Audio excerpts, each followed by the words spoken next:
Good morning, colleagues. Let's start. So today we are having a conversation with two entities, Construction CETA, on their annual report and related matters. And then we'll also have a conversation with MERSETA on their annual report and related matters. We're going to first start by introducing ourselves. So when we introduce ourselves, we say your name, your position, and the entity that you represent. And then we'll then after that come back, open the meeting properly, and then go through apologies, and then give the department that is going to lead the presentation, and then they'll hand over to the two entities. So we're not going to, we're pressed today for time, so we will indicate how much time we're giving you when you're doing your presentations. So my name is Tebo Kholitsie. I'm a chairperson of the Portfolio Committee on Higher Education and Training. We'll move from an island and we'll start this way and then we'll end this side with members. Thank you, Chair. Good morning, members. Good morning, everyone. My name is Anele Kamingis. I'm the Committee Secretary. Good morning, Chair. Good morning, honorable members. My name is Sanele Ratebe, Acting CFO CETA.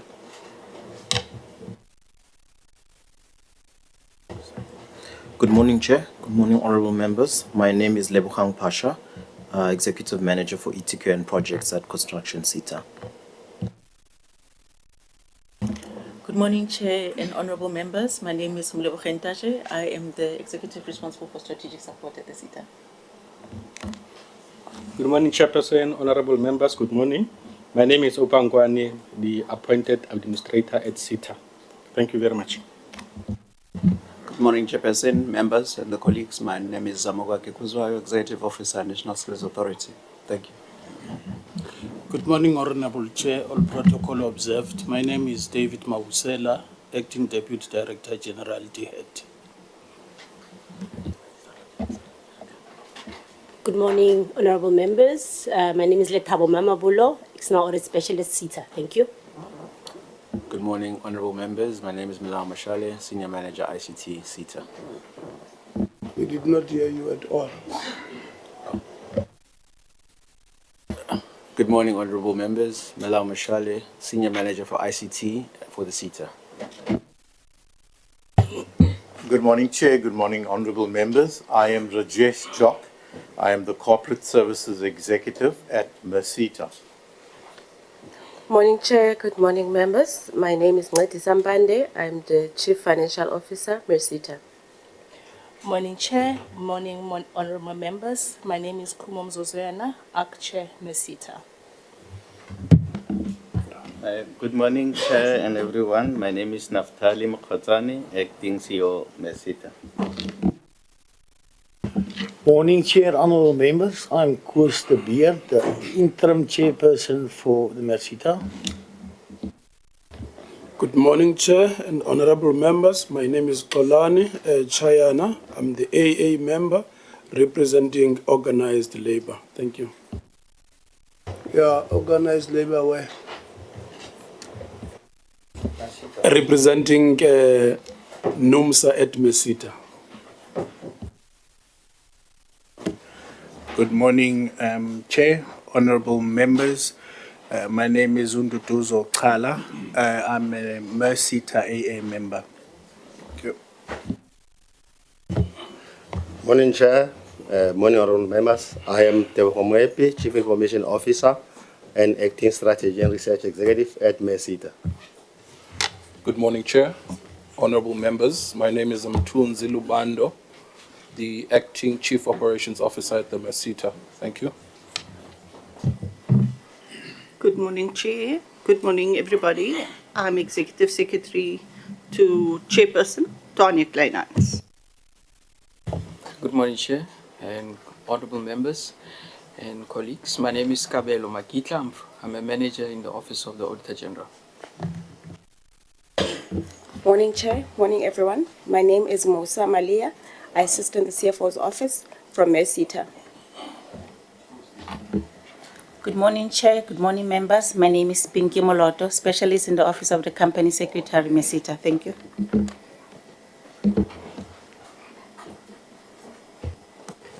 Good morning, Chairperson, and good morning, honorable members. My name is Tlale Mukutu. I'm the Company Secretary at MERSETA. Good morning, Chairperson. Good morning, members. My name is Stacey James. I'm the Senior Manager for Legal and Compliance at MERSETA. Morning, Chair. Morning, everyone. I'm Tando Polo Potoman. I'm a committee assistant. Good morning, everyone. My name is Sivuela Mazansi. I'm a member of the public and also a freelance writer. Thank you. Please repeat. I'm Sivuela Mazansi. I'm a member of the public. I'm also a freelance Maybe writer. look for another mic. We can't hear you. Okay. I'm Sivuela Mazansi. I'm a member of the public and also a freelance writer. Thanks. Agnetha Audenser. I'm the researcher for this committee. Good morning, Chair. All protocols observed. Mampaho Mudiba, Committee Content Advisor. Good morning, Chair, honorable members. My name is Tabile Lungwane, Parliament and Cabinet Support, Office of the Minister. Thank you. Good morning, Chairperson, honorable members, my colleagues. My name is Steve Mampejo. I'm the Parliamentary and Cabinet Liaison Officer for the Minister. Thank you. Good morning, Chair, honorable members and the colleagues. My name is Zamahlangu Mtichwa. I'm the Deputy Business Unit Leader from the Auditor General. Morning, Chair, honorable members. I'm Rink Grobler, Senior Manager, Auditor General.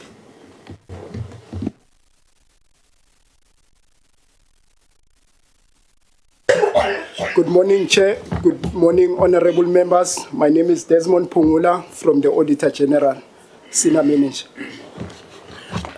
Good morning, Chair. Morning, honorable members, colleagues. My name is David Motlame, Parliamentary Liaison Officer and Office of the DG.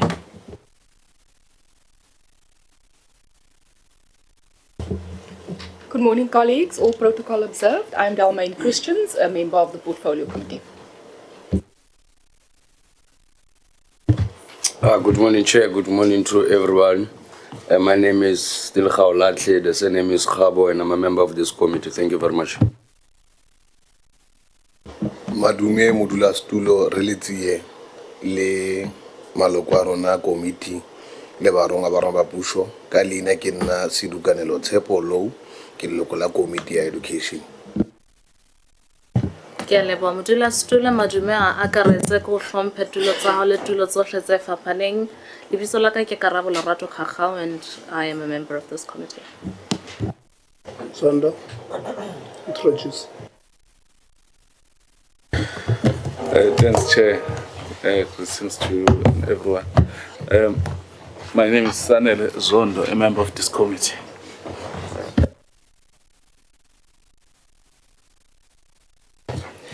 Greetings, Chair, members of this Portfolio Committee. My name is Yanga Kovan. I'm a member of the Portfolio Committee. Well, thank you very much. Now that we know who's here, let's welcome you to the session. We hope that we are not going to have a long meeting. And in order for us not to have a long meeting, you would help us, entities, by responding swiftly, straightforward to questions when members ask you those questions. I always say to members, to yourself, to our invitees, that when these members ask you a question, the assumption is that, or must be that, they know the answer. So when you respond truthfully, honestly, so that we don't do the back and forth. We do have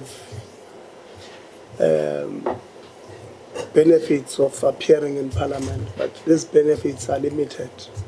Sometimes if you mislead us, there's one there on the Powers, Privileges and Immunities Act of Parliament and Provincial Legislatures, which indicates that if you mislead us, we reserve a right to pursue you because that will be perjury. We don't want to do that. So when they ask you a question, take it that they know the answer and answer truthfully. So today we're meeting with both Construction CETA and MERSETA on the annual report. Construction CETA submitted their annual report to Parliament late. They will also explain why that would have been the case. In fact, there would have been even a temptation from ourselves to get a different entity until we communicated with the AG, who indicated that there's no reason why Construction CETA has not submitted their annual report in Parliament, as everything was signed off from their side, or the annual report was the last one to be signed off on the 14th of October, and therefore, yeah. You know, the last time this thing happened, we had to go and stay outside for an hour. And yeah, on the 4th of June, when we were having a conversation with, on the 11th of June, when we were having a conversation with Malut, TVET College. And we could not have enough time. So I almost thought somebody from MERSETA of Construction CETA, they saw that meeting, and so they're activating the alarm again. But on a serious note, the annual report was then submitted, and then Construction CETA is here. Welcome, Administrator, and the AA board members of MERSETA and the executive from both entities, welcome.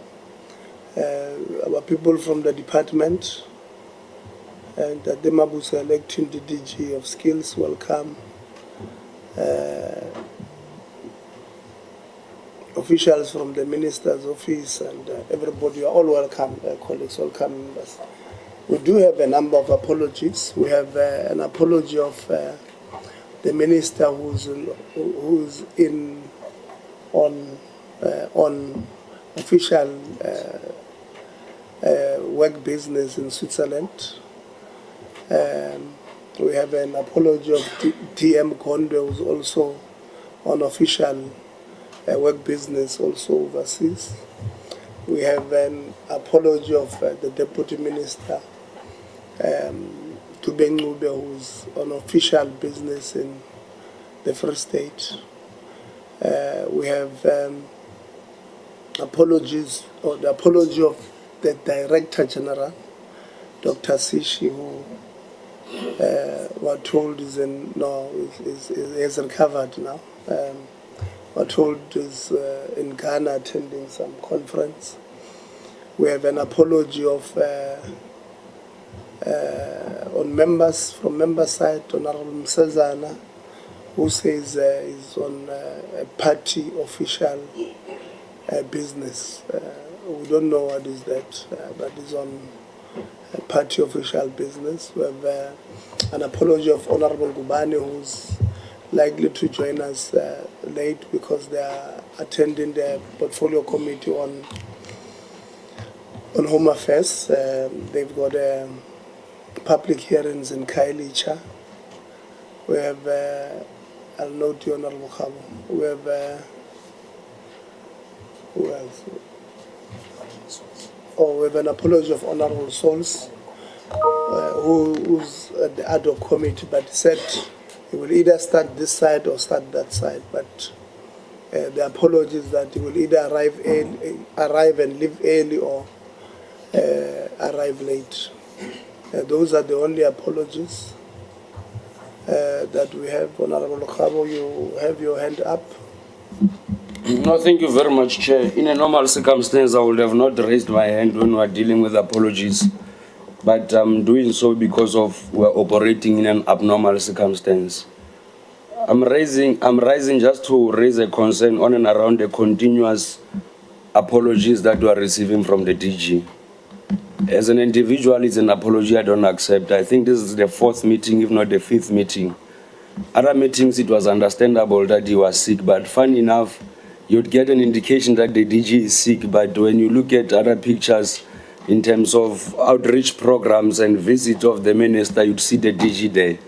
And it is for that reason I'm rejecting this apology. And I would like to get your indulgence on this matter, Chair. What are we doing with these continuous apologies?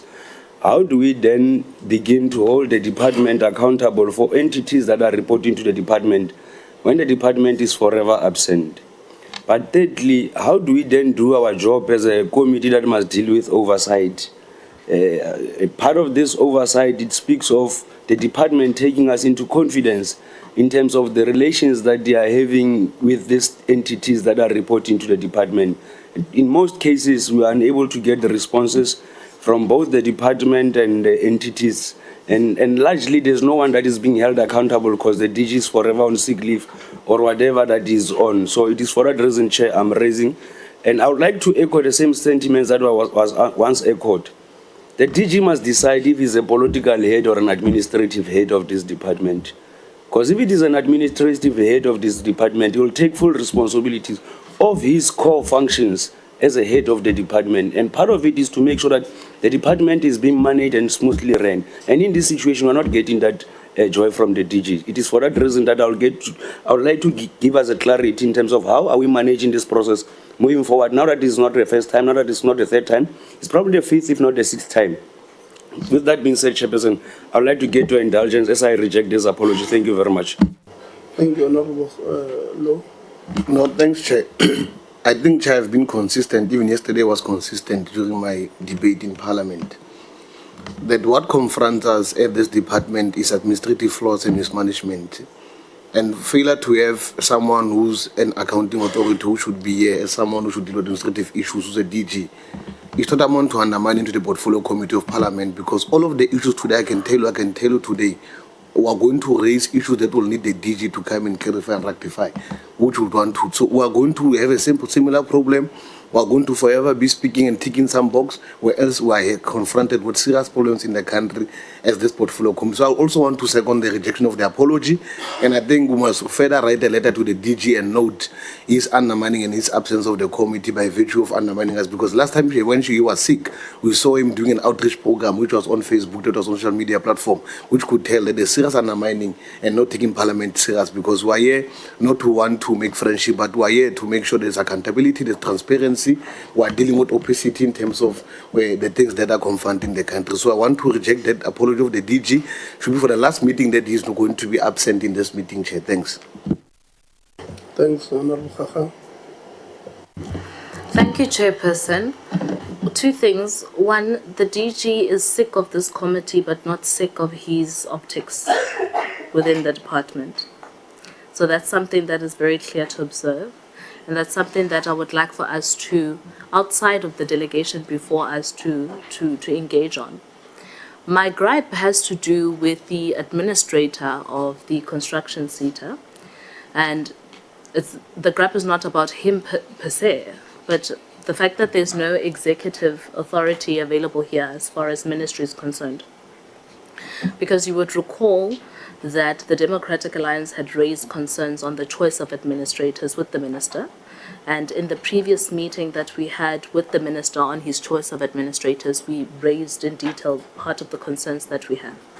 And the Minister Manamela then assured this committee and the Republic of South Africa that he is still waiting on the Public Service Commission's scrutiny of the administrators of all 3 CETAs that have been placed under administration. Now, my worry is, we're supposed to be able to engage the minister. Now we have that one of the administrators before us. It's quite awkward to say, okay, they've already commenced work. They have things to tell us about what it is that they have done so far. But the minister's question mark around the Public Service Commission's report is still hanging in the air. So for me, I'm asking that the lack of ministerial executive representation be flagged on behalf of the Democratic Alliance, because the minister knows exactly well that it's awkward to proceed with something hanging in the balance. Thank you very much.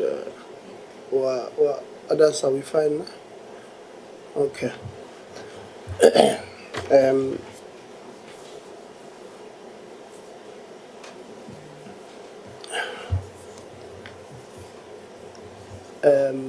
The Mabu said that 2 weeks back we had an annual report meeting with the department, and the Director General, who's the CEO of the department, was absent to account on behalf of the department. The performance of the department was absent. We raised an issue with that. In fact, the apology that was given there is that the DG was not well. It was on a Wednesday. And we may have said it as a joke, but it was true that a previous Friday, we were with the DG in Durban at the Bafana Bafana game. He looked very, very fit. We spoke to him there. And a week before that meeting, or that us bumping to the DG in Durban, we were told he's not well. So that Wednesday he did not come. We're on oversight in Durban. We're in Pietermaritzburg on that Wednesday. It was on the 8th of October. We're having a conversation with the Durban University of Technology. And there was an issue of the Imbali precinct, including the infrastructure, the institution called DUT. And the DG could not join us. We were told that it's not well. On Friday, we bumped into him at the stadium. He looked well. The following Wednesday, he got unwell again. So when these members say the DG seems to be ill when he must come and account to the committee, I can't falter them. Because this is what we're seeing in front of us.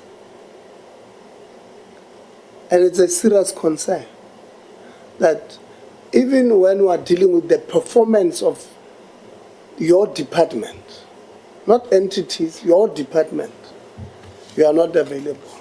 In fact, these members at the strategic session that we had from the 2nd to the 4th of September this year, there was a strong view that because the DG is hired by the president, as this committee must write to the president and tell him we don't have confidence in the abilities, administrative abilities of the DG. We had to persuade each other that we don't think that is necessary at the time. I don't know if I'm still convinced that it's not necessary. So I'm telling you this Ndate Mabusela to send a message to the DG, because from where we're seated, it looks like he is doing everything possible to avoid appearing before the committee, which is a serious concern. Because part of our job there in the department is to publicly account for the huge resources that the public is giving you. You must publicly account. You can't run away from it. So we're asking you to go give him a message that firstly, this committee today, his apology was tabled and it has been rejected.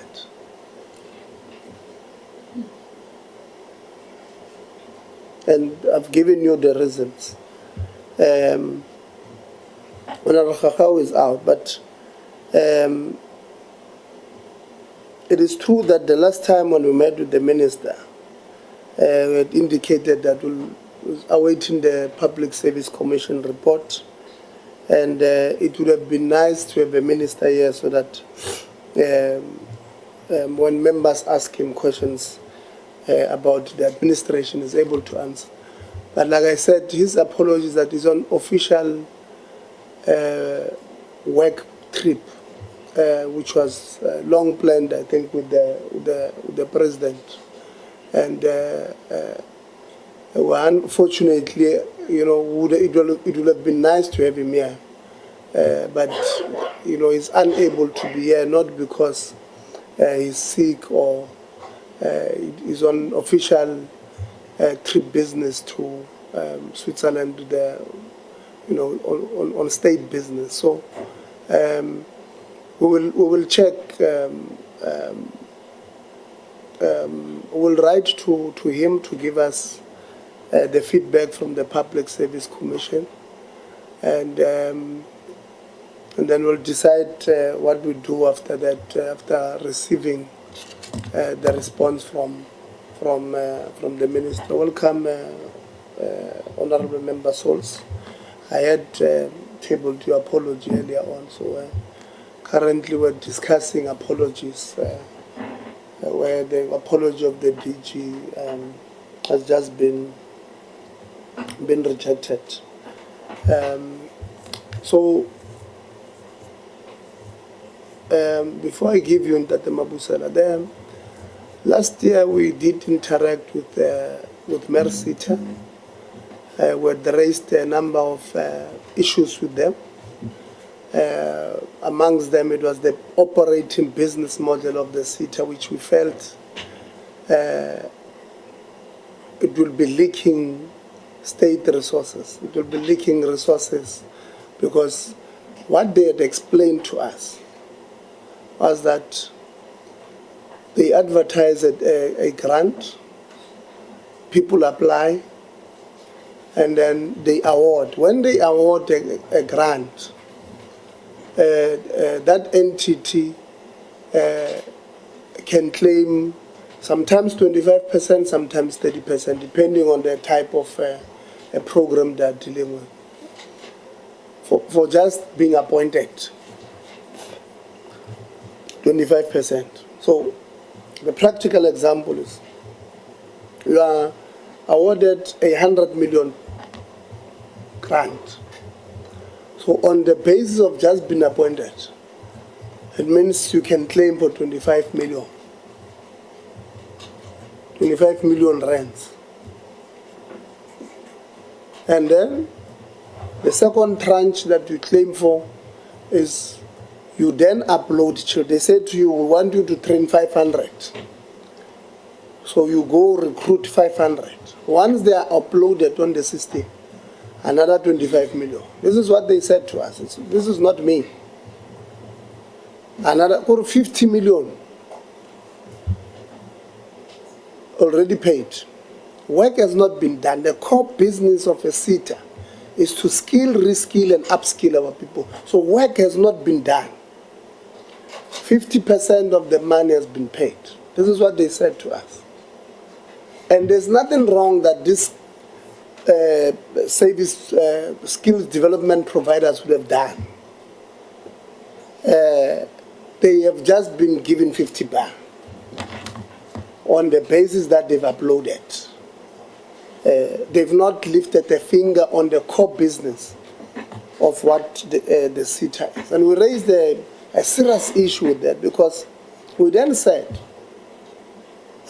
if this company decides that no, I'm filing for bankruptcy, I can't continue, I'm not going to do teaching or doing these skills, legally, they will not have done anything wrong.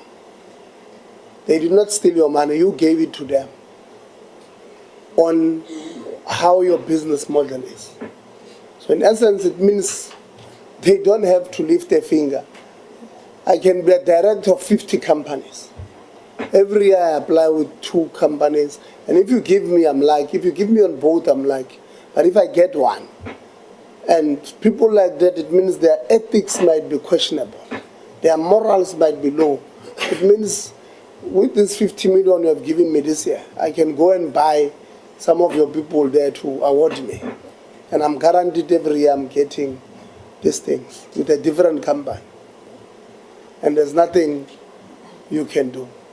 So want to hear DDG, what have we done there to fix? Because that does not sit well with us. In fact, we may need to even have a report that speaks about how many companies, maybe in the past 3 years, would have received those things, would have received these contracts, received after uploading the second tranche and vanished. Because this thing doesn't sit well. It's a problematic problem. So we're hoping, we're preparing you, acting DG, to when you open, you must help us. Honorable Kham. No, thank you very much, Chair. Before we get into the presentations, I would like to plead with your conscience not to attempt to dribble us, because we are not going to succeed. I've requested the Chair to advise the committee on how are we going to conduct our work when the DG is forever absent and there was an issue of both deputy ministers and the ministers not being present. I had requested you to advise us on how we're going to conduct. The second thing I must remind you, Chairperson, we are not conveyor belts here. Our role is not to come here and tell the acting DDG that you must go and tell the DG. Our role is to come and, we are elected to come and lead. And part of leading is to take decisions. That's what we are doing here. We are not going to request permission to take decisions. We are not saying to you that you must you must send a message to the DG that and plead with him that he must come to meetings. No. In fact, let me remind you that on the 9th of September, we are taking a decision that you must write to the President raising our concerns. That's what informs my second question as to how far are you with that letter? What is it that you have done so far? The last part, Chairperson. As much as we will be dealing with issues, we are much more interested on what is happening on these 2 seaters. But like Honorable Dukanelo has indicated, part of the problems that we are going to deal with in these 2 seaters, like you have already indicated, a 50% upfront payment for doing nothing. Part of the failure is informed by the fact that DG is not doing his work as part of playing his oversight on this entity. So you must advise us on how we're going to handle this matter. And kindly take note of what we are saying. Don't change our views. Don't change our views to try and suit the narrative that is in the public domain. We are not part of that public domain. Our view is that the DG must be held accountable because it's evident that he does not want to come to these meetings. Why would he say that he's sick today, Honorable Souls? Tomorrow we see him at a stadium dancing. How is that possible? It's not possible. We are not stupid. Thank you very much.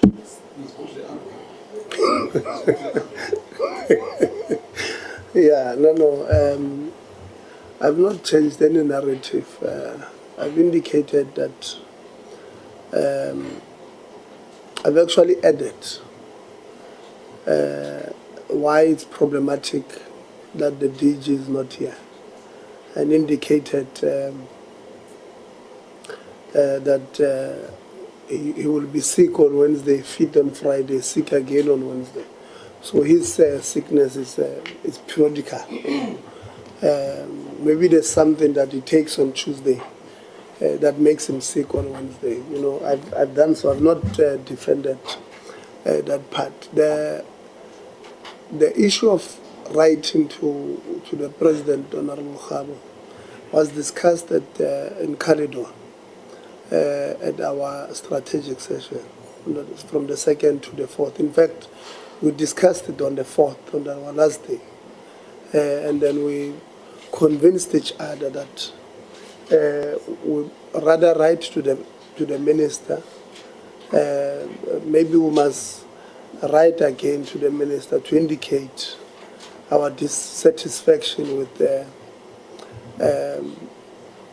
Director General, and then give him time frames on when do we expect a response. I think maybe if you suggest that we do something to that effect, it will help.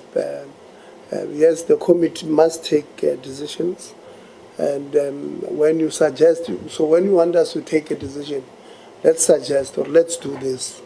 We must not say the chair must advise how do we move up around it. We must do suggestions, then we agree on those suggestions. So because you had asked that, I'm suggesting that we write to the minister, give him time frames which you guys must resolve on the conduct of the Director General towards accounting, public accountability, and then, you know, other things I think we must suggest. What do we do? The Honorable Law, are you suggesting what do we do? No, thanks very much, Chair. I think you could have put it well, and then we were very clear to say the committee should write to the President, informing the Minister on our intention to say we have lost confidence on the DG and the SP heading the department. You know our views, and they are evident, and I don't want us to go forth and back. So let's agree that when I write to the President must look onto the matter and inform the Minister also on the matter, so that we can close the matter, so that we know, as we are undermined, we would have taken steps forward into the matter. So that's what I wanted to clarify and be clear on. Thanks. Thank you. Honorable Khakau, there's a suggestion that we write to the President to inform the Minister in the process. Are you supporting? I have a different view. Chairperson, I think in my initial submission, I said that conversation needs to be ventilated in the absence of the audience before us. The reason why I said so is because there's validity in the points raised by my co-honorable members. However, we can't just write to the President nakedly to say, listen, we are bored with this man, we're tired, get rid of him. As a committee, we must be able to give substantive reasons to our observation of his lacklusterness, for a lack of a better expression. And it's only after we've ventilated the list of concerns that we have observed as a committee that warrant the committee, if then we'll get to that conclusion as a majority of this committee. It's only after we've ventilated those reasons that we can then resolve as a committee to take the next step. Right now, let's focus on the agenda. Thanks, Honorable Souls. Let's work, Chair.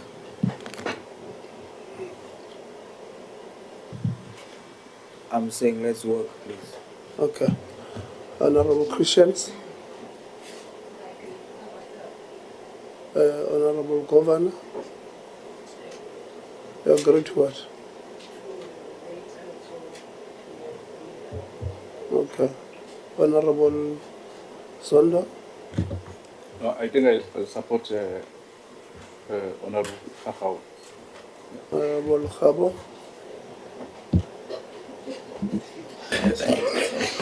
What do you expect me to do, Chairperson? Evidence leader. No, I mean, look, it's a simple, straightforward. Let's have our agent separate meeting to process this matter. Okay. But then the good thing is that at least we have a position. Thanks. Thank you very much. Dr. Mabuse, please lead the presentations of your entities. Then after that, you'll give to construction CETA. Construction CETA will give both of you 40 minutes to go through. We do have the AG members. If there are questions that you want to ask, that will be on their presentations. Dr. Mabuse. Thanks very much, Honorable Chair and Honorable Members. I must really state up front that we have noted your strong protestations and dissatisfaction around the head of our administration, and you are duty bound then to transmit those to him so that something must give. But be that as it may, Chair, we appreciate this opportunity to then present the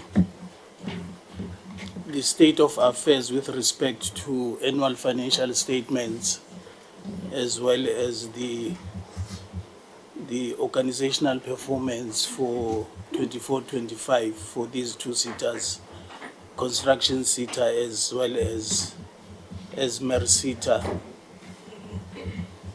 Chair, we are bound by legislation to carry out this exercise on an annual basis, where all entities that report to us, they must basically do this exercise where they report to the oversight committee in Parliament that is constituted by yourselves. The two presentations, Chair, by these CETAs will reflect their financial performance as well as their non-financial performance or their organizational performance in relation to the targets that they were supposed to meet. They will also speak on other issues that relate to governance, as well as challenges that they face, as well as successes that they have registered during the 24-25 financial year. The presentation, Chair, will provide specific details on these entities, and both of them, as you would know, and members would know, they have obtained qualified audits from the AGSA, some of them in 3 years in succession, some of them 4 years in succession. It will then be, I will leave it to them to then delve deeper into the details with respect to those that have somehow improved and those that have somehow regressed during 24-25 financial year. With respect to governance, Chair, issues, will know that one of the CETAs, which is construction CETA, the administrator there is in charge of the affairs of the CETA. And with respect to MERSETA, you would be cognizant of the fact that it has been some time that they didn't have an established chief executive officer due to some internal challenges that were there. So with respect to governance and management, those are some of the issues that they will also relate to the committee. What is of importance today, Chair, extrapolates from the AGSA report that basically states a number of findings with respect to their financial performance for the 24-25 financial year. There's quite a number of issues that have been raised by AGSA, which cannot be really on the basis of what is there, they cannot really be challenged anyway. They are a credible source of information in relation to what is there and what needs to be done. The AG chair has raised quite a number of issues that are ranging from lack of availability of information for the AG to successfully then perform their task of auditing. They've raised issues of misstatements. They've raised issues of submission of information without supporting evidence, and those had the effect of the two adverse opinions that are sitting in front of you. And as I have stated, I will leave it to them then to delve deeper into those issues that are raised by the AGSA in relation to the financial statements. Also, Chair, the issue of organizational performance, you would know that CETAs are annually given targets that they are supposed to meet. And those targets, they relate to service delivery in terms of skills development. Some of those targets have been met, some of them have not been met, and they will then relate to the honorable members as to the reasons for not meeting those targets. And they've categorized those areas with respect to different programs, which will then speak to those. There are pockets, Chair, of success here and there for both sitters, and then those pockets we regard them as possible areas from which success could be built. But the fact of the matter, Chair, is that at the end of the day, as the Department of Education and Training, the AGSA report is giving us a central instrument from which we can then look at the audit action plans that they have developed, whether those audit action plans address the problems that have been raised by the AGSA. It is of concern, obviously, to us, Chair, as the department, to say, if you have an audit action plan that seeks to address particularly financial issues in a given financial year, under normal circumstances you would expect either the diminishing of those findings or the total eradication of those findings. It then becomes a point of concern if then you then a culture of adverse finding is established within these organizations. We may say, Chair, as the department, that we've got governance challenges there that we need to address, as well as management challenges. However, in spite of that, the APs that are there, they really need to come with solutions with respect to these sitters coming up with better financial performance as well as organizational performance.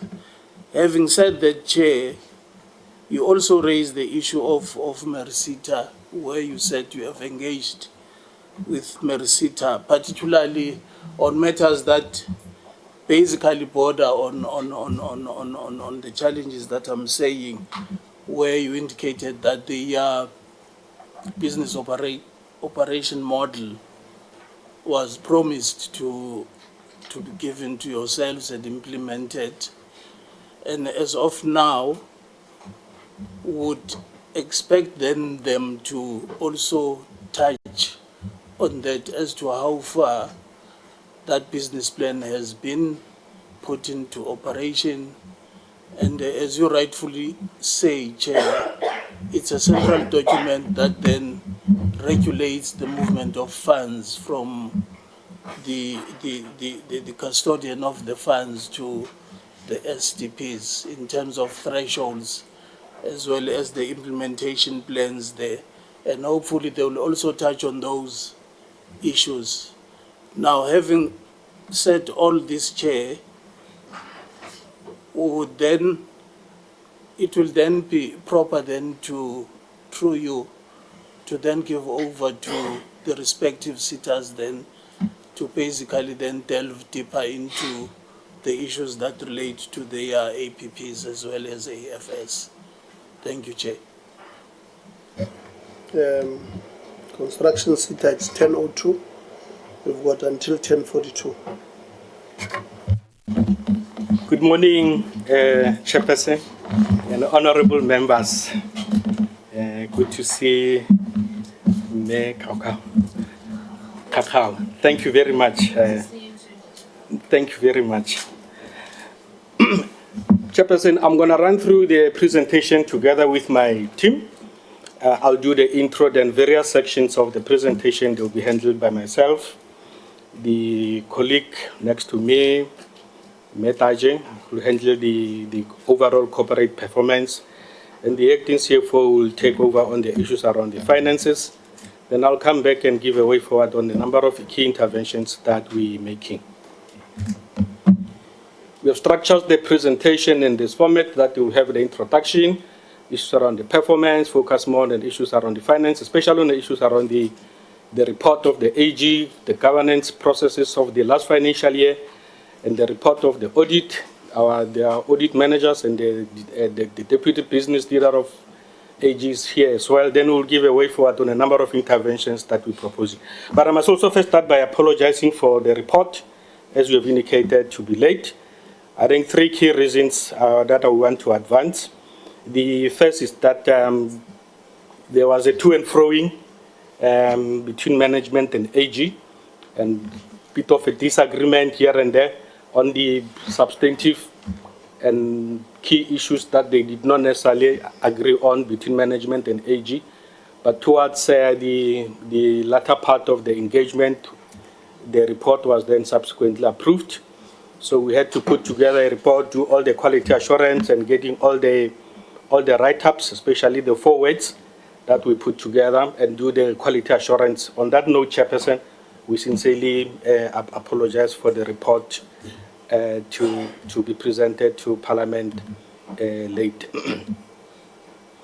Let me take this opportunity to hand over to Metaji, who will take us through the overall performance management of the organization. Thank you. Thank you, Chairperson and members. In terms of the performance of the CETA in the previous financial year, which is 24-25, we would like to report that we achieved 97% against our APP targets. So we had a total of 69 targets, 67 of which were achieved, spread across 4 different programs. So in terms of some of the highlights that we'd like to share with the committee, we've supported in excess of 14,000 beneficiaries. 74% of our allocations went to SMEs. Then percentage of youth participating in our programs is 90%. And we've increased participation of women in the International Executive Development Program to 60%. We've maintained accreditation on historical qualifications, but we've also commenced the process of transitioning to occupational qualifications. Going into the different programs, in terms of Program 1, which is administration, we had 2 targets there. We only achieved 1. The other that was not achieved is the unqualified audit opinion that we had targeted. With regards to Program 2, which is skills planning, we had a total of 7 targets. and we managed to achieve all of them. With regards to Program 3, we had a total of 56 targets and only one that was not achieved. And out of these 56, 44 were exceeded. And then in terms of Program 4, which is quality assurance, we achieved 100%. Going into the issues of human resource management, we have a total of 127 employees with a vacancy rate of 28.7%. Then the personnel expenditure is in excess of 177 million rand. With regards to diversity in the organization, 86% are African employees. We have 3 disabled staff and 59% of our workforce is female. The CFO will take us through the issues of financial management.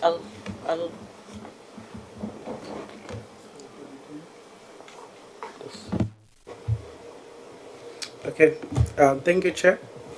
I will take you through the finance report of the CETA for the 24-25 financial year.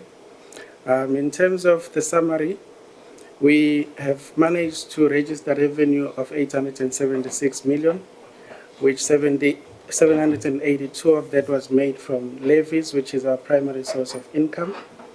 In terms of the discretionary grants, where we disperse discretionary grants to different skills program, we have dispersed 689 for both pivot and non-pivotal programs. Mandatory grants, where we expect to distribute or disperse 20% of the levy income received, we have made a payment of 84 million. We have a healthy cash balance of over 1 billion, with the head office acquisition together with other capital items that were bought totaling 52 million, a majority of that going to the acquisition of the building. In terms of the invoices processed, we have managed to process at least 92% of the invoices within 30 days, given the challenges that we have in terms of operating manual systems. And the fact that we make disbursements to the discretionary grants on a daily basis has some of the stipends that we pay. It can be said that most of the learners who are registered in these programs depend solely on these stipends. Then we have a deficit of 160 million, and that is due to claims that are coming through from the previous years, which were not submitted to the CETA. As we all know that during COVID-19, some of the programs, especially in construction, were not rolled out. So rolling out those programs now has resulted in these claims coming through for those programs that are recently being implemented. And going to the next slide, we look at revenue analysis, which we've already indicated that from levy income, we've received 782 million. And then the non-levy income, which is basically coming from the invested funds with the Reserve Bank, of 95 million, fines and interest, which is income from penalties that SARS fines to entities which are not compliant, sitting at 15 million. In terms of the expenditure across different grant streams, we've indicated that on discretionary grants we've paid 689. For administration, that's your admin expenses, which we use to fund our daily operations, keep the lights on, etc., which is sitting at 258 million. Majority of that goes to cost of employment, which is sitting at 179 million of that 258. Then you've got your goods and services sitting at just 78 million. Going further, we look at the discretionary grants commitment schedule. As you've noted in the earlier slide, we've got over 1 billion in the bank balances, which is your cash reserves, which is earmarked then to fund these discretionary grants programs, which were committed currently and in the previous financial year. So which means that we need to maintain then a healthy bank balance to ensure that we are able to satisfy those future obligations and as far as the discretionary grants are concerned. So we've got a discretionary grants commitment balance of 2.7 billion. And members, I must highlight that this is the very source of the audit qualification that we have had to receive from the AG over the previous 4 financial years, which is primarily from your legacy projects, which were projects that were awarded in the previous financial years, earliest being 2011-12, which we cannot then obtain sufficient support to satisfy the removal of those projects with the AG during the audit process. So that has been the main source of qualification that we have received over the financial years that we have reported qualified opinion. Then we've got your skills development centers that we also invest in with a balance of 257 million closing at 31 March 2025. I think the next slide still covers the discretionary grants commitments balance. And then when you look at the budget performance in terms of what we've budgeted for and what we've spent 80.3% of our budget in the previous financial year, with total expenditure equaling just over $1 billion.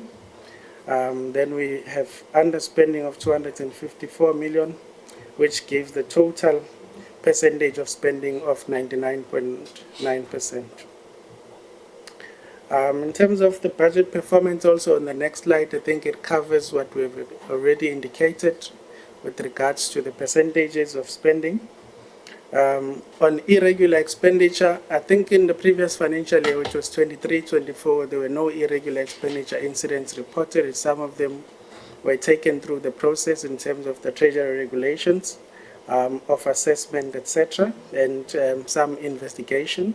So in the current year, there were a couple of issues highlighted by the AG of irregular expenditure. But if you look at the balance of irregular expenditure, most of the irregular expenditure come from which is yet to be quantified. The excess spending over 7.5 admin, and then other irregularly awarded contracts which still needs to be investigated, and some have been investigated with their submission waiting to go to Treasury following the approval by the Accounting Authority. That is where we are in terms of your irregular expenditure. And then on supply chain management, we have also reported in our annual report how we have ensured that we comply with the 30-day payment requirements as per our internal policies, where we have made 92.5% of payments within 30 days, which is quite a significant improvement compared to the previous financial years as we continue to improve our finance systems to ensure that we make payments on time. I think I'll stop there and then the administrator will guide on how we proceed with the rest of the presentation. In terms of governance issues, we wanted to indicate to the committee that we did have functioning committees of the board, which included the Board Executive Committee, which we call MEXCO, the Audit and Risk Committee, Finance, Remuneration, HR and Ethics Committee, which we call FREG, as well as the Governance, Strategy and ICT Committee. We also indicate the number of meetings that each of these committees had in the year. We wanted to focus more on the Audit and Risk Committee and its responsibilities. In terms of its mandate, it's an independent body of assurance on governance and compliance. They oversee internal audit and risk management frameworks, and they ensure integrity of organizational reporting. Their focus areas have been on internal control weaknesses, risk exposure and mitigation plans. They have overseen the external audit recommendations, and they have provided guidance in terms of fraud prevention and ethics practices. They've provided oversight on corporate governance, supply chain and contract management audit, discretionary grants controls review, as well as performance information reporting. Some of the weaknesses identified by the Audit and Risk Committee include misaligned or outdated supply chain registers, uncontracted discretionary grant projects or legacy projects, data inconsistencies in performance reporting, as well as delayed submission of supporting documents. With regards to ICT and digital governance, they've raised concerns on inadequate approved ICT governance framework, the weak digital record management in the organization as well as cybersecurity vulnerabilities. The committee met 11 times with 4 special meetings. I'm going to request the CFO, acting CFO, to take us through the audit issues. I think that's where we'll spend most of our time during this presentation. Thank you.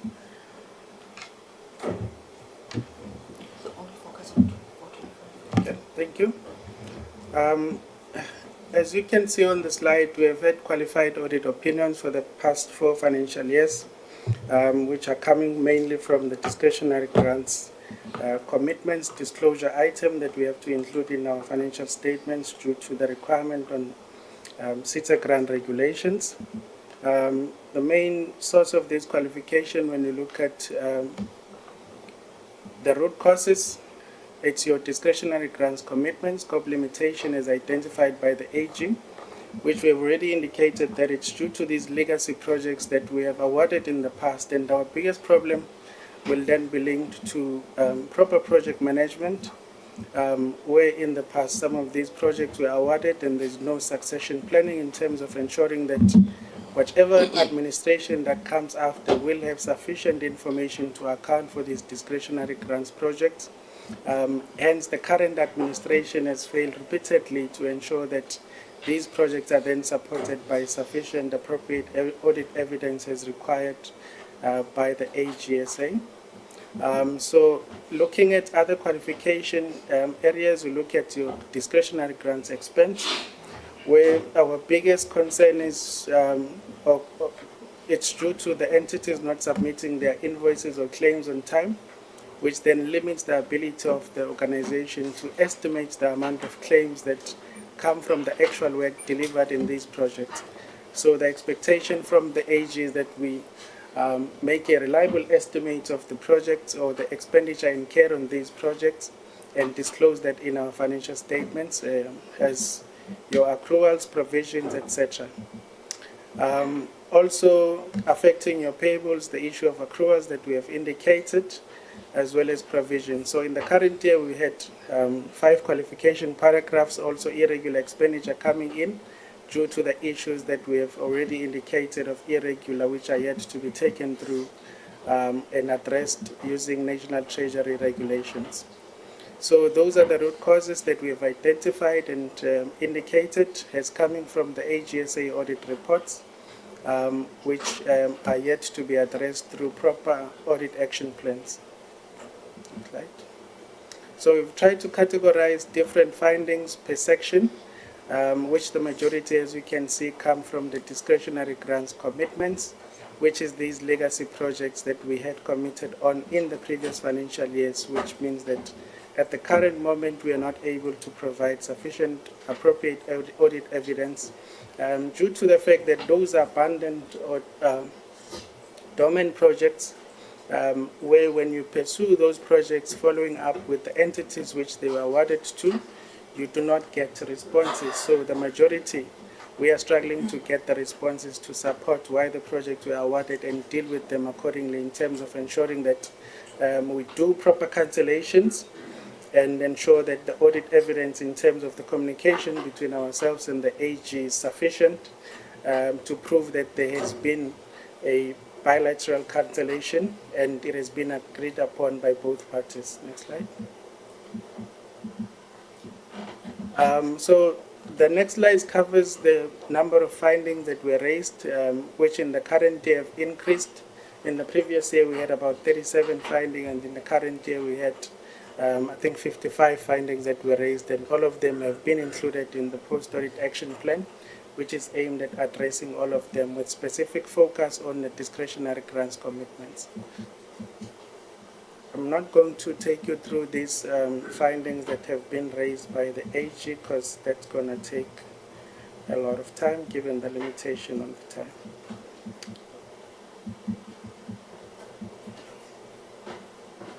I think the next slide is 68. Can go. So with regards to the annual performance report, we just wanted to highlight that through our internal controls and quality assurance processes, we managed to identify misstatements in the reported achievements. which warranted a correction, and we were therefore able to submit a revised annual performance report. As indicated by the CFO, we'll not go through all the findings that were raised by the AG.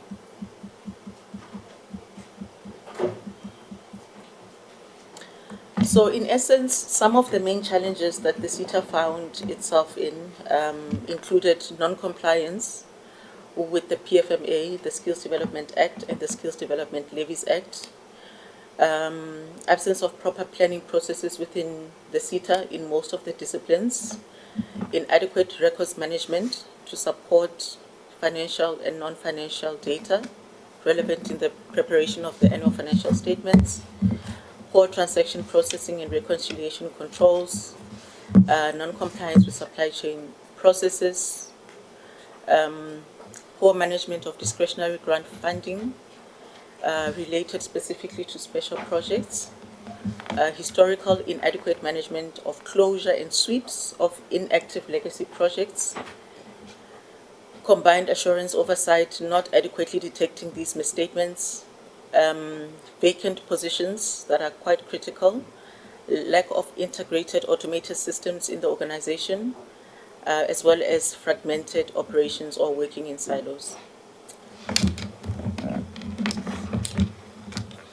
Thank you very much, Chairperson. As you might see that the organization is settled with a number of operational, strategic, and even organizational challenges. Our attitude is that they are not insurmountable. With proper capacity, resources, and resolute, we can engage substantially on those issues and at least to a greater extent start reporting to this committee the progress that we are making to that effect. So we want to make a meaningful interventions on a key number of areas. The first one is to focus on the organization itself, the people in that organization. The little time I spent in that organization, I found people who are demoralized, depressed to a greater extent. So we're really wanting to spend time rebuilding, recalibrating, and building a team of performance-driven organization, review a whole number of HR-related policies so that we continue to build an organization that performs, conducive environment for excellence, and review almost all the unresolved number of labor relations issues that have been hanging for some time. The disciplinary process that have not happened, we can conclude them so that people can be taken through a process. If you are guilty, you are guilty. If not, you are not. And then we open up. If you look at the irregular expenditure action plan, we're very much strict in terms of implementing consequences management, subjecting it to entire processes that will be following. We want to automate the ACM environment, move away from your paper-based type interventions, because it's vulnerable to corruption, it's vulnerable to mishandling and consistent delays. So if we can automate the ACM environment, but also the core business. If you look at it, the core business, because it's not automated, it's still paper-driven, it's still so deeply manual, it's a source of the problem. We can't trace information as far back as 5 years. We can't trace it. So that is exactly what we're wanting to actually do, and also automate the finance processes.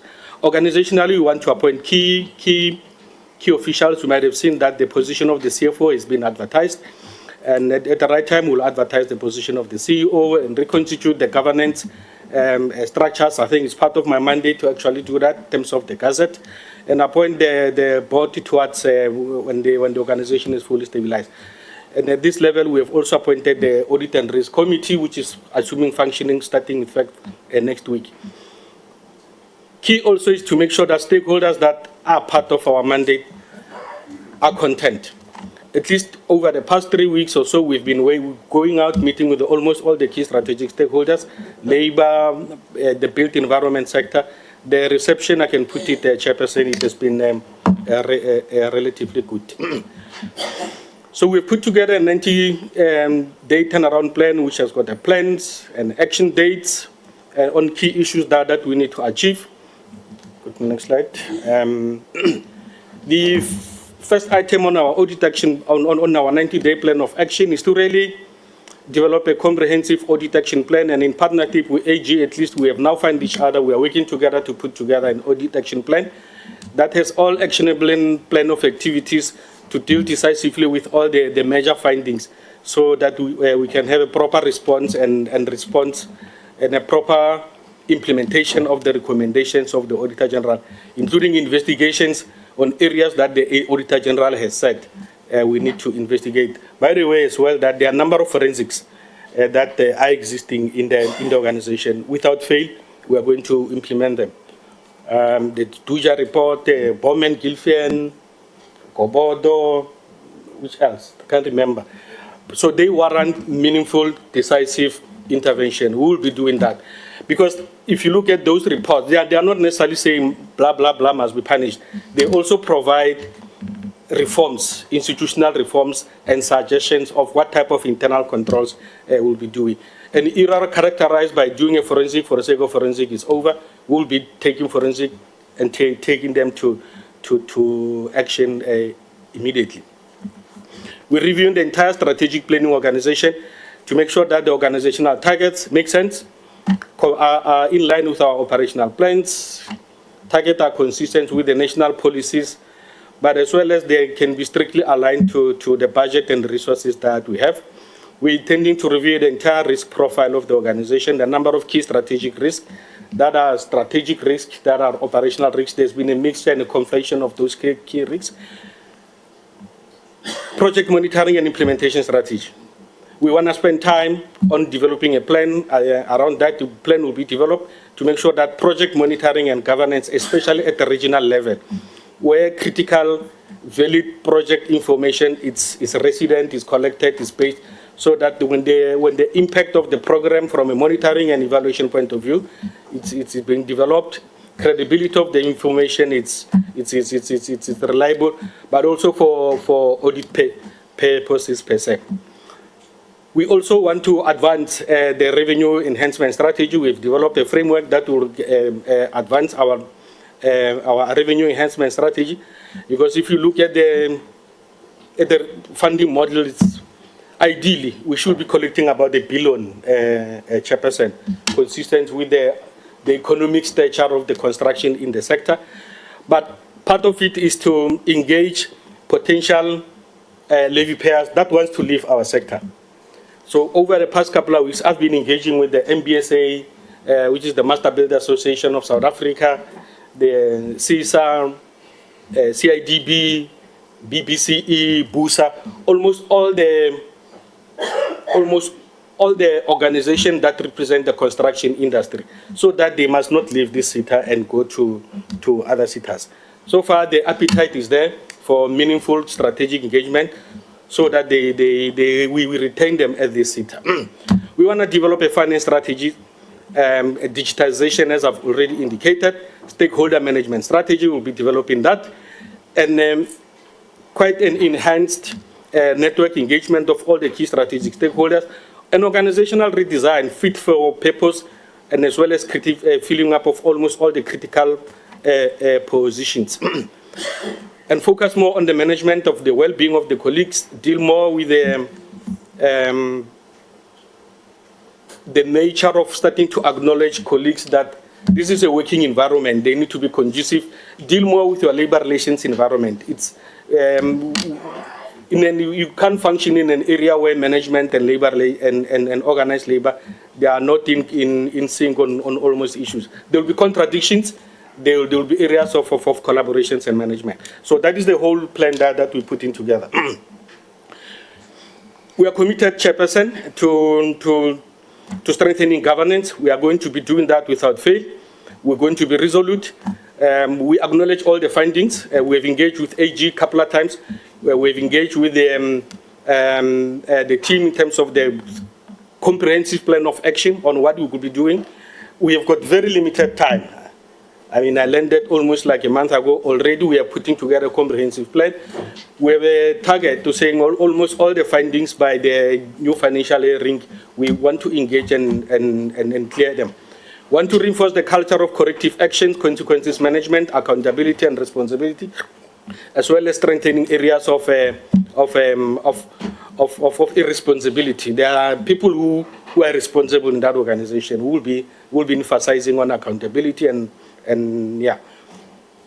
As I've indicated, internal controls and consequences management, stabilization of the discretionary grant, including a framework that will govern the discretion grant administration, so that when the audit process for discretionary grant is solid, is sound, it is based on the best practices in and around governance, ICT environment, but also improve our turnaround times. We affirm that we will be responsible in the use of public funds, will be ethical and transparent in our administration. We'll be doing everything possible to be compliant with the Public Finance Management Act and all national treasury regulations, so that we can drive the skills development program that drives the economic growth. We appreciate the support that we are receiving from the oversight. We appreciate all the inputs, suggestions, and we want to, with the National Department and Tatema Abusel and the team and the National Skills Authority, we are an organization that needs almost every conceivable support we can have, so that we can collaborate in creating capacity, reconstruct areas where there are chronic failures, redevelop, recalibrate processes where internal controls have not naturally worked, reprofile the organization so that the public narrative about CETA is changed. The CETA continues to play a very important role in the economic space in the country. So recalibration, restarting, and repurposing the organization is key. And then that will be done without fear or favor. Thank you, Chairperson. Thank you very much, Construction CETA. If you can switch off the mic. Yeah.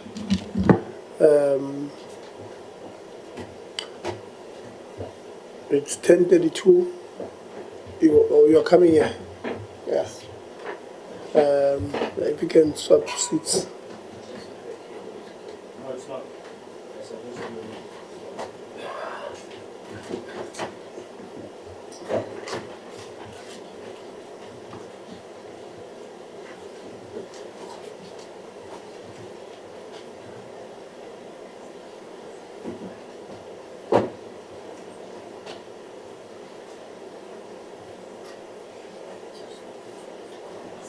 Are you going to present alone? Okay.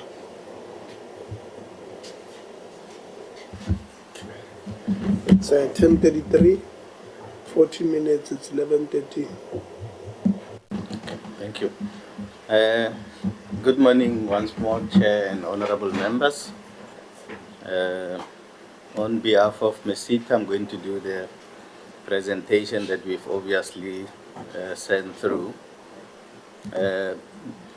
which covers the highlighted areas. Some of them include what has been asked of us to present by the committee. This is just people who are here today from the newly appointed board. They've come in and hit the ground running. We've also looked at our strategic focus as an organization, coming from where we were and where we want to go as the organization. I won't go into too much detail. So this strategic direction marked the end of the 24-25 financial year as part of the transformation period for the organization, and it's deeply rooted in shaping the response and inclusive and digital empowerment in terms of the skills development ecosystem. So we are trying to move with the rapid technological changes that affect our sector as a whole, whereby we are also moving on getting our workforce future ready, because there is transformation that is forced by technological changes. These slides just highlight some of our notable strategic projects that we have implemented. I won't go into detail. So one of them is obviously the project in the KZN, whereby there are 1,500 learners to be enrolled who are undergoing training at one of the companies. We also did the Durban University of Technology for our lab launch.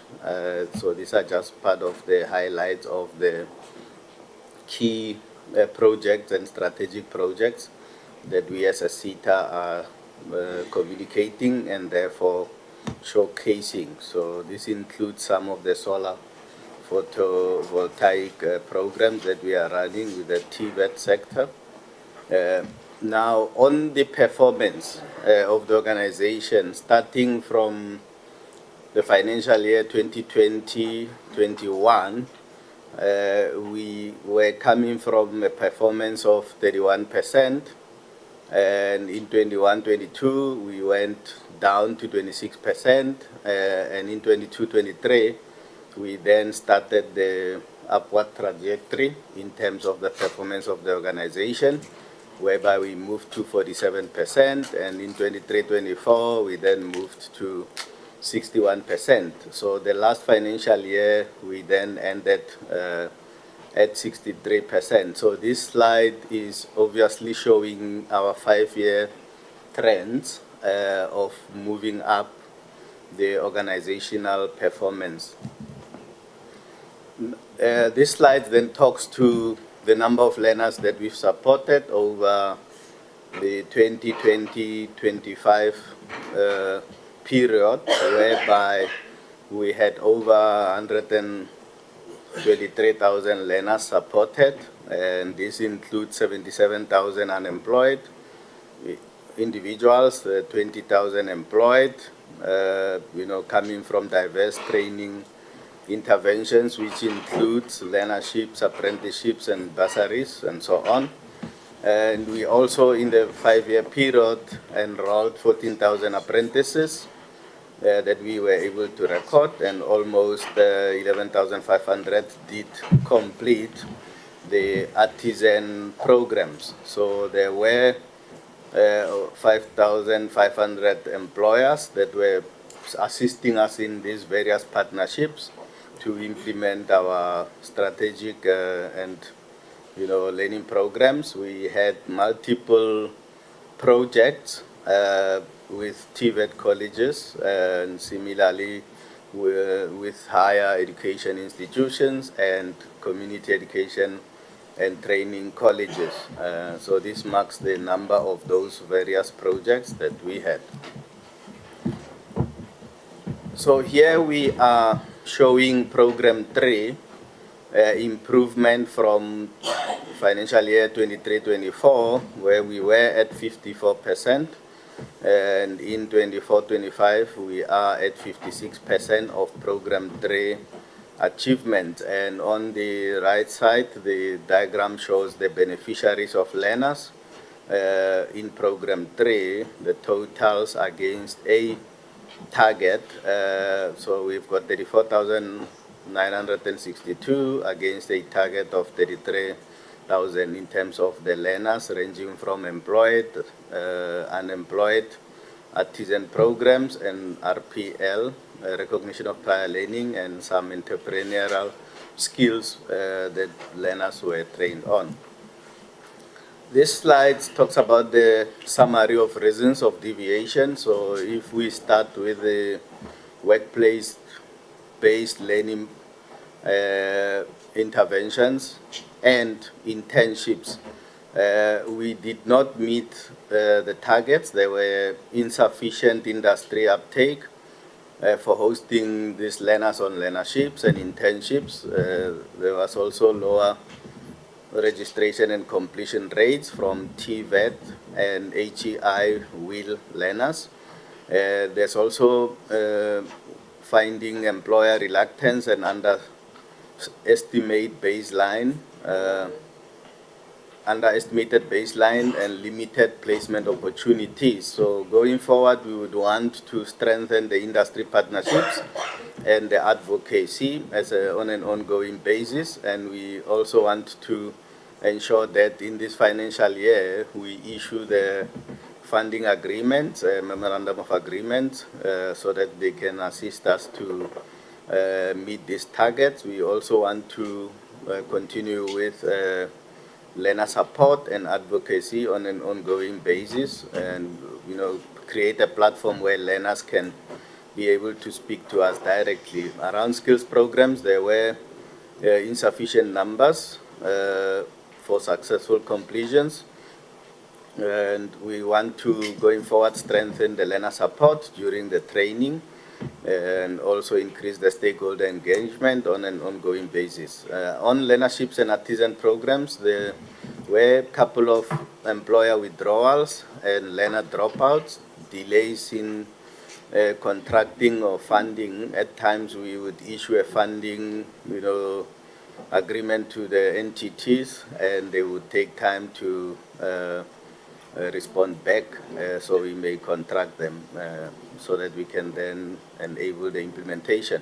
So we would want to remedy the situation by engaging employers via the industry bodies that we have in our sector, and also use the sector fora and also chamber on an ongoing basis. We would want to prioritize learner fast tracking and also the issuing of MOA or funding agreements and conclude in the Q4 of 2025-26. The CETA employer partnerships, which were obviously low, so there were issues around the target against the partnerships that we got. So we want to continue with advocacy and accelerate stakeholder engagement in the last quarter. And going to occupational qualifications, we were having delays with the development process. It's one of our targets that we put for ourselves to ensure that we convert the legacy qualifications to occupational qualifications in order to allow the transition from old to new. So we are also continuing with our advocacy on that matter to get our employers. So we're going to also ring-fence a couple of service providers to speed up the development that we have to do in line with the requirements.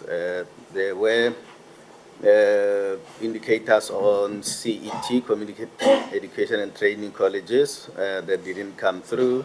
It was purely because of insufficient discretionary grant application from these colleges. So we are going to continue with the stakeholder advocacy and capacitate these colleges. There are only 9 of them in the country. However, they've got multiple community learning centers that can be supported in their daily operations of training learners.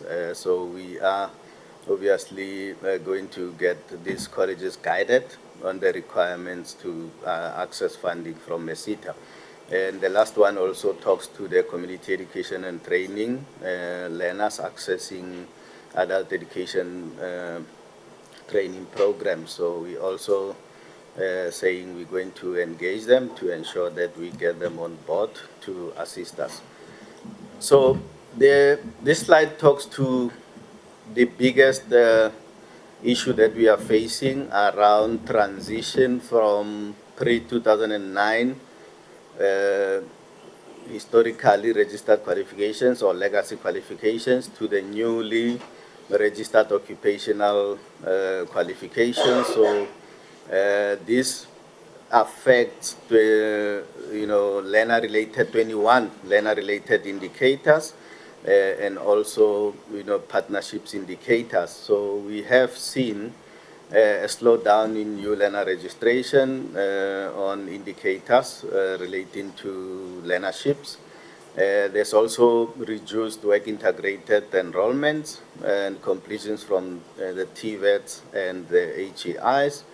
And there is also delayed work experience in programs towards completion. There are fewer registered learners in skills programs related to the newly registered qualifications. And there are also a drop in artisan development because the trades, there has to be a move from old trades to newly registered trade qualifications, and there are fewer occupational qualifications that we were able to conclude in time. However, as much as they may be converted into the new programs, there is still an issue with the capacity for the providers to move to the new qualification. So in trying to remedy this, we've also tried to fast track the prioritization of qualifications so that there will be enough qualifications for our companies to utilize. And we also want to run a couple of pilots to sort of enhance the transition to occupational qualifications. And we're going to also monitor the pipeline in terms of the providers that are coming in to ensure that there's sufficient capacity of providers from old to new, and also support the trade test centers or assessment centers against new qualifications. At the moment, we are relying on the TVET colleges to become trade test centers or assessment centers, and it's a daunting task. However, we are working on it to ensure that we move. So this is just an update around the transition to occupational qualifications. I won't read line by line in the interest of time. So part of the targets that we did not meet in 24-25, this slide shows the deviation reasons and what plans we are putting in place to mitigate those non-achievements. So one of them being insufficient discretionary grant applications received related to the development of skills, and one being we have a target on percentage allocation of discretionary grants for elementary skills, and we find it that there are less applications to address that need of elementary skills development. Then there's also insufficient applications from CET colleges to support them with infrastructure, be it tools and equipment for them to be able to deliver occupational programs, and also less for applications for learners doing adult education. So in mitigating this, we're going to continue to engage employers around elementary skills, TVET colleges, because we are promoting partnership of at TVET colleges and CET colleges in order to assist us with the elementary skills and other programs that the CET colleges are supposed to run. The second part is the insufficient uptake from industry partners. We've seen a reduction in terms of TVET learners doing well. TVET learners, HEI, university learners doing well, and therefore these entered learners affect completions because if there are no learners registered or enrolled against programs, then we then struggle to achieve completion targets. There are also issues around unemployed learners on learnerships, and it could also be related to the transition from old to new, and employed bursaries are also not coming in huge numbers, and consequently we're not getting these workers supported with bursary programs. So we are working on aligning these set targets and ensuring that our approvals and issuing of funding agreements is done in advance, and have stakeholder advocacy to ensure that we are able to get these agreements committed in time. There are also delays in funding approval. We have implemented from 2023 a new way of handling discretionary grants application, and therefore based on the number of applications that we get, then we end up with the process to contract being delayed. Then what we are going to work on is to ensure that we fast track the issuing of funding agreements, and also continually engage with stakeholders to ensure that once an allocation is made, then we are able to conclude the contracting as quickly as possible. Moving to the next reasons, we also had a couple of employer withdrawals from funding programs and also learner dropouts that were recorded, and we want to prioritize the learner support during the training, give them access to us, to speak to us so that we can be aware of the issues that come up and strengthen the advocacy of funded program. We are going to do that continuously. We also want to deal with the issue of insufficient participation of partners, and we want to also work on material misstatements that stem from the accuracy of reported performance against predetermined objectives, and we are going to implement the audit improvement action plan, which I will talk to later. So this slide just shows the trends in terms of income and also expenses. I won't go into detail. This highlights the annual report, the financial performance of the organization. So in terms of revenue, we got 1.82 billion in terms of revenue, and we were able to then have a total revenue net of 2.2 billion, and our expenses are at 2.1 billion, and that shows then the net surplus for year 24-25. And in terms of the financial position and assets, this shows the current assets, which are sitting at 6.2 billion in terms of the cash equivalents, receivables, and also the non-exchange transfers and consumables. And therefore, the total asset is, as I've said, it's 6.263 billion. Then this highlights the, in terms of the financial position, once again, we were in the, as at 31 March 2025, we were able to commit 96% of the discretionary reserves, so which is then at the value of 5.3 billion rand.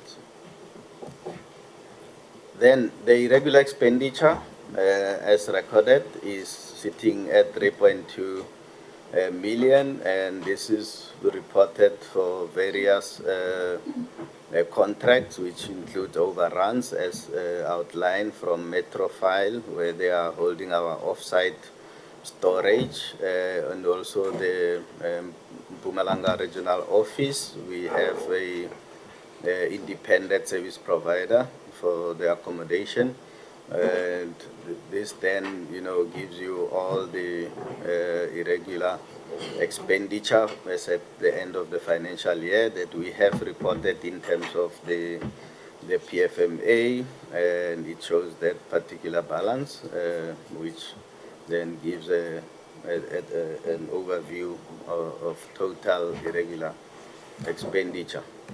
We also are reporting here the fruitless and wasteful expenditure on the items listed, one of them being the Elwin company. This was the security, and also the catering, the missing printers from our relocation, the World Skills travel to the conference and related package, and also the SARS penalties. So this is the fruitless and wasteful expenditure that we've reported in our annual report, amounting to 297,000 rand.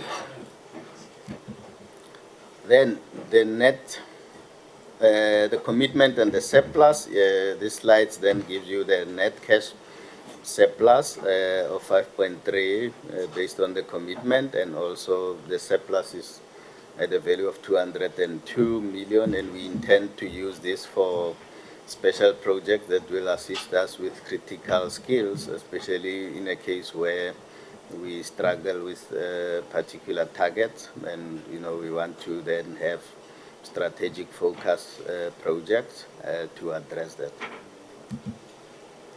Then on the forensic investigations, as alluded earlier, the Chief Executive Officer has been placed on precautionary suspension, and there was a forensic report that was finalized in May 2023, and among others there were delays in the legal team that MERSETA was using, and therefore there were a lot of dependencies around that, and as we sit today, we have received the report that then finds the CEO guilty on 4 of the 7 charges, and the newly appointed board is working on this matter towards finality. Then there was also the Chief Operations Officer who was placed on precautionary suspension in 2024, and there was disciplinary action that took place. It commenced in July 2023, and the matter was then taken through that process, and the former COO's services were terminated in May 2024 upon the board intervention on the guilty verdict, and the matter was taken to CCMA, and it is still at CCMA, and the board is also put in confidence or updated on this issue following the CCMA case that is underway. This particular slide talks to other disciplinary cases that emanated from forensic investigations, and it includes the senior manager who was suspended also in 2022 and consequently resigned. However, the organization is pursuing criminal and civil proceedings on this matter, and the client relations manager in Mpumalanga office was also part of this forensic and was dismissed in February 2024, and this matter was taken to CCMA, and it's going to be reviewed by the Labour Court. And then the last one is the client liaison officer, who also got flagged in that particular forensic report and resigned in March. And the IT coordinator was also flagged, but it was related to leading the evidence against the CEO. Then there is financial misconduct against the senior manager, program implementation, and as I've said, the matter has been reported as a criminal case, and also there were criminal cases reported in 2023 against the CEO and the former COO. Okay, the key vacancies is obviously the Chief Executive Officer, but with the incoming board, they are working on the directive from the ministry in terms of appointment of CEOs, and the COO position was advertised in January, and it's now in the high priority of the board to see through. The executive manager position initially was advertised, but there wasn't a suitable candidate, and it was re-advertised, and there are interviews that are scheduled to take place in November. As you are aware, we got the qualified audit opinion from the Auditor General, and we have put in place the audit action plan. And on the first column, we are showing the particular audit findings that resulted in us getting a qualified opinion. One being that we did not accrue for discretionary grants expenditure that was incurred in the prior year. And the second one being no adequate support for discretionary grant accruals raised.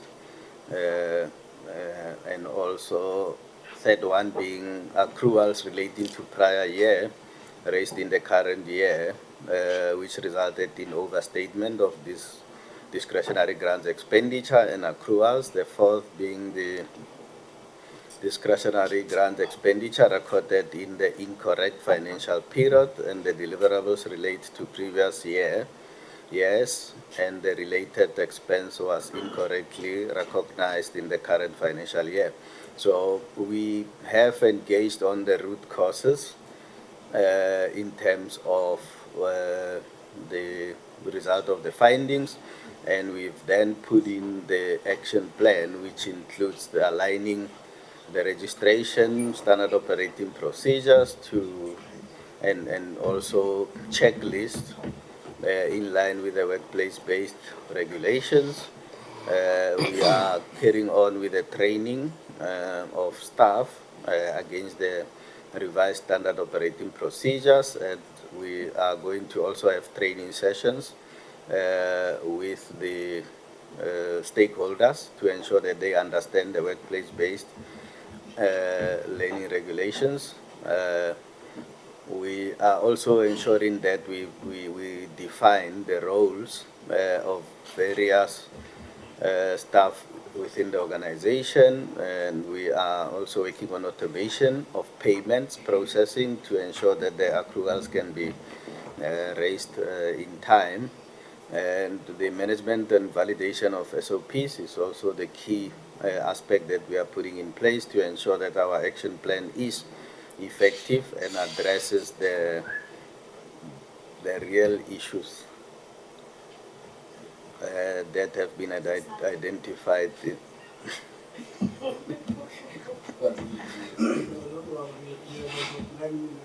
Okay.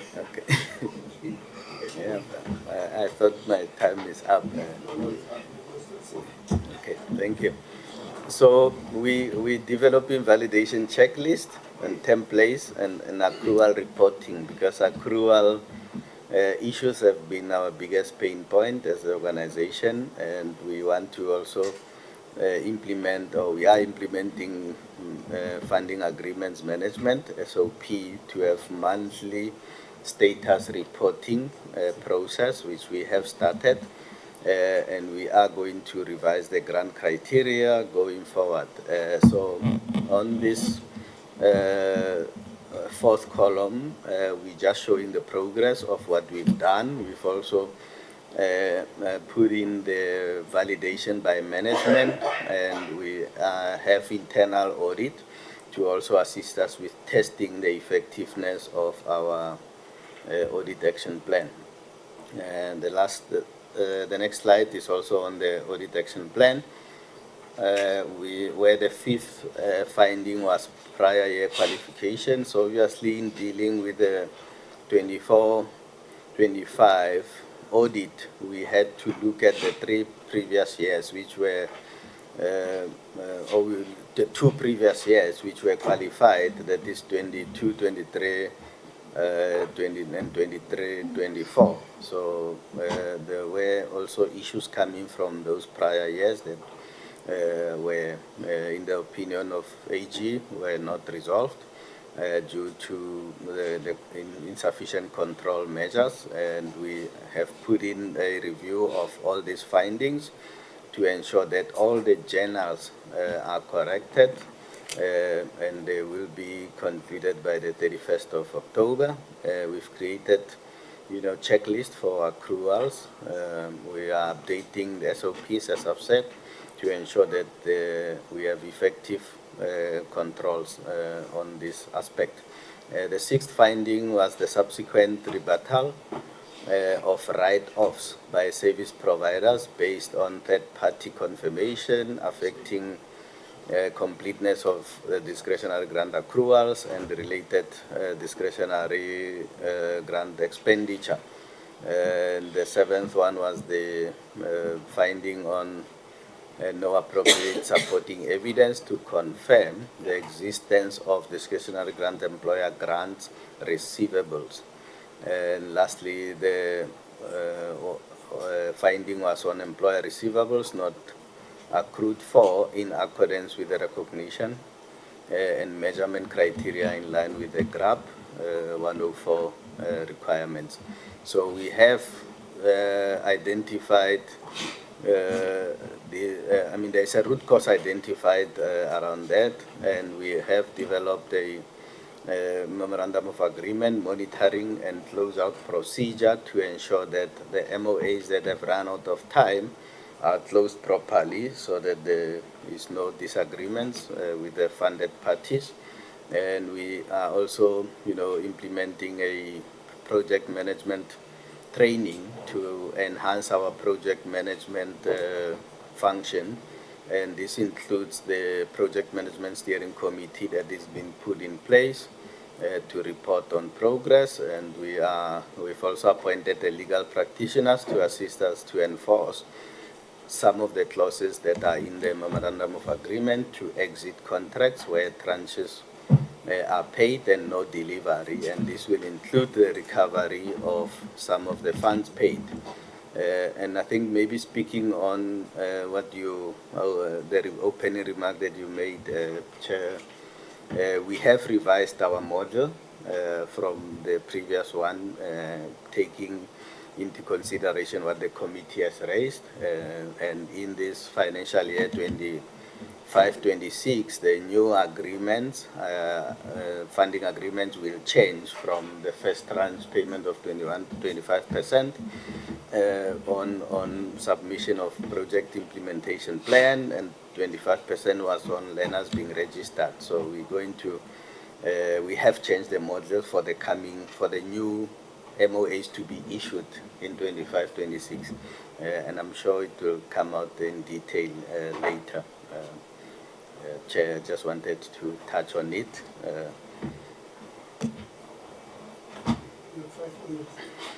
Okay.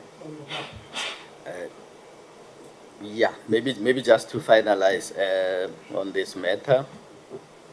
The fourth column once more shows progress. The SOPs have been considered by the management committee and approved, and we are working on getting the project management training. We've gone out in the market to get a provider to assist us, so we are 50% towards completion. We want to complete this by the 30th of November.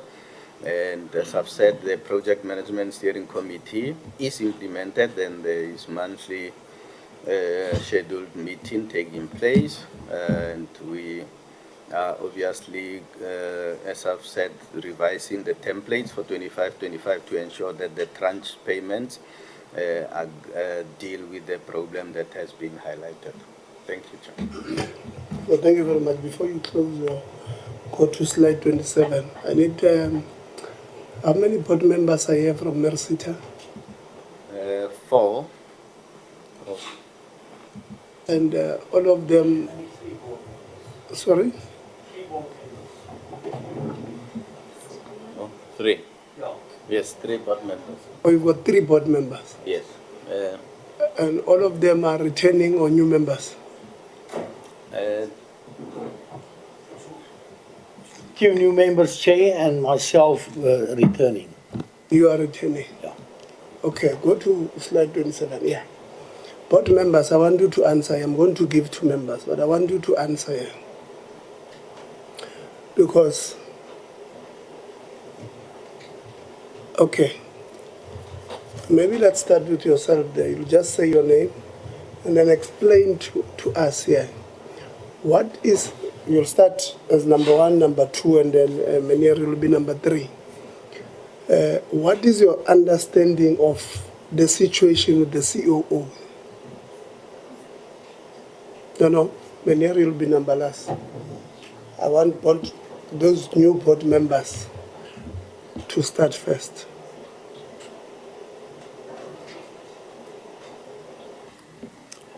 Thank you very much, Chair. My understanding is that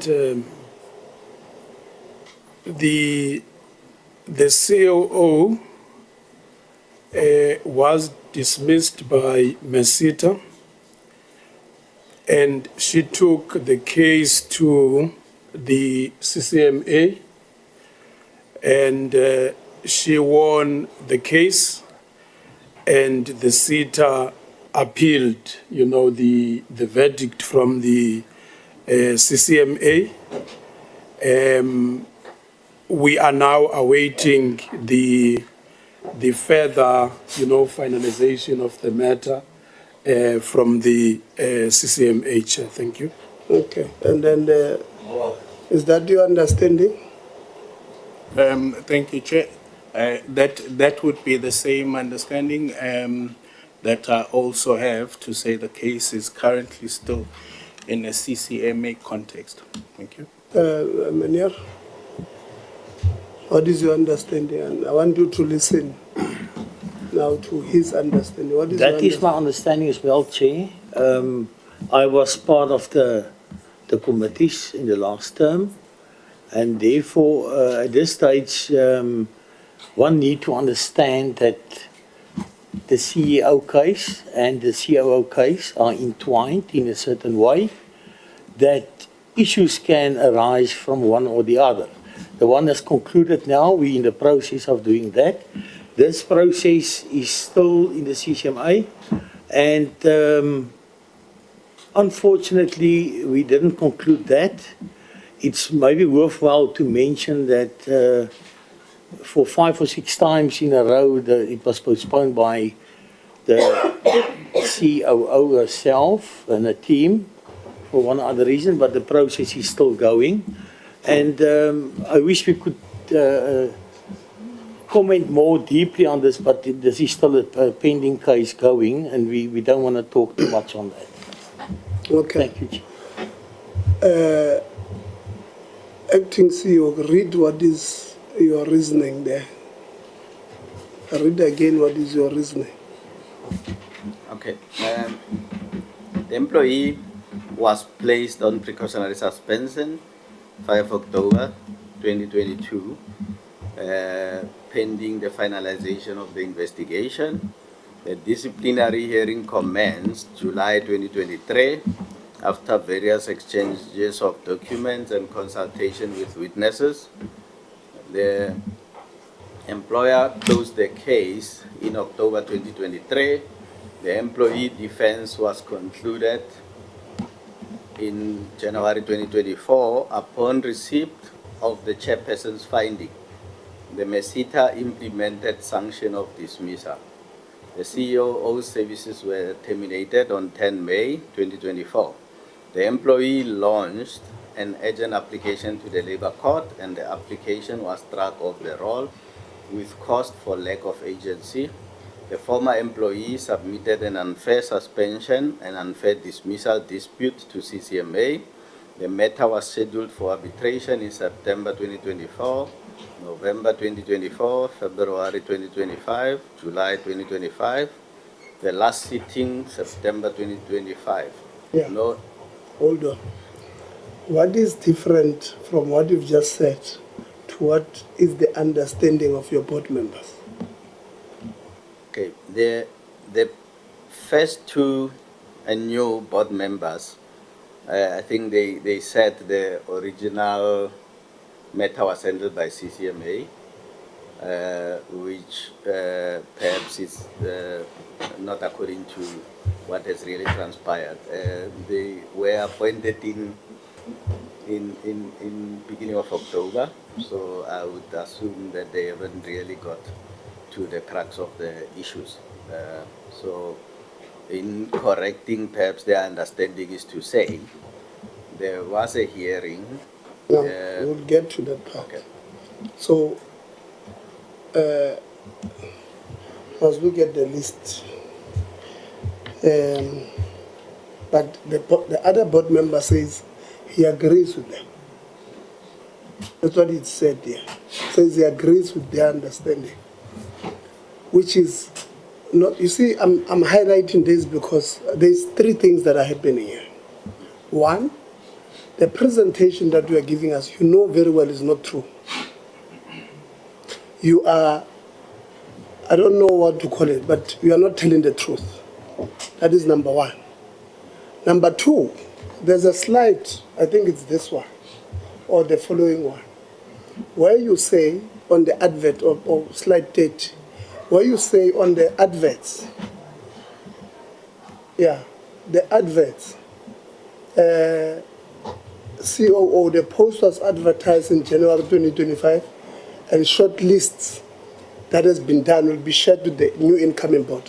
So this is where you are going to trap them to make a mistake. Go back to slide 27. So you are going to give them a short list.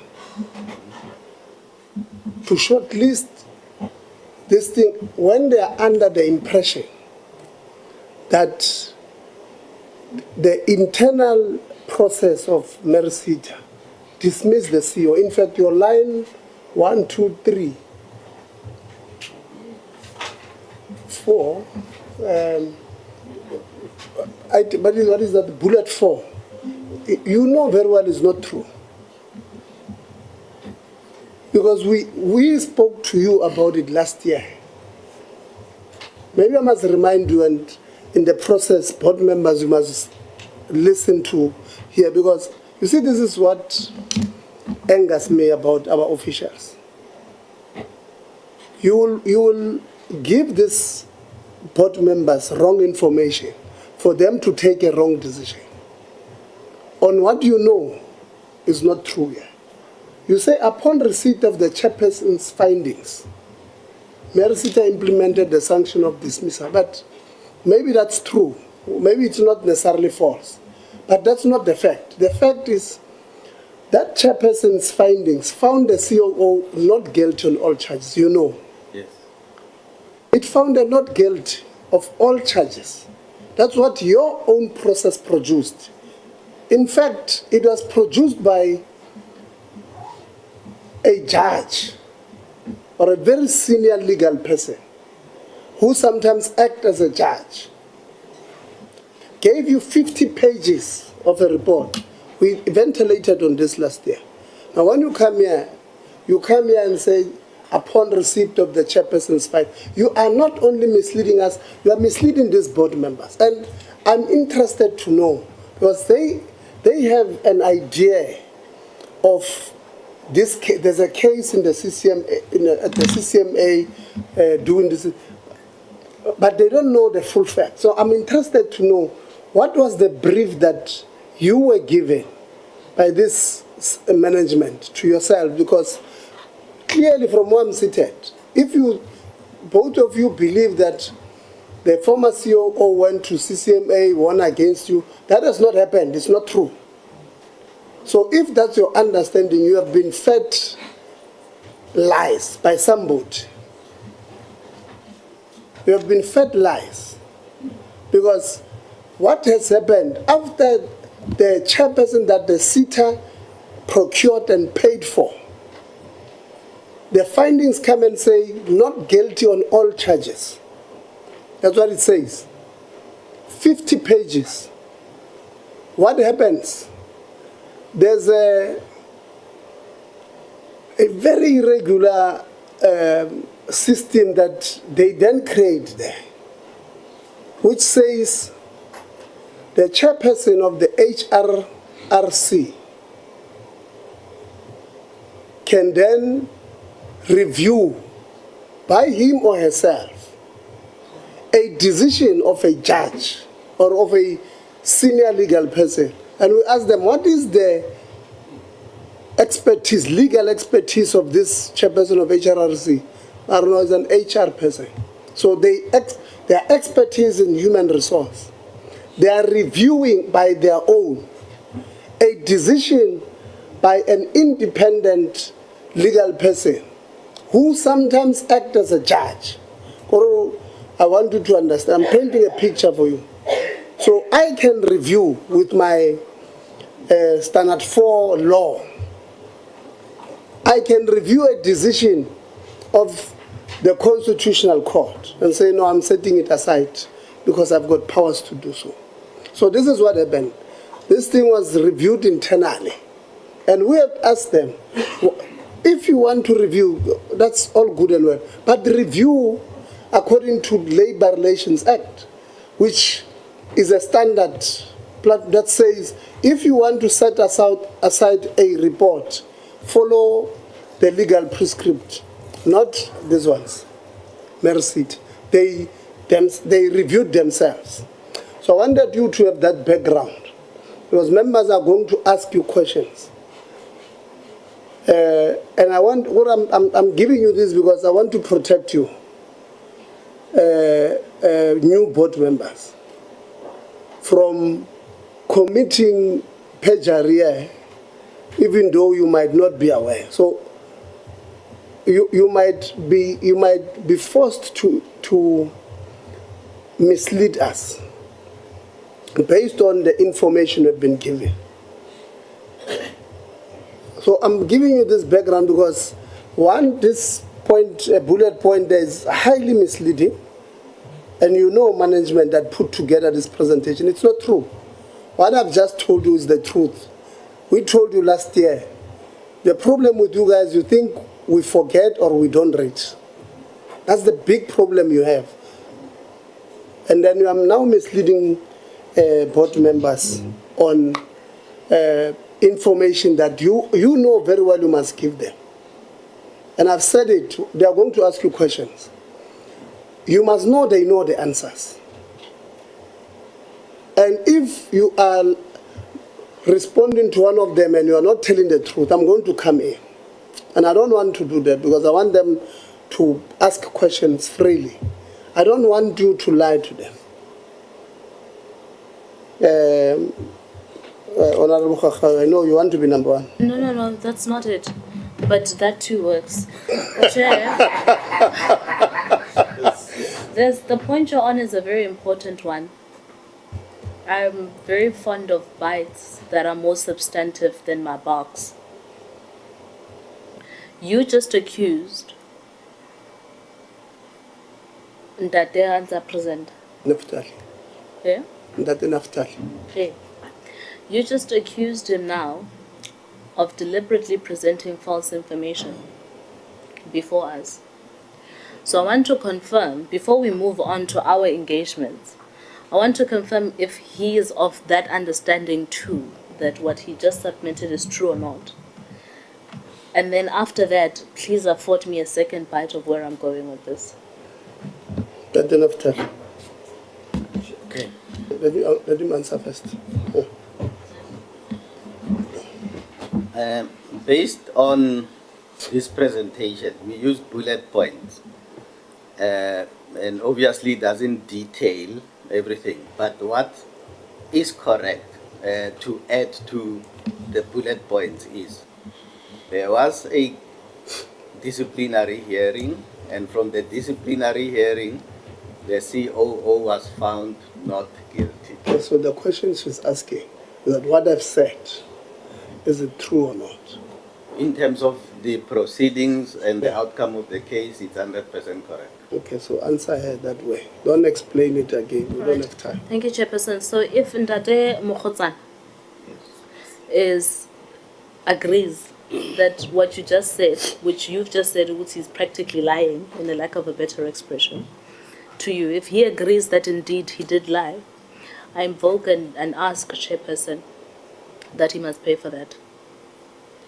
Can you invoke the necessary legislative powers that say people must not lie? And I'm doing this deliberately because we're forever merciful as this portfolio committee all the time, warning people, particularly because Ndate Mokhotsane is not appearing before us for the first time. He knows very well who we are, and we've been cute all along. So I'm asking, Chairperson, that you do that. So thank you very much. Honorable Khabo. No, thank you very much. Mine was basically aligned to the question of Honorable Karabo in terms of checking with the acting CEO as to whether maybe lying to us, was it deliberate or not, or was he misled? Is he the one who prepared this document, so that we also check as to whether he did it intentionally or not intentional. That's why I was saying that it is aligned to that. That is my question, Chair. Thanks. Yeah, the acting CEO is there. Should be the head. The presentation must be approved by. He's the final arbiter, the Honorable Zondo. No, thanks, Chair. I think I want to second Kakao. Honorable Kakao. Honorable to say that I think many things that we may want to ask in terms of clarity in this regard. I think maybe when we check legislation, will direct us in terms where are that going to be asked, because I think what you have said against what was presented, it's two things, and obviously it's written down there, and the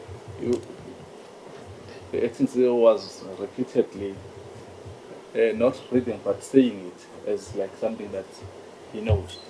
So I think we need to take further steps, Chair, then we engage it further on that regard. Thank you. Oh, thank you.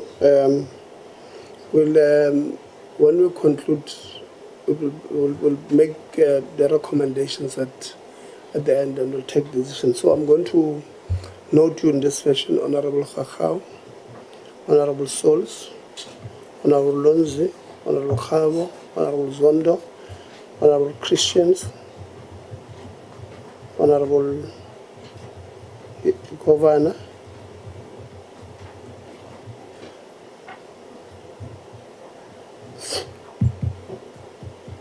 and Honorable Law.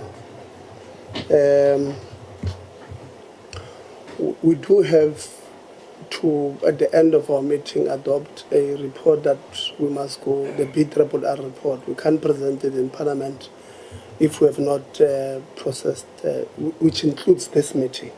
So at the end of this meeting, we'll have to make sure that we deal with this thing. So we'll have, I want to be very generous with you. So we'll have 20 minutes each.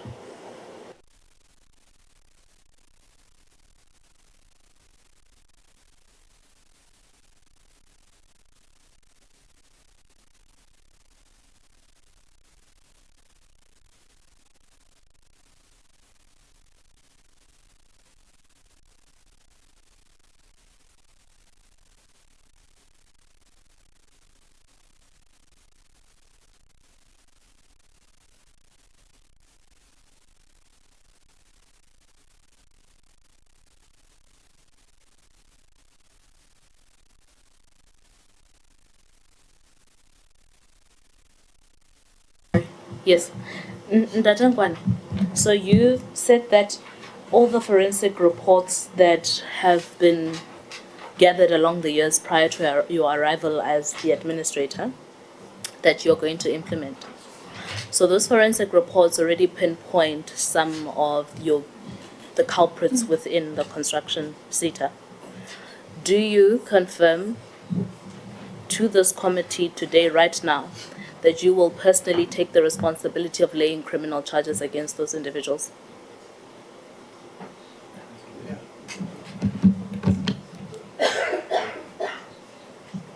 Thank you, Chairperson. Where it's warranted that criminal charges be leveled, it will be. Chairperson, I'm asking because I mean, you and I shouldn't be having chats about forensic reports because you understand them very well.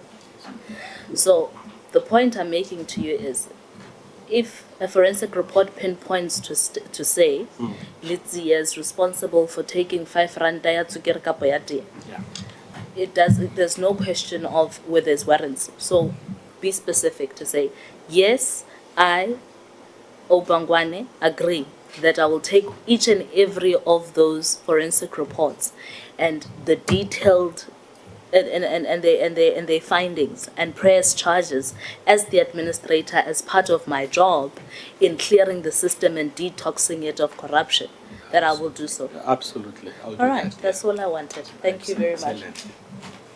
So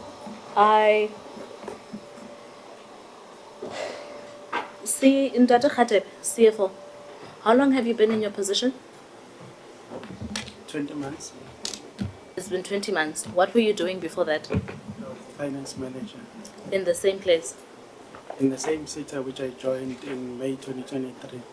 Okay. So now let's have a conversation. You are now the current CFO for the last 20 months.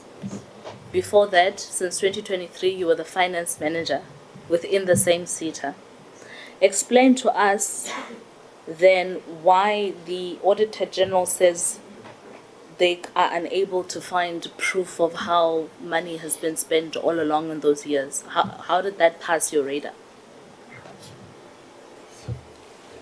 I think the main issue that has been raised by the AG is not how the money has been spent, because we talk of legacy projects. Do not insult my intelligence, I beg. I was very specific to say to you, the Auditor General says they are unable to track and find evidence to substantiate some of the statements that you give. So the Auditor General says you would say you have an indicator here and you would submit a statement to say this is how you've spent money, but they are unable to find proof of that. That's what the Auditor General is saying. So try again. Which is what I'm explaining, that the issue is with regards to legacy projects that were awarded long a time ago. And those projects, we have swept them from our registers due to lack of evidence in terms of the award of those projects. The only thing that existed was offer letters, which up until 2019 and 2020, we started the process of ensuring, or the city started the process of ensuring that there's agreements, because previously there were no agreements. Auditor General, apart from the legacy projects that the acting CFO is talking about, are there other findings that particularly deal with how financial statements within construction CETA have been so but I think you hear what I'm trying to say. Yes, Chair. Yeah. Yes, there are other. There are. So it's not only your legacy projects. So how does that make sense?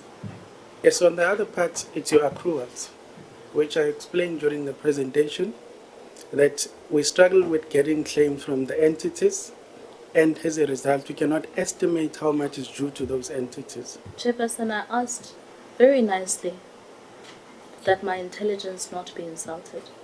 When I asked about the mismatch between what is said and the evidence, Ndate Khatib said, oh, no, that has to do with legacy projects. And I cautioned again to say, but let's not do that.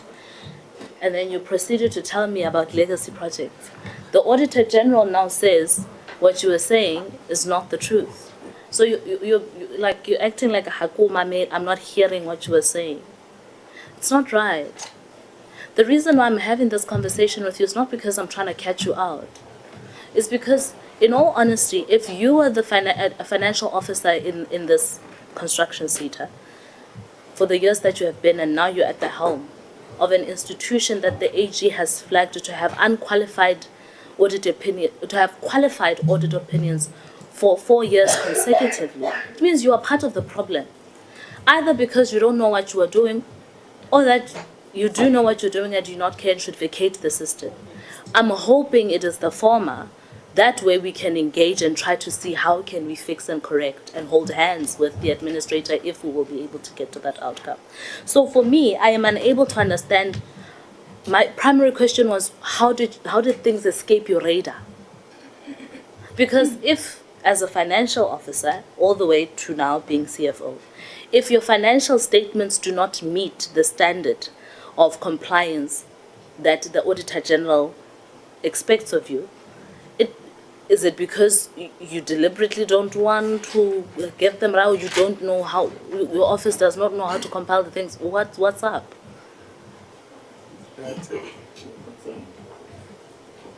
Yes, I think maybe, remember, we need to deal with the specifics here. Because if you're talking about financial mismanagement, it's a broad statement.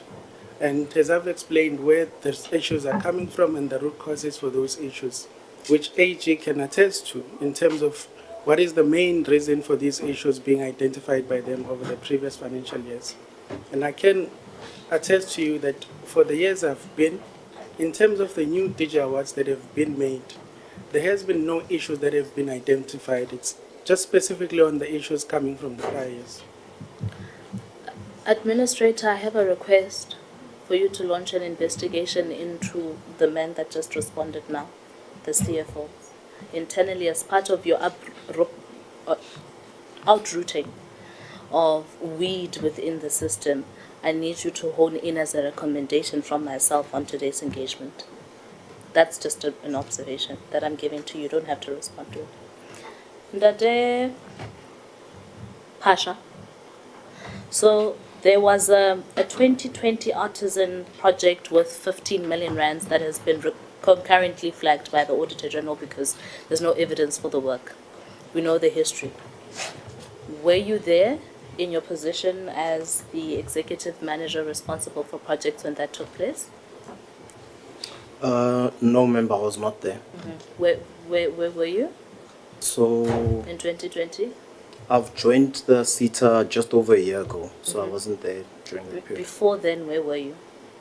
Before I was with the CETA, I was with the National Empowerment Fund. You were? With the NEF, the National Empowerment Fund. Thank you for that notice. And then when you assumed the responsibility that you have now, what was your immediate observation and recommendation on the artisan projects to further avoid future projects of this nature? Or future occurrences of this nature? Can I please ask for clarity on the specific project you're referring to? The one in your 2020 presentation, sir, about the artisan project that took place in 2020. I assume you know what the Auditor General flags as part of projects in your department, which you presented today.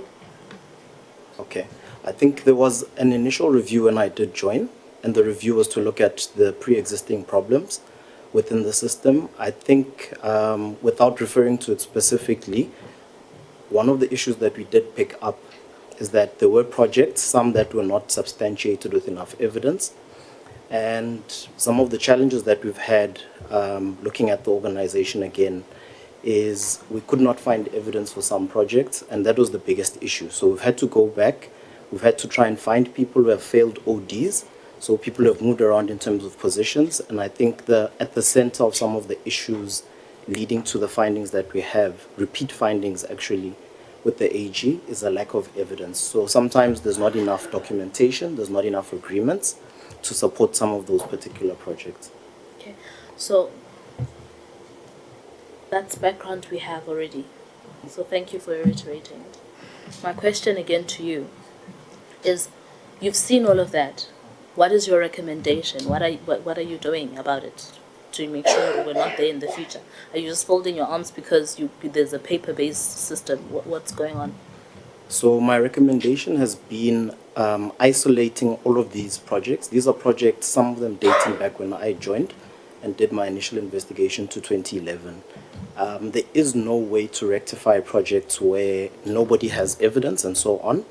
The recommendation that I'd made was to ring fence all of those projects together and then have an engagement with the Auditor General, because from my research as well, looking at other CETAs, some of them have had a similar problem. And without us taking a different approach, so essentially ring fencing these projects, agreeing or sitting down with the AG and engaging with as well the department to see on how we can actually close out these projects without causing financial harm to the organization, but also getting something that the AG has flagged as really important, seeing if there's a counterparty that is willing to accept that the commitment that we've made on our award can be written off. So we need to run a process that allows us to then write off these projects. If these are projects that are inactive, some of them were never started, some of them are projects that have collapsed as well. Okay, so the question is, so in the admin aspect of it makes sense. There's the accountability model of it that's still lacking, which I understand can be tedious and close to impossible without evidence. But are you saying to Parliament today that since your observation you have not been able to track down at least one human being who's been responsible for part of where we are right now? So, no, that is not what I'm saying. What I'm saying is that we do have evidence, but it's incomplete. So, with some of the changes we've had, and these are again projects that are from 2011 to date, we've had people, for example, who are in projects and running projects who are now in totally different roles, maybe in support services. So some of these people are still within the construction CETA, some are no longer there. Okay, so what are you doing to track? Askis, I have 7 minutes left and I still haven't engaged MERSETA. So what we've done to track is we've isolated the projects. We've started the process of trying to put together all of the evidence that we have. So we do have evidence or some information for these projects. And we're now at a phase where we need to understand what went wrong, who are the people who are responsible for these projects. What is your deadline? Our deadline for this process was by the end of this financial year. We need to have isolated the projects and identified what went wrong and look at the corrective measures as part of our audit action plan. So are you saying in April 2026 you'll be able to come back to this committee and tell us what's going on? Yes, that's what I'm saying. Right, that's fine. Thank you. The others, again, Chairperson, I wish I had more money. More, that too. More time, because money is what's happening in my brain. Mempande. Hi. How long have you been the CFO of MERSETA?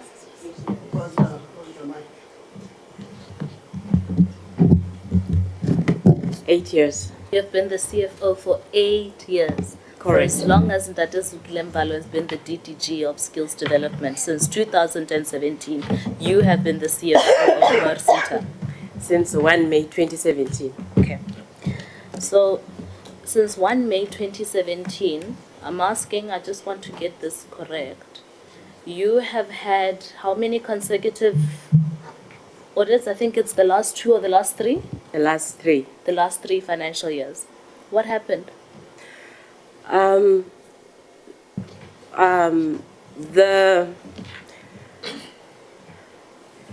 2022, sorry? I have 5 minutes. 5 minutes. Well, okay, to put it in one sentence, the AG came in 2023 and they said to us there's training happening on the ground, but it's not, we don't see it in your financial statements.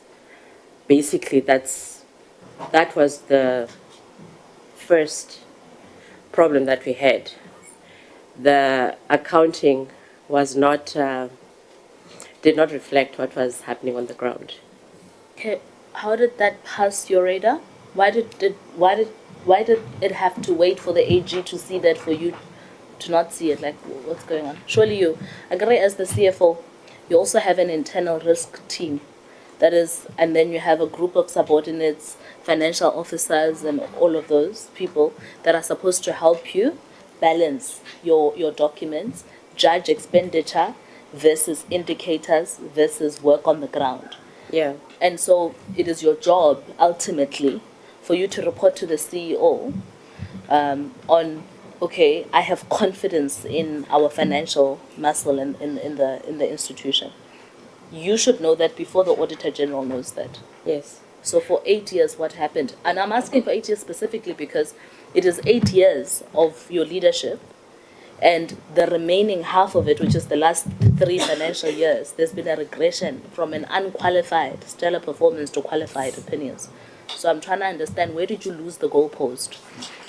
There was no goalpost that was lost, I think, but the accounting treatment had been the same throughout. So what would account for would be what we receive and have evidence of it happening on the ground. But there's a blind spot that we are alerted to by the AG when they went to do the project visits, and they would check what the employers have on their records, and it would not match what we have on our records. So there's no way we would have known unless it reaches our radar. Mempanda, I put it to you, you did miss the goalpost.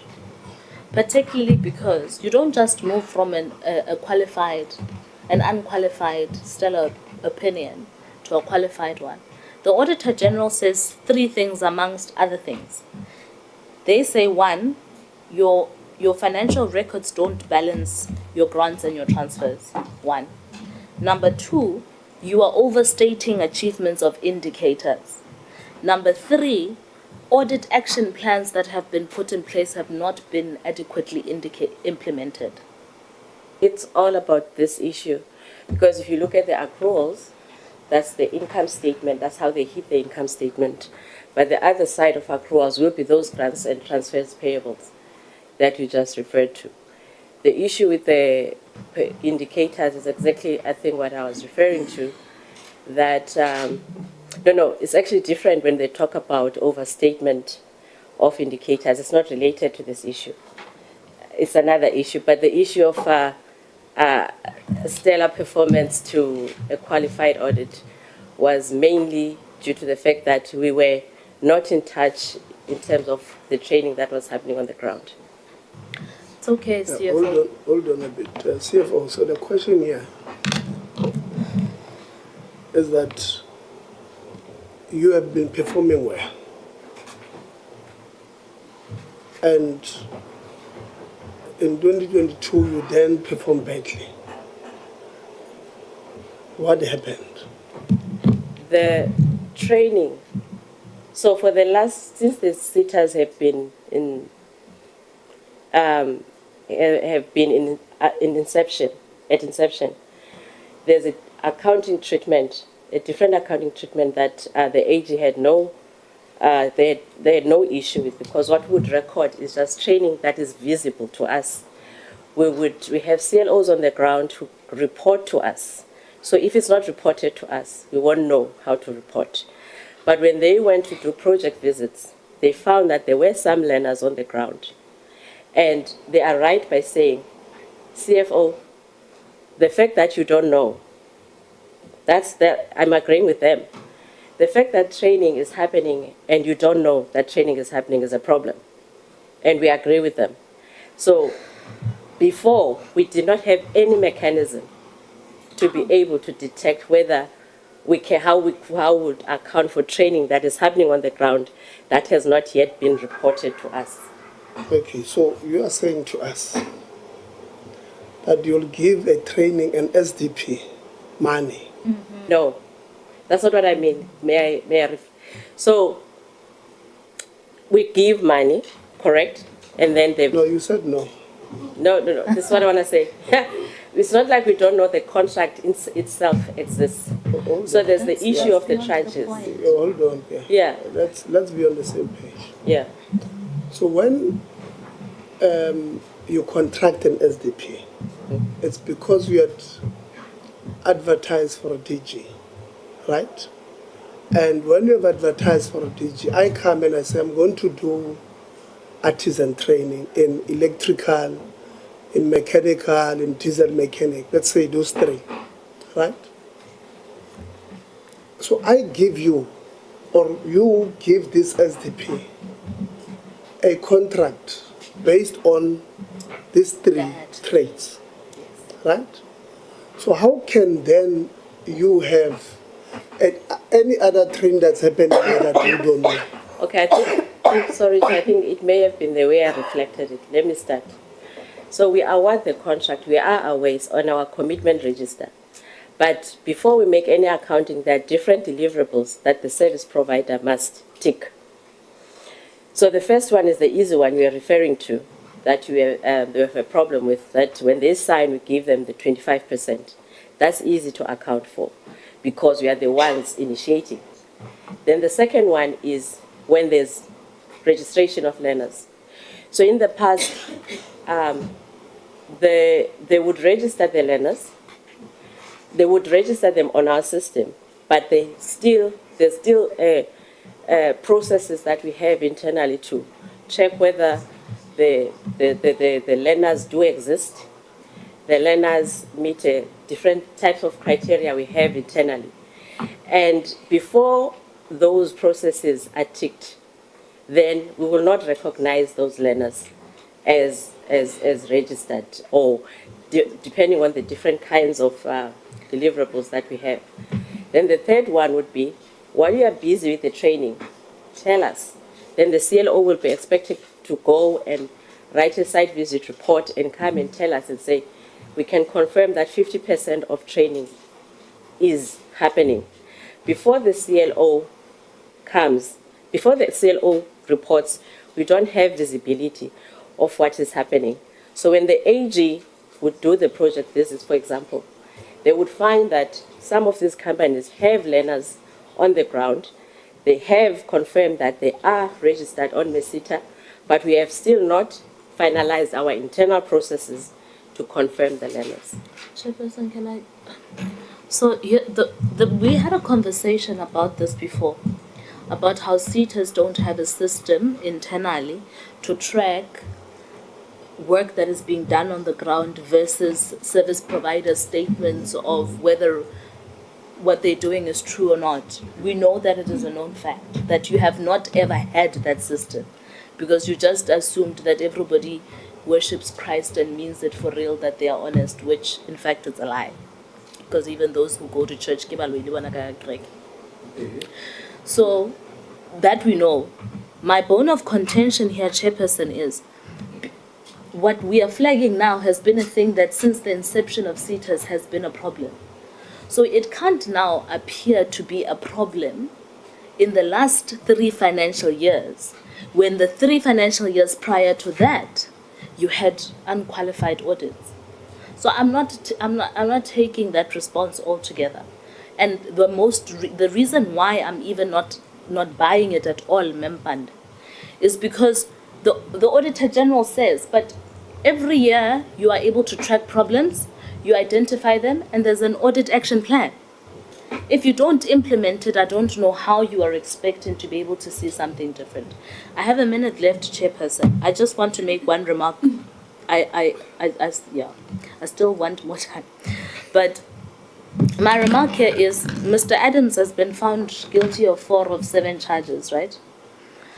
There's no way Mr. Adams is guilty alone. It's not possible in human nature for a person to be a conspirator alone, to be the middleman alone, to be the executioner alone, to be there's no way, it's not possible. So, Ndadadibia, you are now the interim chairperson of the accounting authority, and this is not your first rodeo in the system. I put it to you, sir, that yourself, your team, have a responsibility to have an honest reflection about what went wrong with MERSETA, because you were once upon a time the pride and joy of the sector. You have a responsibility to have an honest reflection. And if you are part of the problem, to recuse yourself and allow somebody else who worships Christ for real to take over the baton and fix the system. Particularly because we are way behind our targets as a country of skills development, which are supposed to translate, Chairperson, to economic emancipation of many people. So if I had more time, I'd be probing more questions, but it is what it is. Thank you for your time, Chair. Thank you very much, Honorable Souls.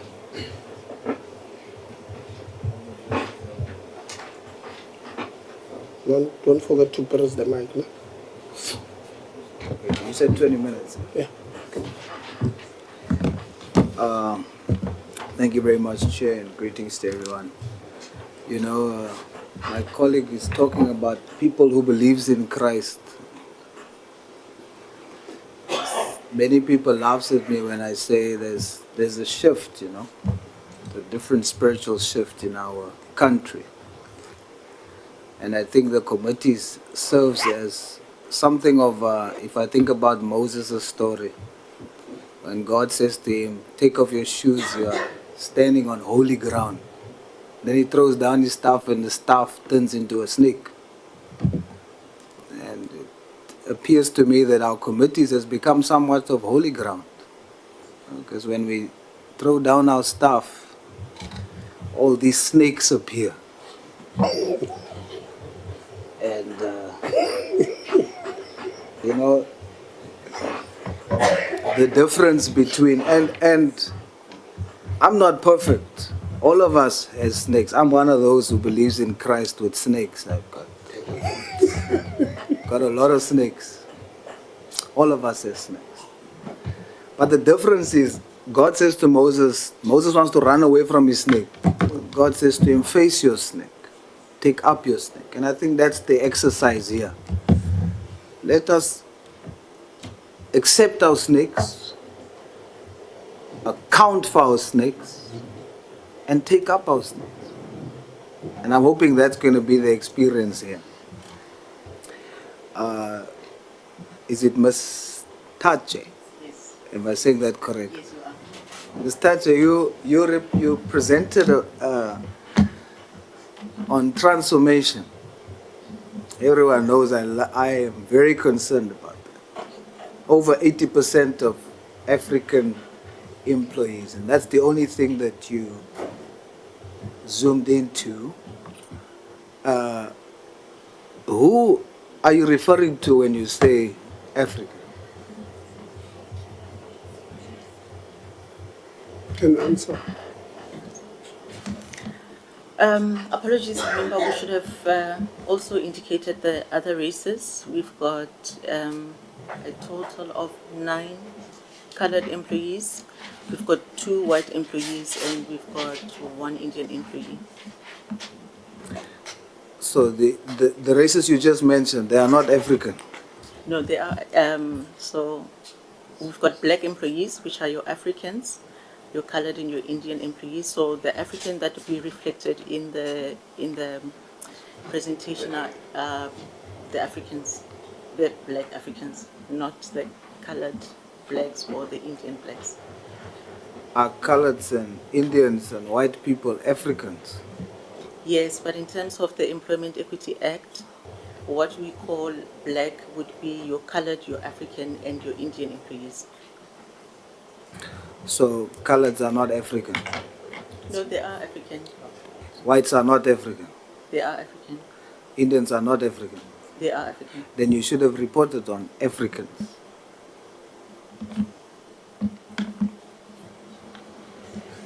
Honorable Souls, Honorable Lonzi's hand. No, thank you, Chair. No, I think Honorable Souls is unfair on CETA because it's clear, it's the act that designates how companies, universities, and all of these people must classify the different races in South Africa.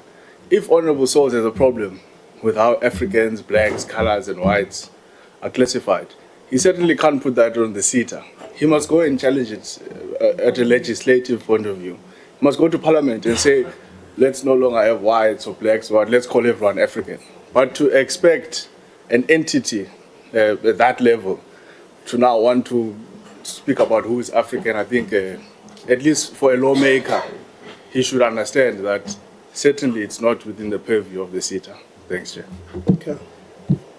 It's in the purview of the CETA when you come and present, and your posture is that you will not even talk about coloreds, Indians, and whites.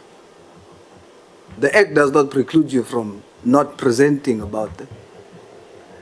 And so I'm dealing with your posture. We will deal with the law. But when you show that even in your approach, they are not important enough to come and talk about. And that's what I'm addressing. And I think that's the superior logic we need to deal with.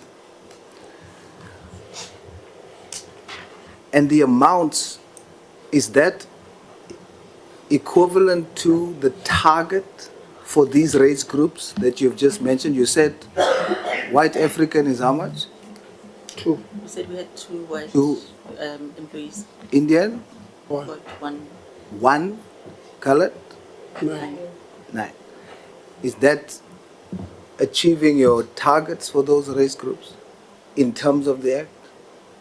Not necessarily. However, there has been an improvement. I think in the last financial year, we've had a number of other races that we have employed besides your Africans. So there is an improvement, but we're still working towards achieving the targets. So the answer is no. Yes.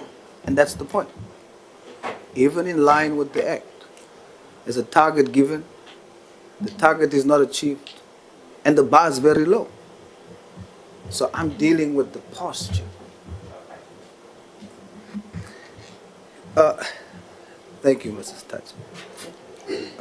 Mr. Pasha, do you know about the complaint where one of your employees, Ms. Tsitsi, required an 8,000 rand for the printing and issuing of accredited certificates that she calls her side hustle?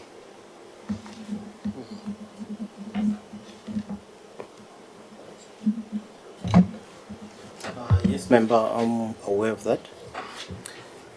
Is she fired?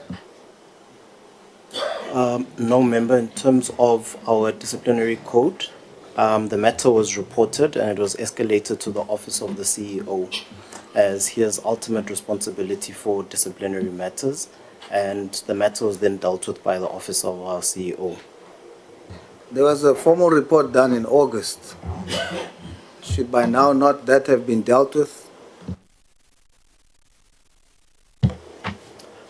So the matter was with the office of the CEO. I did not continue with that particular matter after that because it's delegated in terms of our delegation of authority to sit with the office of the CEO.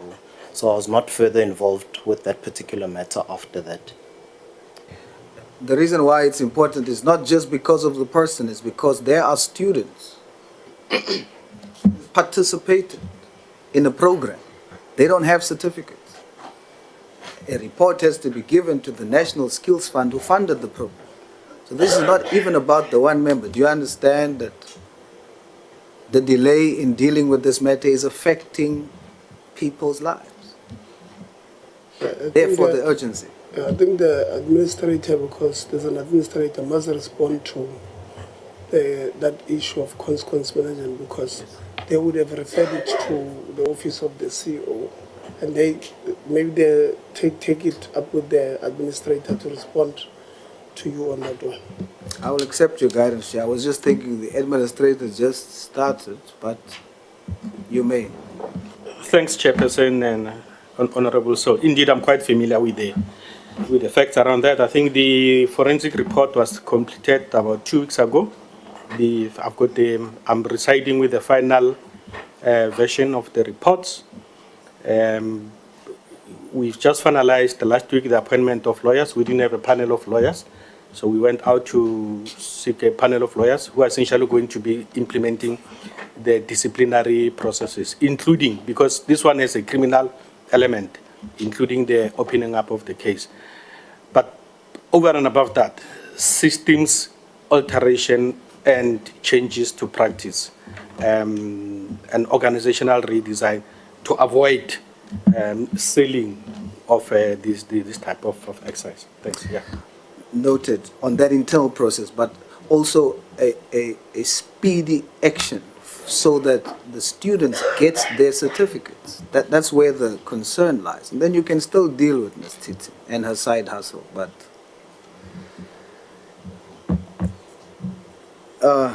Administrator, Mr. Nkwana, I want to tell you about the heroes in your organization that you now have responsibility for.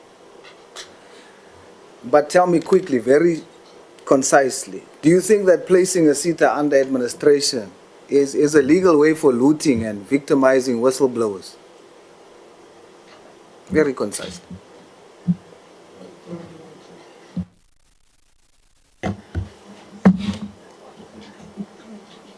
So your question is about why CETA was placed under construction? No. I'm saying under administration? No. Can you rephrase? My question is, do you think that placing a CETA under administration is a legal way for looting and victimizing whistleblowers? No. No? Not, yeah.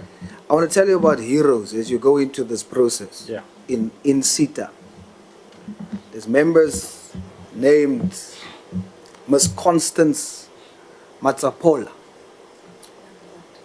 You know, she reported irregularity in 2022. She was suspended. She won the appeal, and the CEO decided he doesn't want to appoint her. You have Nkululeko Vilekazi. He reported an unknown participant in a BEC meeting, and for that he was suspended, taken through disciplinary. He won, and that's why he's back. Mr. Tsepo Mogoane.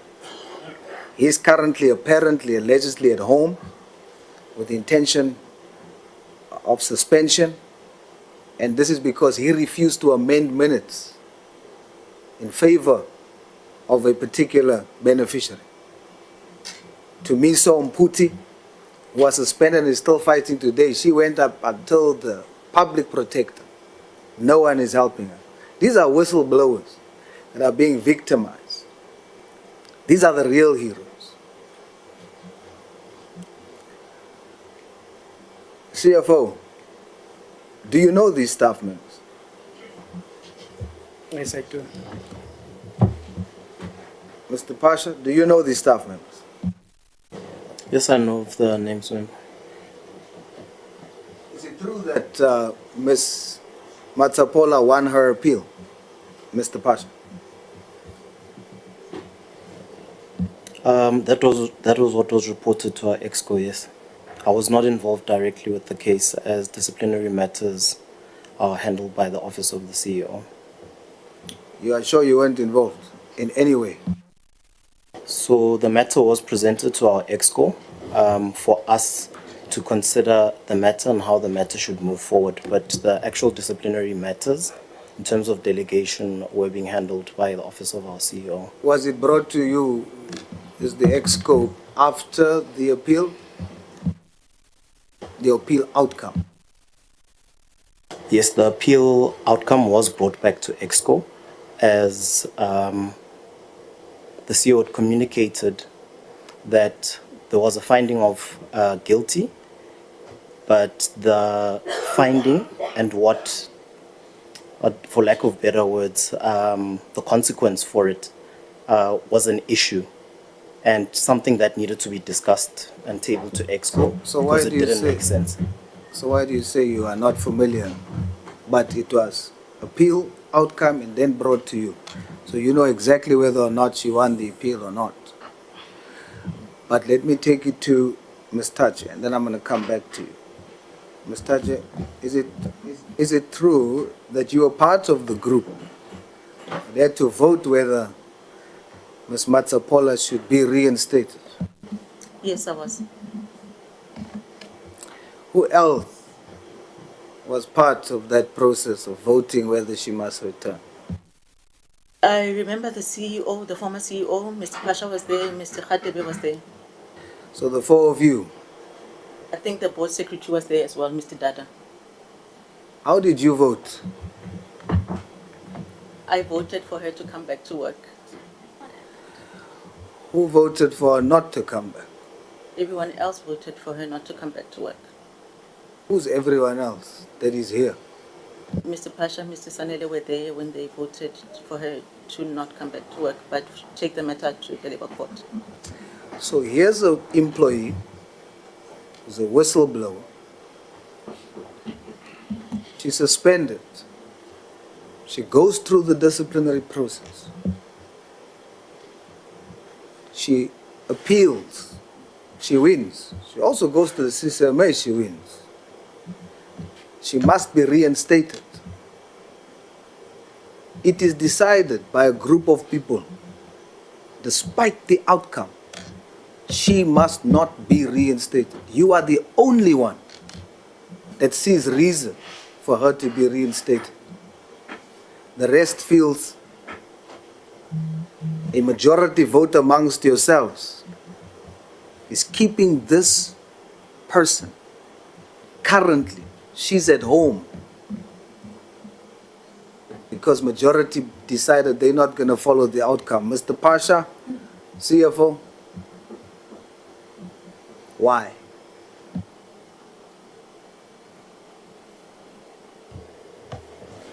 Member, I think, so I differ on the finding. She did not win the appeal. There was an inconsistency in that particular report, and to provide the detail, it did find that she did do wrongdoing, but the actual sanction had said that nothing should be done about it. And I think this was previously reported on last year when we were in Portfolio Committee. She was one of the people who were listed and were asked by Portfolio Committee, why is there no consequence management on particular cases? On that basis, where we believed from that appeal, it did say that there was wrongdoing. It would not be correct to then not then deal with the matter. And there's an inconsistency again, or issue with our HR policies that don't deal specifically with issues like that. So we believe that allowing the matter to go to Labour Court would allow an external independent person to then make that specific finding. Again, the Office of the CEO was dealing with disciplinary Because I've matters got- sorry, and was to sorry, Mr. procure a Pasha. legal opinion on it. Because I got 3 minutes left. Here's the thing. The matter that you had to vote for before you had to vote for amongst yourselves was whether she should return or not. That was the question. In other words, what you had before you said she must return. You decided she shouldn't. And the only reason why she's not at work today is because one person out of the group voted she must come back. That's how it got decided. Now you say it must go to Labour Court. She must now pay to challenge that decision. Why?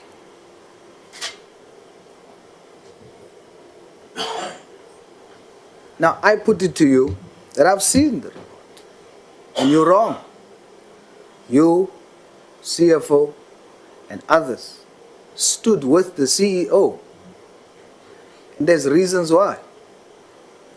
All the irregularities that she exposed, even the reports. I'll challenge the details of the reports that the administrator has before him that also implicates whistleblowers, the people who are standing up for what is right, the people who is exposing the snakes. Now here's the difference to all of you. The difference is, you know, when Moses threw the snake, when he went there to Egypt to save his people, the magicians there of Egypt also threw down their staffs and it turned into snakes. We have magicians here that can make millions disappear. Magicians that make charges disappear. But the difference is, you see, Mr. Velakazi, Ms. Matsupole, Tumisa, those ones, they are not snakes, they are doves. So you bit them and your poison is keeping them at home now.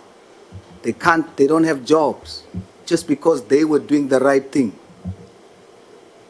They were doves. They are doves. They're humble. But God is raising up a remnant like Moses. When they throw their staffs, it's not doves, it's snakes. It's now snake for snake. And we coming, the difference with Moses' snake, his snake swallowed up the other snake. Some snakes don't bite, Mr. Pasha. They swallow up. We're coming. We're coming hard. Treat our people properly. Administrator, I hope you will look into these matters. And you will be different from others. And bring back these people who stands for what is right in the organization. Thank you, Chair. Yeah, I just need clarity on the thing. So,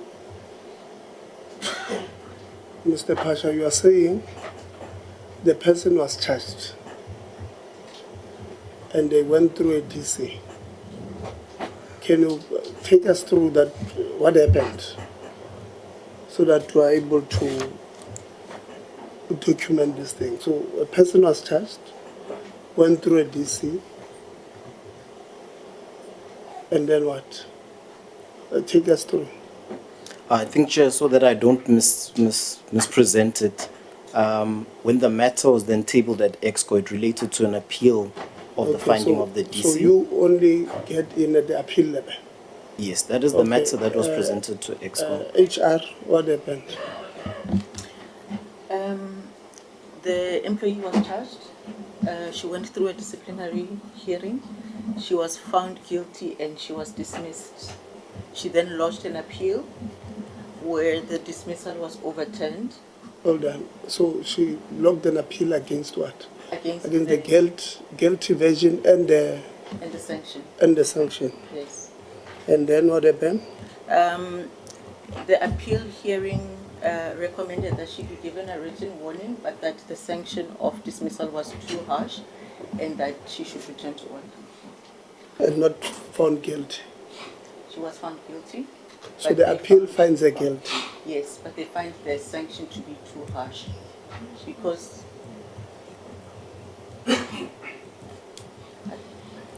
So where does she appeal? I'm sorry, I said.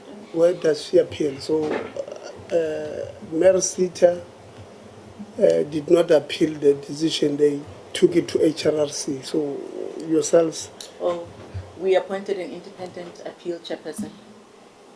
And Okay. they produced a report. So it was also independent, this one. There's an Yes. independent process. But says the sanction is too harsh. Yes. She must be given a written warning and then Reinstated. be reinstated. Yes. And then what happened? The decision or the report, the appeal hearing report was tabled at EXCO. According to your policies, is that allowed for EXCO to? No, it's not allowed. So why did you sit in a meeting that was irregular? So it was a normal EXCO meeting, and I think it was an additional agenda item that served there. I think I had escalated the matter to the HR committee of the board to deal with it because I was not in agreement with the CEO in terms of what he wanted to do. So what happened is that when the appeal hearing outcome came, we presented it to the CEO to say this is what the appeal outcome is saying. We recommend that she be brought back to work and she received her warning. But he did not agree with us and he thought that it would be better to take it to EXCO for a vote. And then he would then inform the board on the planned way forward, which was to take the matter to the Labour Court. Okay, so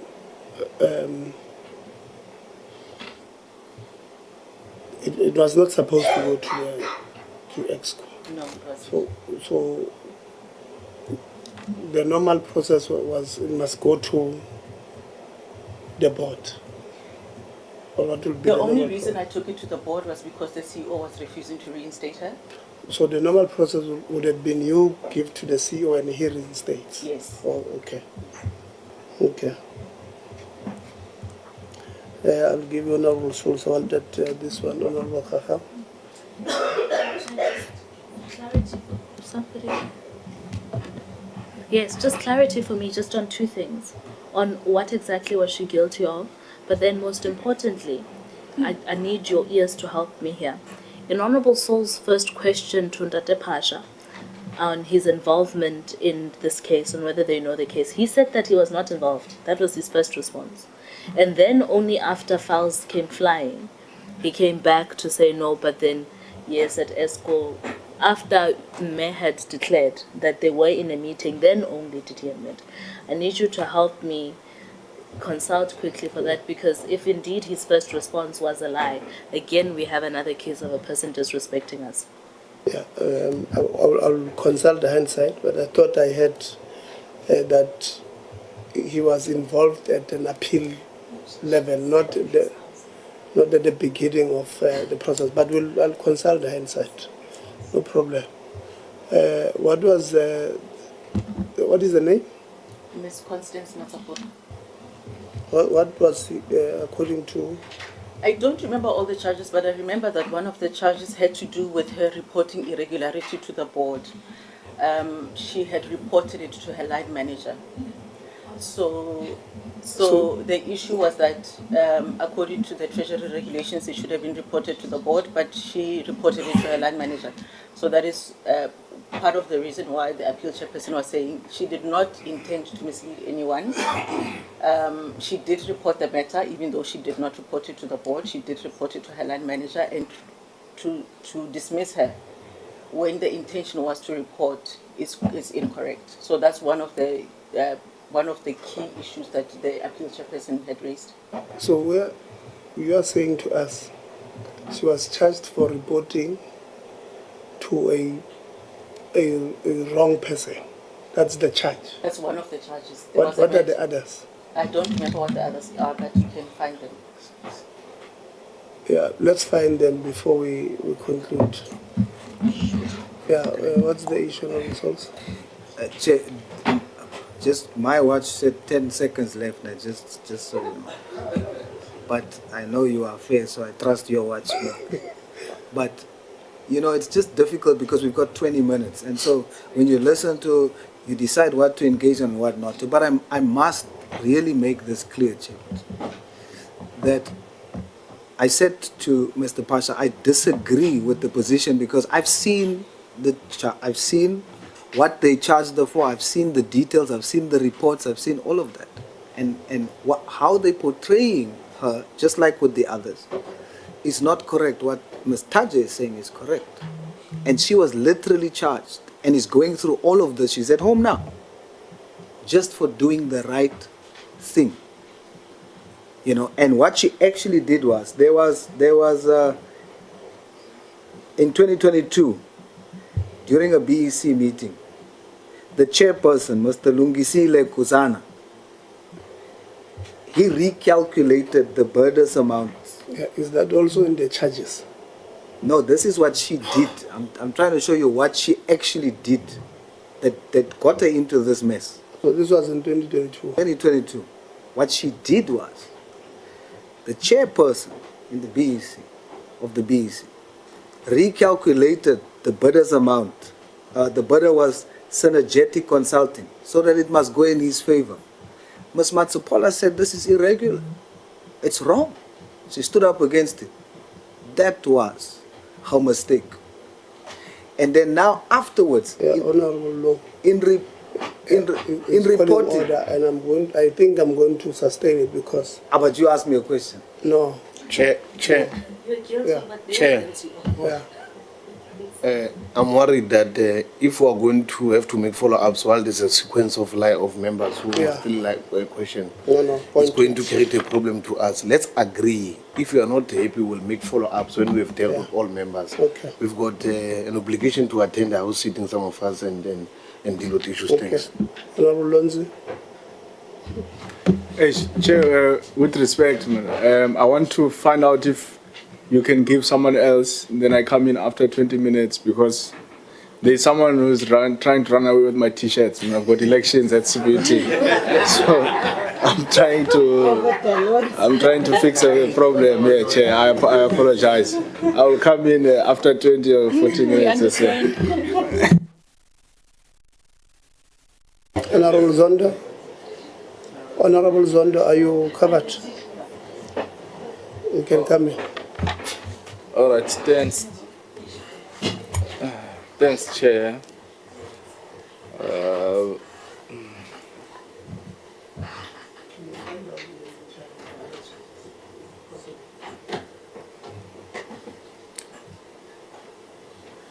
Has my time started?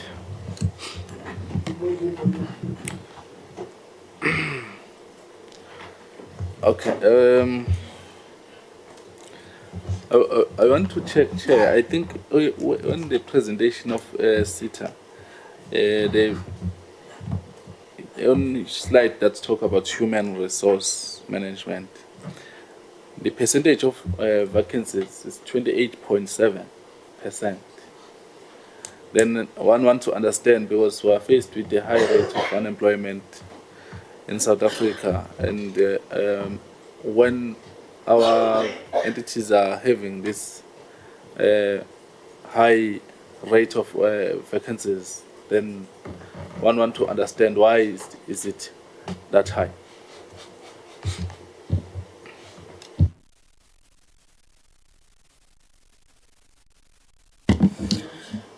Thank you, Chair.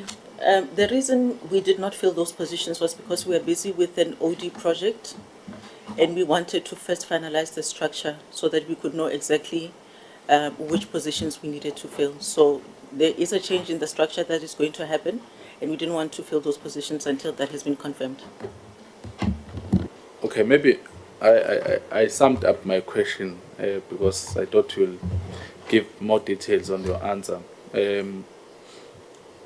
I think this is 28.7 now. Then one will want to know what was the percentage last financial year. So that I want to link your answer to say that there is a process that you have embarked on now. Then what was happening last time? Then is it going up or going down? I can get the specific number for the previous year, but it's quite similar because we did not do a lot of recruitment in the 2 previous financial years, but we can get the exact vacancy rate for you.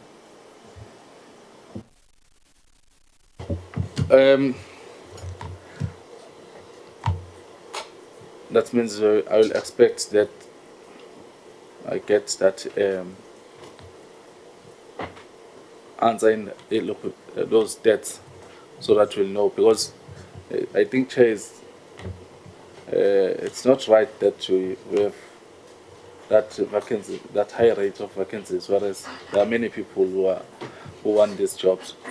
I think I had it. I think I was going to be covered by the question of honorable souls in terms of these African employees, but I want to get exactly, because I was trying to Google and do everything, but I can't get it exactly to say. If you say Africans, what is the limit of Africans? Is it South Africans or Africans? Then, yeah.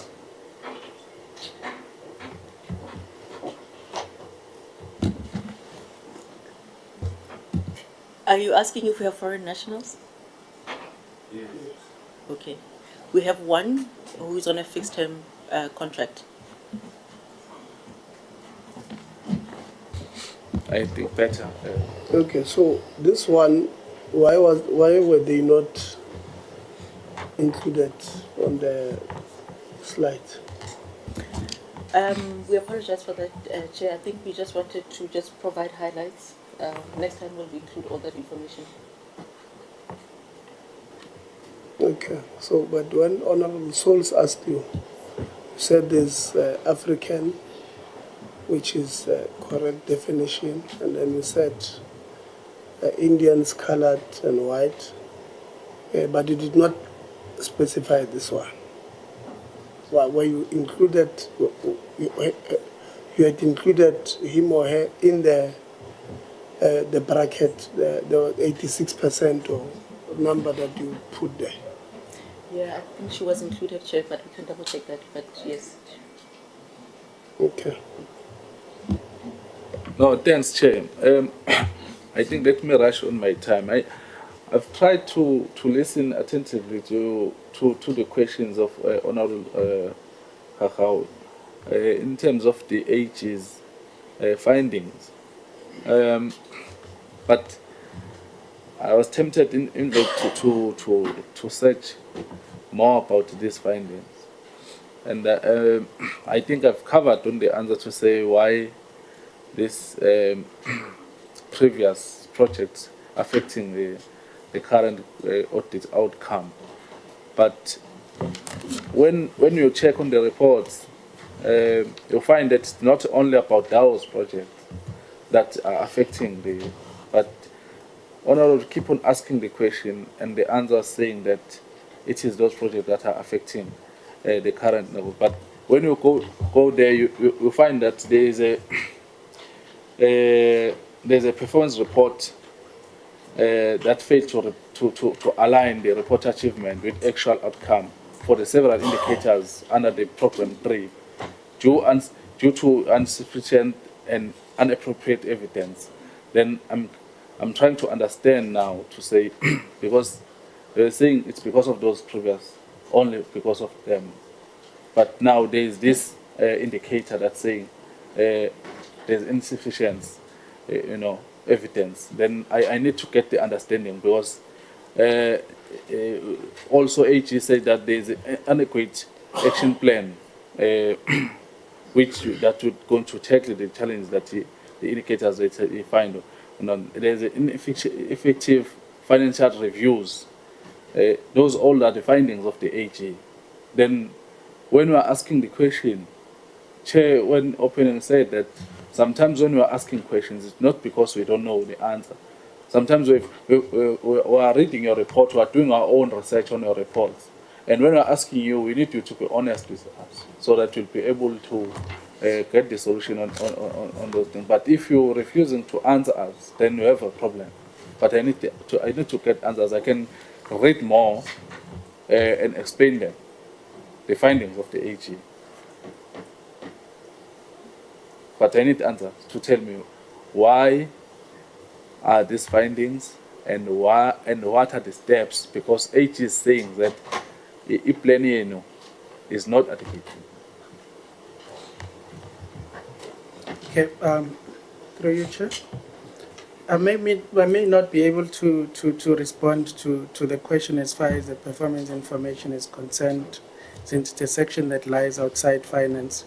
But if you look at the issues, as I've indicated, on key to the findings that have resulted in the previous qualifications, it is what we have alluded to, which is the discretionary grants project that were awarded back then. And we try to explain also the source of the problem, which is due to lack of project management, because you'll find that there's one administration that does not pass over the information to the next administration in terms of those awarded projects. And these projects end up being abandoned projects. Currently, I think the administrator is aware of such projects ever since he came, that we do have a list of those abandoned projects that needs to be dealt with. And the people that awarded those projects, some are no longer in the organization, which needs to be attended to. And hence we are failing to produce information to AG with regards to the awarding of those projects. Other issues, just like I said, they emanate also from the issue of discretionary grants, which is the accruals. No, let me go with you directly on what touches you. Here, AG is talking about late submissions, annual and financial statements, citing the unresolved audit matters, which were Auditor General has picked the previous years. And there is a list of that even talk about the irregular and fruited expenditure that were not resolved. And they were submitted late because you failed to convince the AG that what we've picked last financial year, we have resolved it and it won't happen again. So that one touches you. Can you respond to that? I'm not sure if I'm following your question. If you can just kindly I'm saying, repeat it. in the auditor, in the AG's findings, there's a point that he talks about late submissions of information. Yes, Okay. and when we expand on that, it's talking about financial statements, citing unresolved audit process matters with Auditor General, and below that he says that what is unresolved, one of it's irregular and fruitless expenditure that were identified in the previous years, and they are not resolved, and you are submitting late because you are failing to convince the Auditor General to say that how you are going to move from that. So I'm asking you. Okay. And as far as the submission of information is concerned, we will have a problem because mostly our systems are manual, and it's difficult to collate and collect all the information that is due. We're normally given 3 days to submit. So to get all the information and submit to AG within the 3 days, it's normally a challenge because we've got projects sitting all over the country, so we expect information to be coming from different project managers. And then going to the issue of fruitless and wasteful expenditure, I did mention in the presentation that we do have... Okay. Okay. If you are saying because you are submitting manual, this is a different answer from what you have answered to Honorable Hakau, because you insisted that those all projects that are affecting the audit outcome. Now you are saying because we are capturing manually, then we have a problem. We're in the fourth industrial revolution. Then when there's an entity, government entity that will say we are doing things manual so we can't report on time, what are you doing as a management to make sure that comes the time for the deadline, you have all the information on your desk to submit? You know, I need you to that's why, in fact, the AG is saying that we are failing to convince her to say you are going to fix this thing on the next financial year. Because now we are saying the problem that you don't tell us what you are going to, how you are going to fix it. I think the issue of manual capturing, how are you going to fix that next financial year you submit on time? I think we have started the process in our post-audit action plan to make sure that we digitize the finance processes, including the discretionary grants commitments register and all the information that is required to support the same. So problem lies with the lack of digitization, which is one of the key elements of the turnaround strategy that the administrator is looking into. You know, when we are lying to us, we are lying to the public, we are lying under oath. You will have a problem that you have to answer through the legal channels if you are lying to us. Again, AG is saying that on your department, there were improper payments to service providers, sometimes without any deliverables being produced and patent to note by the past audit. That's why I'm asking.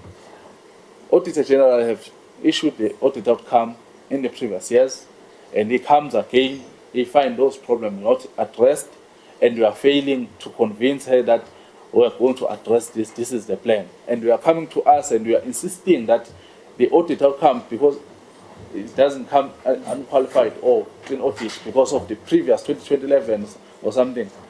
But these are the things that are happening now. What can you say? Do you say auditors lying that there are improper payments that are happening? I'm not familiar with that issue. Maybe I'll need to consult my records and also engage AG on such issues, that there's improper payments that are being made to service providers. What I know is the issues that have been reported in the audit report, which are further included in the annual report, which the AG has reviewed and certified to be correct, which touch on discretionary grants, touch on the accruals, touch on payables, provisions, and expenditure with regards to the same. And the issue is inability of the CETA to ensure that they quantify the amount of expenses that have been incurred in rolling out and implementing those projects. And it's a technical matter that we engage on with AG, even consulted with Treasurer on the matter, to try and find a solution, because it's just an issue of being able to reliably estimate the amount of application at year end. I think also when MERSETA was dealing with the issues of financial statements, they also experiencing the same issues, which is not being able to have proper project management controls and ensuring that information comes as necessary to ensure that at the end of the day you are able to estimate the amount of applications at year end, other than the issue of discretionary grants that we've referred to. But going forward, we have engaged AG on how to go about fixing this issue, which is expected to continue on a monthly basis as we are working on our way to prepare the post-audit action plan that specifically address the issues. So we have engaged AG at length and also anticipate to engage internal auditors as they roll out their audit plan to be able to assist us in identify the root causes and make sure that controls are implementable in addressing the issues. In the past, we have done things the same as the CFO of MERSETA also indicated. I don't know whether it's the issue of the change in approach by the AG in terms of how they deal with these matters in auditing the CETAs. But everything has been done the same. Issues were not raised on the same findings that we are experiencing now, which we failed to clear, which means that we need to go back and have that engagement with the AG to assist us on how we then move going forward to clear them. You know, my brother, we had to AG, I think it's 2 weeks ago, presenting here. And all listening that will come here and lie to us, AG when I was reporting here, He said it exactly. And the question that we are asking you, and we're going to open cases for you. Because that amounts to say there are corruptions that we are covering. But because we can't prove it now, then we have to open a case so that you clear your name there. You know, because there is a questionnaire that's called talk about restatements of prior year commitments not proven, and you are saying that you are trying to explain to me that you have met an understanding with the AG, but AG is saying that the reason you are getting a qualification 4 times is because you are failing to prove these. Our findings are good. We are going to make it better. And there is no consequence management to say who's responsible for that. All this department. If I can go and check, you are getting bonuses. But the work is not being done. And you can't get a qualified opinion for 4 times to 5th time. And the problem is that you are not addressing the issues that the AG is picking up. Because again, I heard that there's a response to say about those projects, you have a plan now. Then I'm asking myself, you have got a qualification for 4 times. Then is it now that you have got a plan to make sure that you move it? Why you are not arranging that all this time? Maybe if I can just give you a very brief background on this matter, I will try to be quick. When AG first brought up the issue, it was the issue of service level agreements not being there for those projects that were awarded before 2019-2020. And then something that was there was offer letters that were signed between the CETA and the entities who were awarded these projects. And then we tried to cancel those projects by the virtue of them not having agreements, which the evidence of cancellation, which is the letters that were distributed to the entities communicating the cancellation of projects, were not accepted. Fast forward to the following financial year, tried another approach, which is part of the action plans, to go directly to those entities and issue them with confirmation letters where they come back to us and indicate the status of the projects. Those also were in vain because AG rejected the cancellation letter on the basis of them not reaching the intended recipients, which is the entities, due to incorrect information that was there in terms of the email addresses, phone numbers to reach out to those entities. But I get you because my time is ticking. So what I'm trying I want you and all with the management to have this engagement with the AG, have a step-by-step process to fix this. Because if you're going to do it alone and come to AG, you'll pick up local faults and say go back and try again. And then the time is going.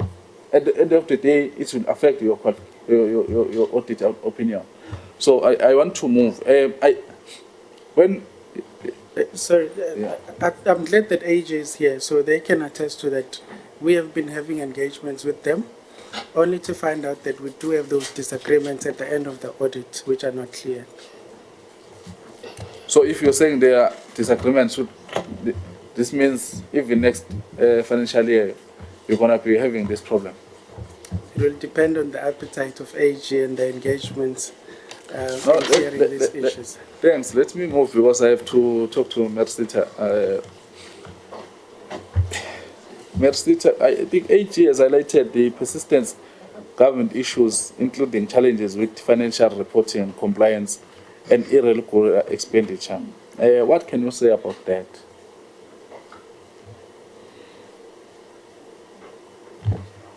They are right, sir. The AG has issued findings relating to irregular expenditure, relating to not reporting.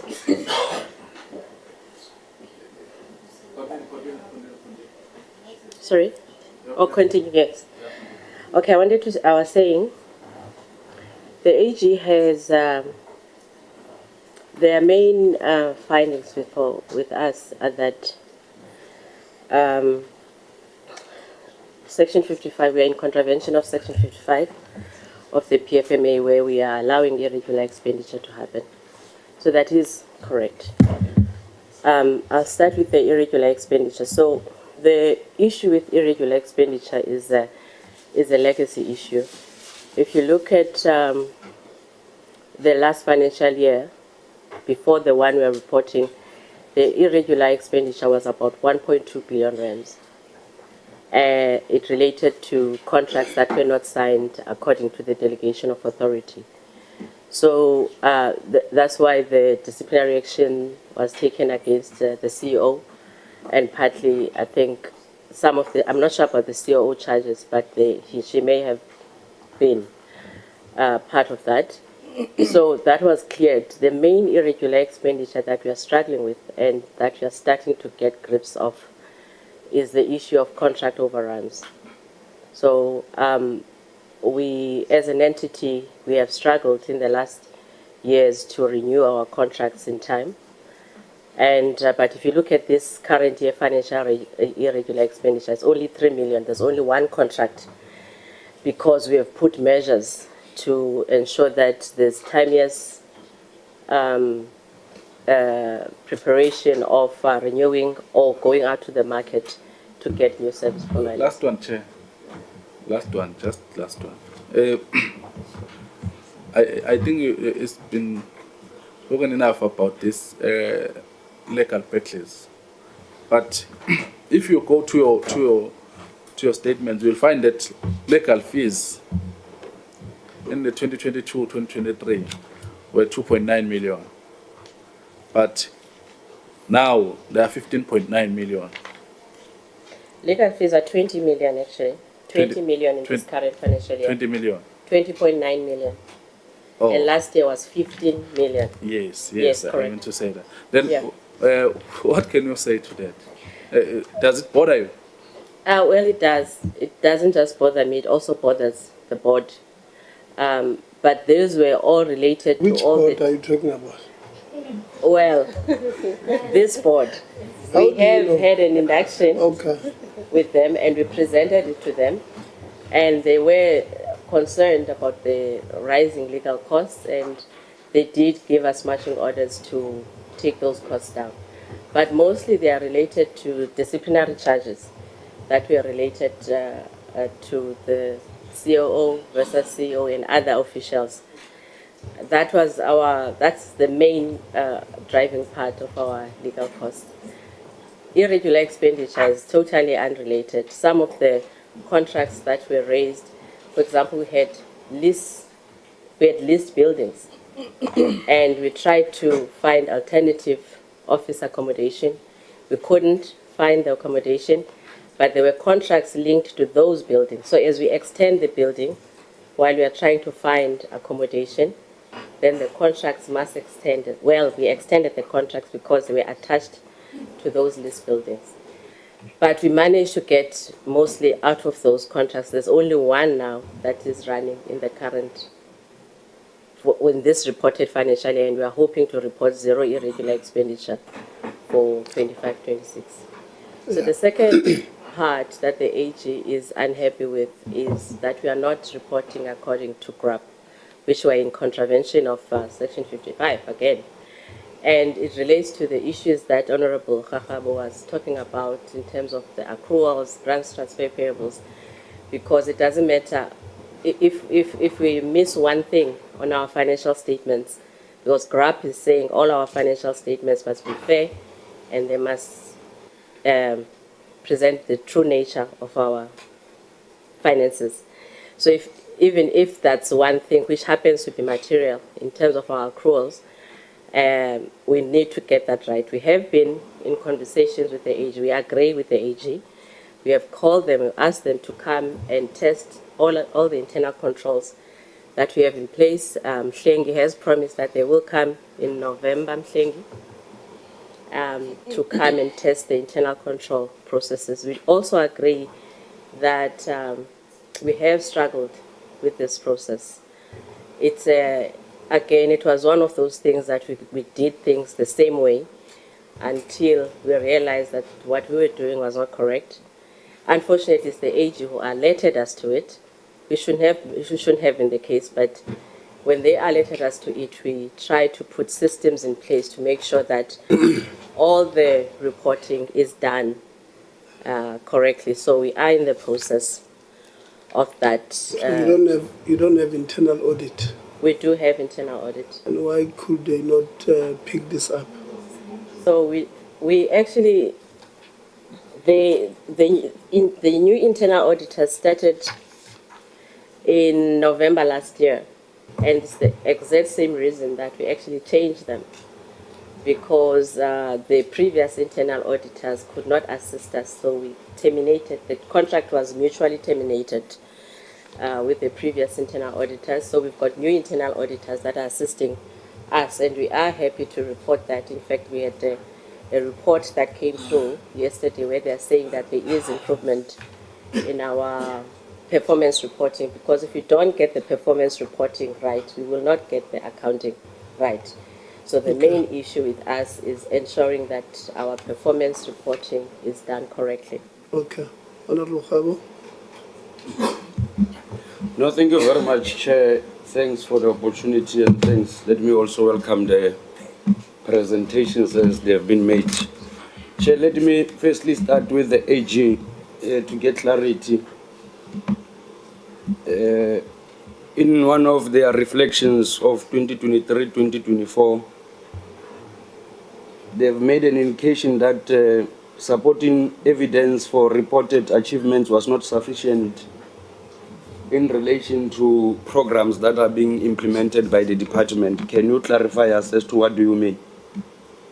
Which entity? The department? I said AG.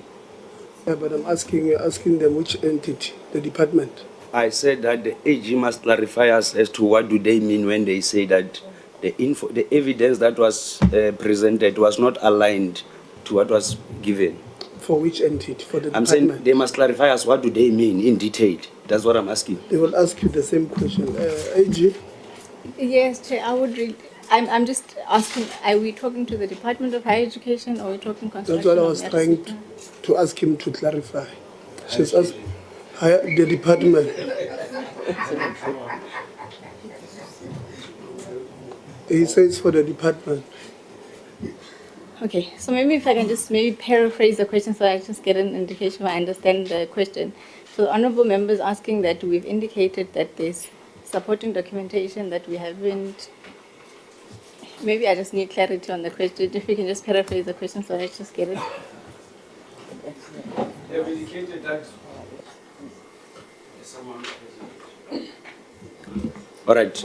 In their report, Chairperson, they have indicated that the supporting evidence that has been provided when when the department was reporting in terms of the achievements, the evidence was not aligned to the achievement that they have reported.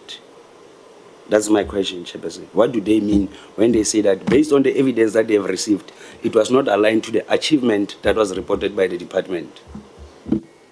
So what we mean by that is, until we would be looking at that would be specifically on the annual performance report. So the achievement would be saying that they have, depends on the indicator itself. If the indicator is saying that, I'm just going to use an example that might not be relevant to that, but just say if we are going to say that we are going to be building 5 schools, we look at the supporting documentation when it comes to the reliability of that, and to see is it speaking to what they've reported as being achieved. So what we've then identified in the department is that they would have indicators to say that this is what they're going to do, and then they have a reported achievement that is sitting in the annual performance report. But when you look at the supporting documentation that they've been submitted, that they would have submitted, it actually is not aligned. Hence, we have that finding that we then report in the department.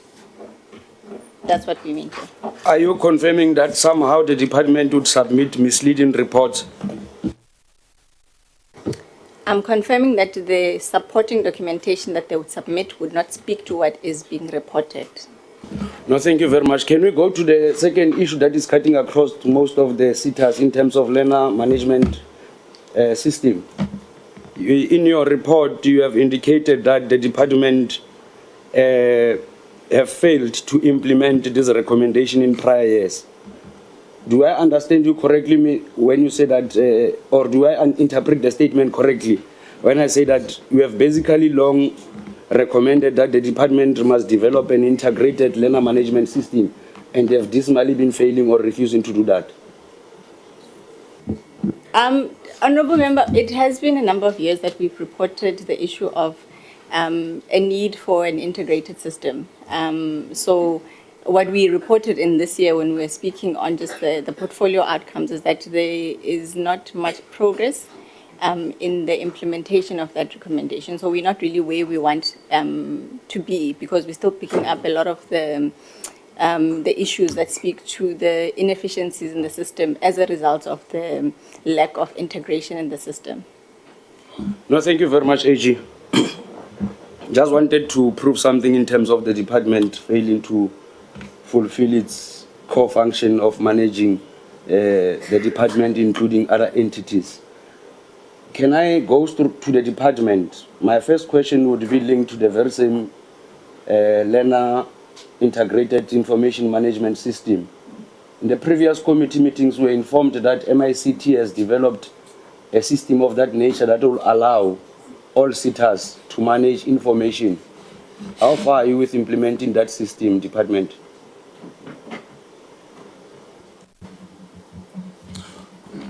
Honourable Member, the recent development is that the incoming Deputy Minister has resuscitated that project.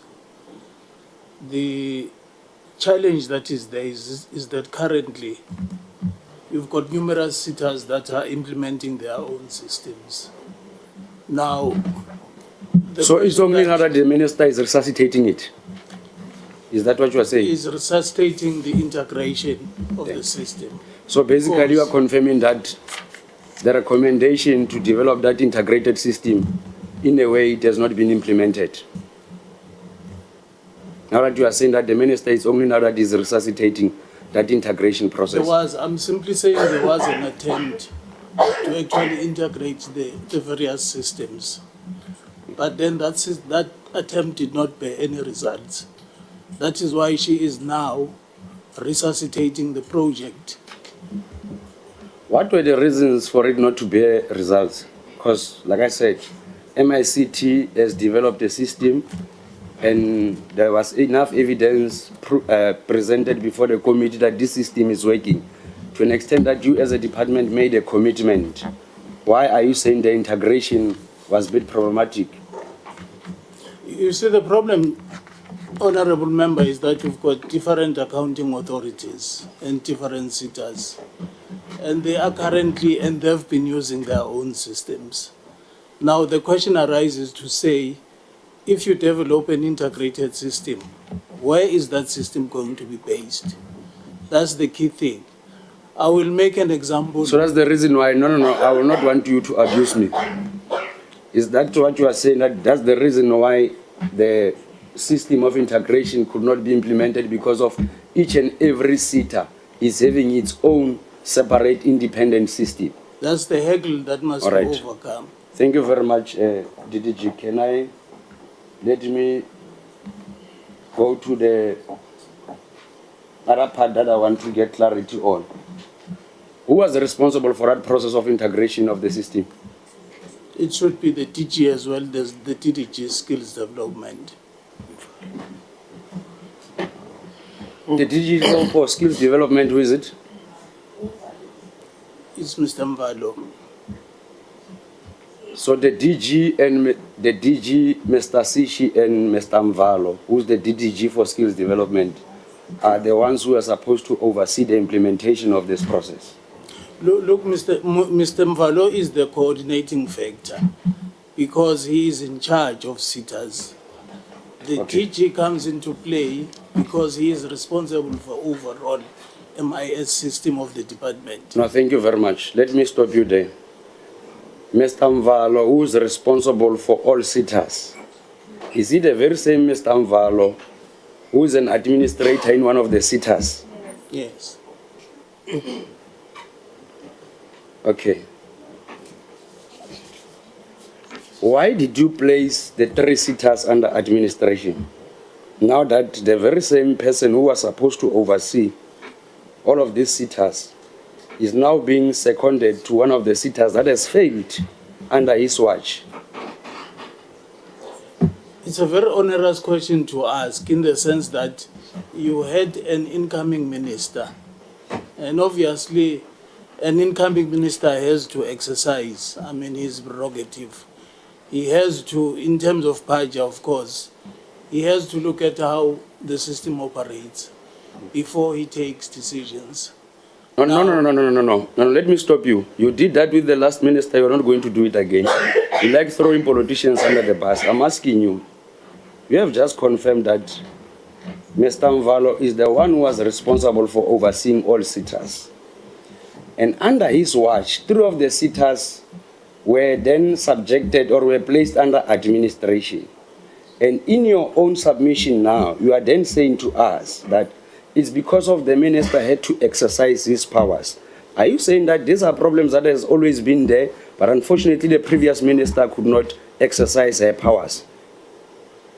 Well, I cannot relate to the previous minister. I can only relate to the current one, in the sense that I am saying when he came on board, when he looked at the entire CETA landscape, he saw it fit to say, under the current timeline, these are the 3 sitters that I should play. Out of 21 sitters, are you saying these are the only 3 sitters? It's not reasons indicated by the minister, it's the act actually that prescribes that. To say, for an example, if the governance is dysfunctional, management is Thank you very much. Are you saying that the dysfunctionality of governance is only happening in 3 sitters out of 21 sitters? Honorable Chair, possibly I would need your protection here because I have clearly indicated the fact that if a minister comes in, he then exercises his authority, but then before he does that, he has to take an audit out of the entire. That All does right, not thank mean. you. I understand that process. For a minister to get to that decision, there must be an audit. Who conducts that audit? Because obviously it's not the minister. It's the minister in terms of the act, assisted by the TDG. I'm putting it to And you. the DG. I'm putting it to you that for a minister to act on any recommendation, an assessment is done by the DG, not the minister. Am I Precisely lying? in terms of the act. So I'm not lying when I'm saying that the DG was involved in consolidating the recommendations of which CETA must be placed under administration. Therefore, that led to the minister agreeing based on the recommendations and report or analysis provided by the DG. The minister does not have to take everything that is said by the DG. So the minister, He has out to of the assess report, he it. only identified 3. He realized that this is the only 3 that are doing badly. According to the minister, this is the That's only why- 3. Honorable Chair, that's why I'm saying the minister has to apply his mind based on fair administrative justice. Now, under the current timeline at that point in time, he saw it fit that the 3, in terms of the act, were the ones that needed that intervention. It may happen that at a later stage there may be others. Okay. Thank you very much, DDG. My apology that in the process you get... Hold on for a second. So you are saying the report it was a report of 21 sitters, and the minister applied his mind on the 3. That's what you are saying. Chair, I'm saying if I'm appointed as a minister and I'm given 21 sitters, and out of those sitters, there are those that are dysfunctional and there are those that are Yeah, but we have producing just agreed results. to get to the point where we determine the dysfunctionality. There's a process. Yes. You've just agreed now. Now I'm saying, does that process in this instance mean, according to what you know, that there was a report of all 21 sitters that were then subjected to this process, and then the minister applied his mind correctly so, and did so on this 3. Is that what you are saying? Chair, I'm saying under normal circumstances, No, the minister don't has answer. Don't answer like that. Because, you see, you should have said to Honorable Khabo from the beginning, I was not part of the department, or rather, I was not a acting DDG there. I don't have facts. And instead of answering something, now you are saying under normal circumstances. We don't want what should have happened. We're asking what has happened. So that is where the difference is. So if you are not familiar with what would have happened, just say so. Don't enter into things that you will not be able to answer. Do you understand, Mr. Mabuse? Chair, I do understand you, but then the way the question was put to me, it necessitated a response. And the response was in terms of what the law provides. And the law is clear to say that you need to then to apply your mind before you take a decision. Yeah, I we then answered that moved question from on those bases. We then moved from there.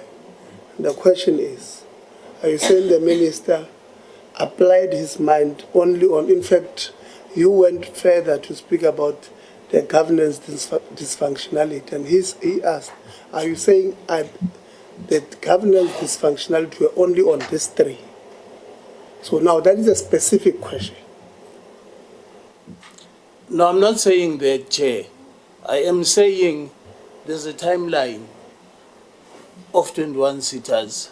Yeah, now so you are saying he started by doing oversight or finding, fact-finding on these three first, and then decided, and he's still doing oversight on others. And you don't know whether he will decide to put them under administration or not. Or he got a report of 21 sitters. And out of the 21, he chose these three.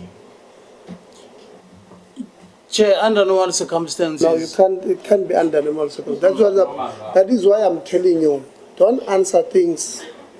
You are not involved there. You see, it would have been easier for you to say, I was not part of that process.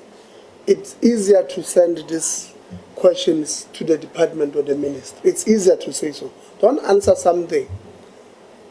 And then when we ask for specifics, you then say, under normal circumstances. Or it doesn't, you are now not answering us on what happened. The question is what happened on Wednesday. You can't say under normal circumstances in Cape Town, the sun comes out in the morning and then in the afternoon it rains. That's not the question. We're not asking you what would have happened next week or what will happen next week. We're asking you what happened. If you don't know, if you're not in Cape Town, you can't comment on what weather was there in Cape Town. You understand the question? I'm trying to question you from entering spaces that will leave you in the middle of the desert. You are not around, you are not part of that process, and therefore refer it to the people who are there. It's easier than embroidering yourself in a corner, because you'll not be able to get out of it. You see, when you are in a spider web and it keeps rounding like this, it becomes harder. Chair, it's not a corner basically, because I know that 3 sitters are under administration. Everybody knows that. Everybody knows that, but that's not what he's asking you. What he's asking you is the process that the Mabuse, and you're not part of that process. If you decide to answer that point, then you should be able to tell us when we ask you the question, was this management, this governance dysfunctionality only happening here? Don't say under normal circumstances. It's not a response to the question. But Chair, was it fair then to ask that question? You should have asked, are you an acting DG? Precisely, that's my exactly, point. as acting DG, you don't know this. Do you know this thing? You don't. Chair, if I don't want to, you are the chair, honorable chair. But then the fact of the matter is there's an honorable member there who, from the word go, should have seen that Mr. Mabusela is acting DDG, he may not be privy No, you see, to Mr. this Mabusela. question, but he continues No. to ask it. Yeah, I agree you continue to answer. So you want him to think for Mr. Mabusela, who Mr. Mabusela is refusing to think for himself. You can't want to blame him. You had an opportunity to say, I was not part of that process.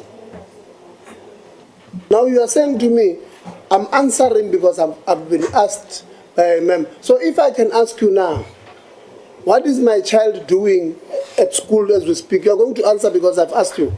It can't be. You were not there. Honorable Khabo, continue. All right, Chairperson, I'll continue. Can I check with Ntate Mabusela on which capacity is he here? Is he as a DDG or as an acting DG? Sharp-sharpo Remabusela or Utlia, which position are you holding? You see, Chair, that's why I answered the question. I came here as the acting DDG and I took the full responsibility that goes with that. All right, no, thank you very much. Who's the acting DG in this meeting? There's no acting DG. So is the most senior person when the DG is not here? Under the circumstances, yes. Honorable Kakao is correct. Okay. So would you agree with me when you inherit the responsibility of acting in any position, you are basically agreeing that you'll take that responsibility of getting to understand what has been happening in that position? That's precisely my point. That's why I answered you. It's fine. Before acting as a DDG, which position are you holding? Quite a number of them. No, now, Yes. now, as in like now, before you are acting as a DG, which position are you currently holding? Chief Director, Artisan Development. All right. In jail. Yes. Yeah. So, Chairperson, you see now, all right, acting DDG. Can I ask you a simple question? Let me leave this other ones. Let me go to the CETAs now. I think construction CETA was it for the first time it being placed under administration? Construction CETA. Yes. To my knowledge, yes. It's for the first time? To my knowledge. Okay. Okay. Your knowledge contradicts the truth. So in the Demagusel, we are not aware that in 2020, the previous minister, Professor Blade Nzimande, appointed the administrator, Mr. Wasa, as the administrator of Construction City. You're not aware?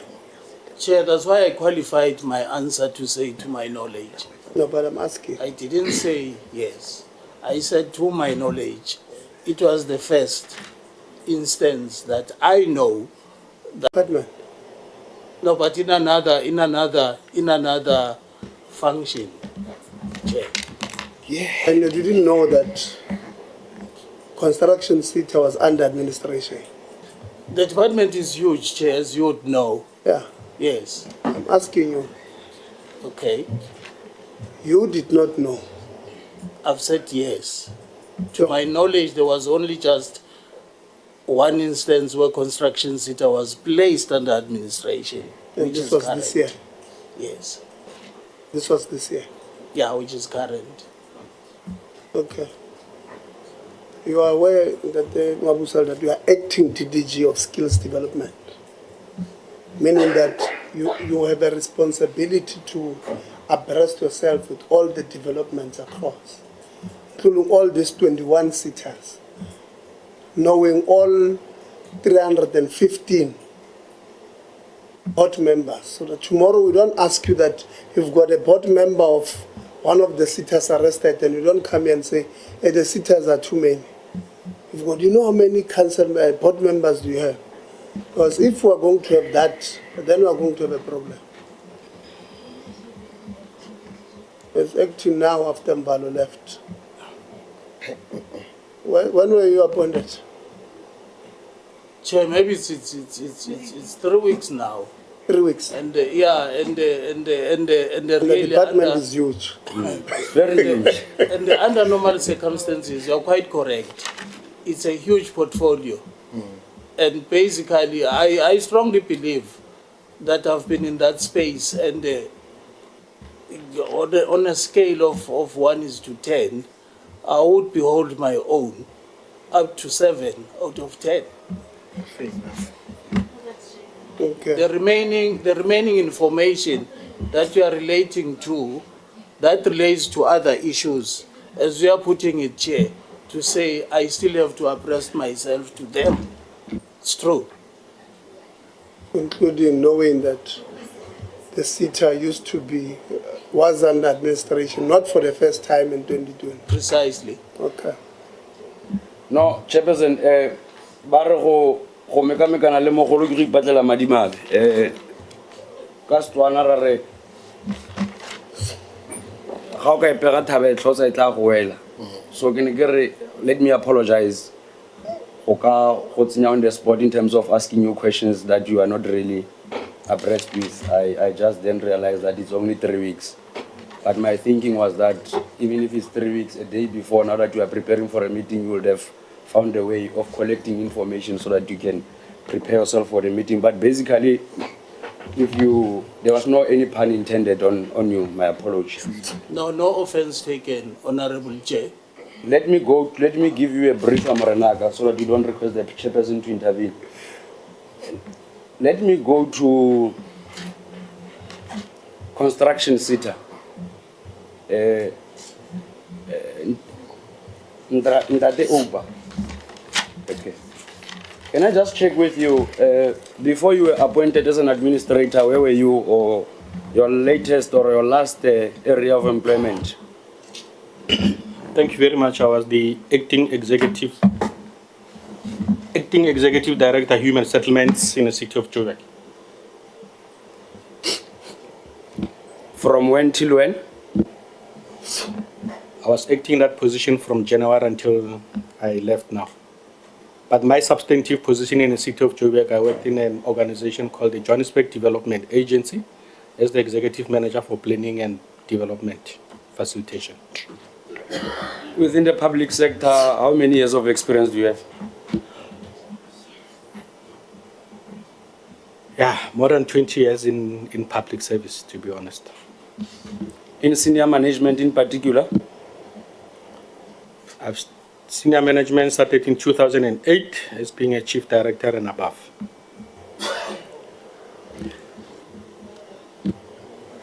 In your previous work, or in your past 20 years of operating within the public service, do you have any report that identifies you as a person who is inconsistent with the prescripts of the law? Absolutely none. Thank you very much. Thank you. Can I go now to, before going to Johannesburg, where were you? GGDA, Gauteng Growth and Development Agency. Okay. No, thank you very much. Just wanted to check that you have been operating in Gauteng for quite some time and you have confirmed it. Absolutely. Can I check with you how many forensic reports have been conducted, or how, according to the handover reports, how many forensic reports are there at Construction CETA? So far, 7. I can name those that have been completed, it's 3. Those that are still going on, it's 4. On the 3 that are concluded, what would be the financial implication? How much have you spent to conduct those investigations as Construction CETA? I will not have the precise amount, but it can be submitted. CFO, you are here. You know I like the numbers must communicate. I think it's just around 6 million, but we can confirm with the correct records of the Can you please transaction speak out loud, history. my brother, so I can... You say it says about? About 6 million, but we can confirm in the current financial year because we group it under consultants. Can you listen to my question precisely? Yes. Out of the 3 forensic investigations that have been concluded, how much have you spent to conduct the 3 investigations? Just that I'll need the details of which investigations are those so that I can be able to get the record. So at the moment, I cannot confirm. Administrator, you spoke of the 3 that are concluded. Which 3 reports are concluded? And the abacus. The abacus. Okay. In one meeting, when we were interacting with construction CETA some time ago, the DG gave an indication of a report called DUJA. Is it completed or not completed? It's completed. So why didn't you mention it on the 3 that you said that is completed? The DUJA report was completed in 2023. So I thought the question is referring to the recent reports. The DUJA report was completed in 2023. Don't be technical, Mranaka, because I think you heard my question correctly. Okay. CFO, let's go to the DUJA report. How much have you spent on the DUJA report? Don't forget that you were part of that meeting where the DG spoke of DUJA report. Don't forget. How much have you spent on DUJA? 18.9 million. 18.9 million. Administrator, is the DUJA report released to be implemented or not? Yes. Is it currently being implemented? Absolutely. It's one of the areas of focus that I've said I'm going to have to focus on. In one of the meetings, we were told that the report could not be implemented and be made public because of it has not gotten the approval of the minister. How true is that? I've not been privy to that. When was it made public? I found the reporting organization being an organizational report, not being made public. It's not yet. It's not a public document in the report that I've received, but it has been implemented. I've seen some of the recommendations of the DUJA report being implemented. Some, not in all. Now let me go to this last part. You said that it was released. Can you give me the date as to when was it released?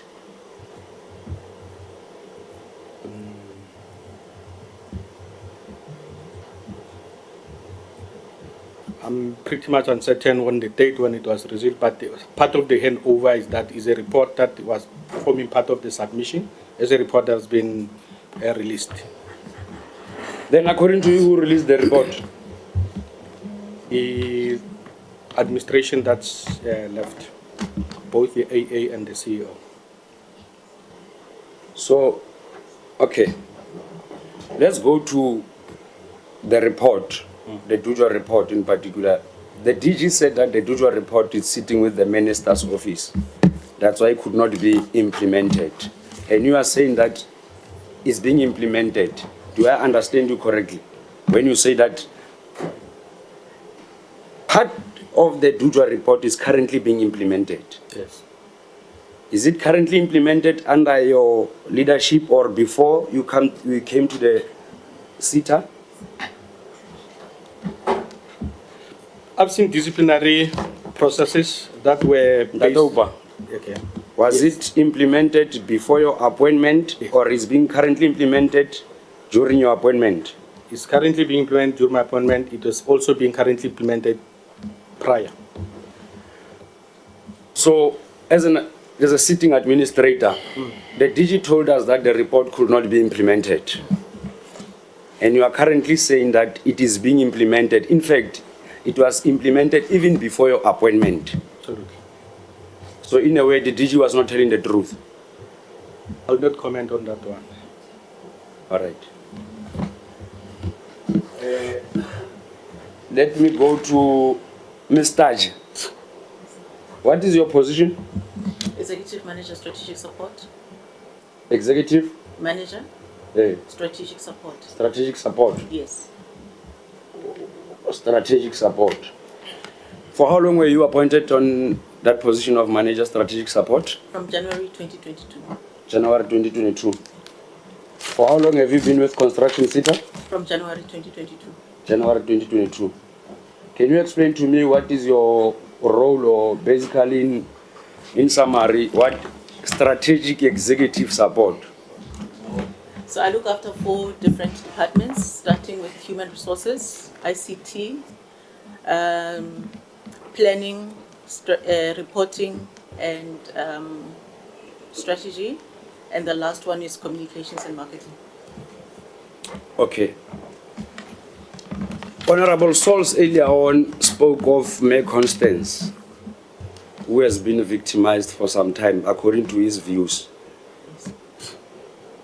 The views of Honorable Sauls, not my views. I'm just tapping into his observation. That might be wrong or right.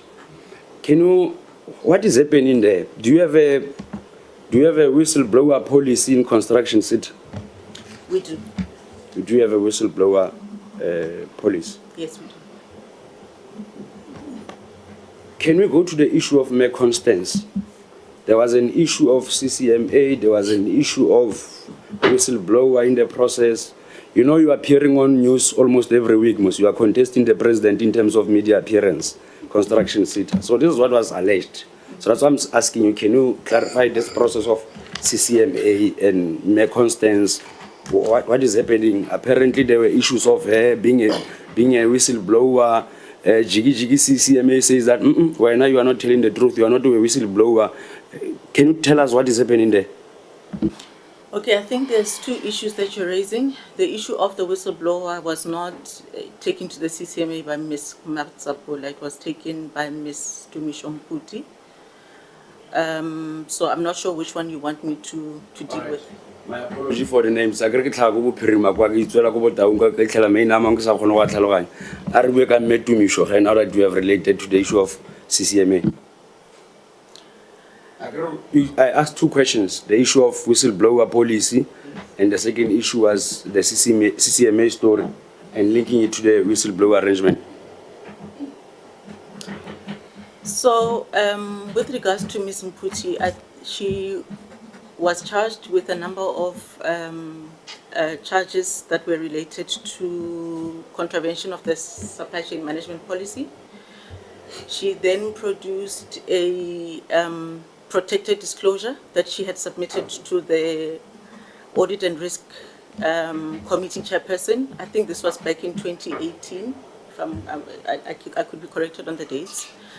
The CETA then made a decision to contest or to verify if that was a genuine disclosure. I think the matter went to the CCMA, where the CCMA then ruled that the disclosure was not done in good faith, and therefore the disciplinary hearing could then commence. I think, yeah, that was the process. No, thank you very much. Going to the issue of CCMA. Let me leave that one, Chairperson. Now that you, can I just throw in the last one if you'd allow me? Going to the issue of CCMA and going to the, or in fact, going back to the issue of DUJA report implementation. Administrator, you said that part of it was being implemented. And part of the things that was raised in the DUJA was obviously related to the supply chain management. In the past year, if not 2 years, were there any consequence management applied on the supply chain and finance sector in particular as a way of responding to the recommendations of DUJA report? Yes, Chairperson. The colleagues that are on suspension, those are from the SCM processes, are as a result of the DUJA report. How many people were suspended at SCM because of the DUJA report? And yeah, let me start there. With regards to the DUJA report, I believe it was just one person was suspended on that. I could be corrected, but currently we have a number of employees from SCM that are suspended, but I don't think that they're suspended due to DUJA. Chairperson, now that my time is over, I'd propose that we should have a follow-up engagement. And part of the reason why I spend a lot of time on the department was basically to demonstrate that the people who are expected to play oversight are not doing that. That is why these sitters are doing as they wishes, because of they are not being held accountable at any place. So it will be very difficult for us to continue engaging where the people who must be held accountable, your ministers and deputy ministers, including the DG. And I'd like to apologize once more again. I do it regularly of apologizing, especially when I know I'm doing the right thing, because yeah, I've done nothing wrong. I was just holding you accountable for accepting the position of acting in a DDG, and yet you don't do anything as a way of preparing yourself. With that being said, Chairperson, I think I'll also recommend that, agree with the Honorable Kaukau, that we should have a separate engagement so that we process our issues. My apology, Honorable Karabo. Thank you. No. I'm giving you honorable loans, but I'm worried that MERSETA think that we don't have. I've got plenty of questions for you, so don't think when members are asking construction CETA, you hope they are still coming. So that we can drink coffee. Honorable loans. Oh, thanks very much, Chair. I also agree with the Honorable Khabo. Really, we can't. It's disheartening to spend the whole day speaking to people that don't appoint themselves. We want the minister, we want the DG, and we want the department. Let me start with the DDG acting skills. DDG acting skills, do you know the process of appointing CEOs in the CETAs? We can answer, Dr. Mabusa. Yes, precisely. No. Press the button. Yeah. Yes, precisely. Are you aware that there were CEOs in CETAs that have been appointed recently for a period of 5 years? Yes, in terms of the act, they were. Did they follow that process? The regulation does provide for that. What is appointment of maybe sitters. take me through the regulation. I'm looking at it. I assume you also know it. So what must happen when, let's say, manufacturing and engineering CETA wants to appoint a CEO? Maybe take the South Africans through the process. Precisely what happens is that if the period of the AA ends, automatically the period of the CEO must end. But then there are other intricacies that are involved there. One of them is the one that you are raising, to say there's a regulation that grants the minister the right then to appoint, or to appoint, let me put it that way, to further appoint a CEO who has proven to perform very well organizationally and in terms of all the requirements that are there. If I may assist with regards to that, I'm not quite forgotten the number of the regulation, but if you simply go to appointment of CETA CEOs, it will take you straight to that regulation. The regulation says there must be a recruitment process. And then the accounting authority must recommend 3 names to the minister. But that doesn't mean there must not be a recruitment process. Do you agree with me, DTG? Not fully. It states that as far as the incoming new accounting authority goes, because their first engagement now is then to set into process the process that we're talking about. However, the other part that is there simply provides for the AA that is incoming to make a recommendation to the minister whether they want to extend the existing CEO or not. Okay, let me do it this way. Which day were the new accounting authorities appointed by the minister? That should be before the year term ended, 30th of September. And then when did they recommend the appointment of the CEOs, or extend their contracts? If I may, you through chair, and through you, Honorable Lonzi, there are 2 processes there, the substantive process as well as the procedural process. The substantive process is that you had AA that had a task to perform of sitting, convening, and then thereafter take a decision and transmit that decision to the minister. Now, they did that within the period that is prescribed.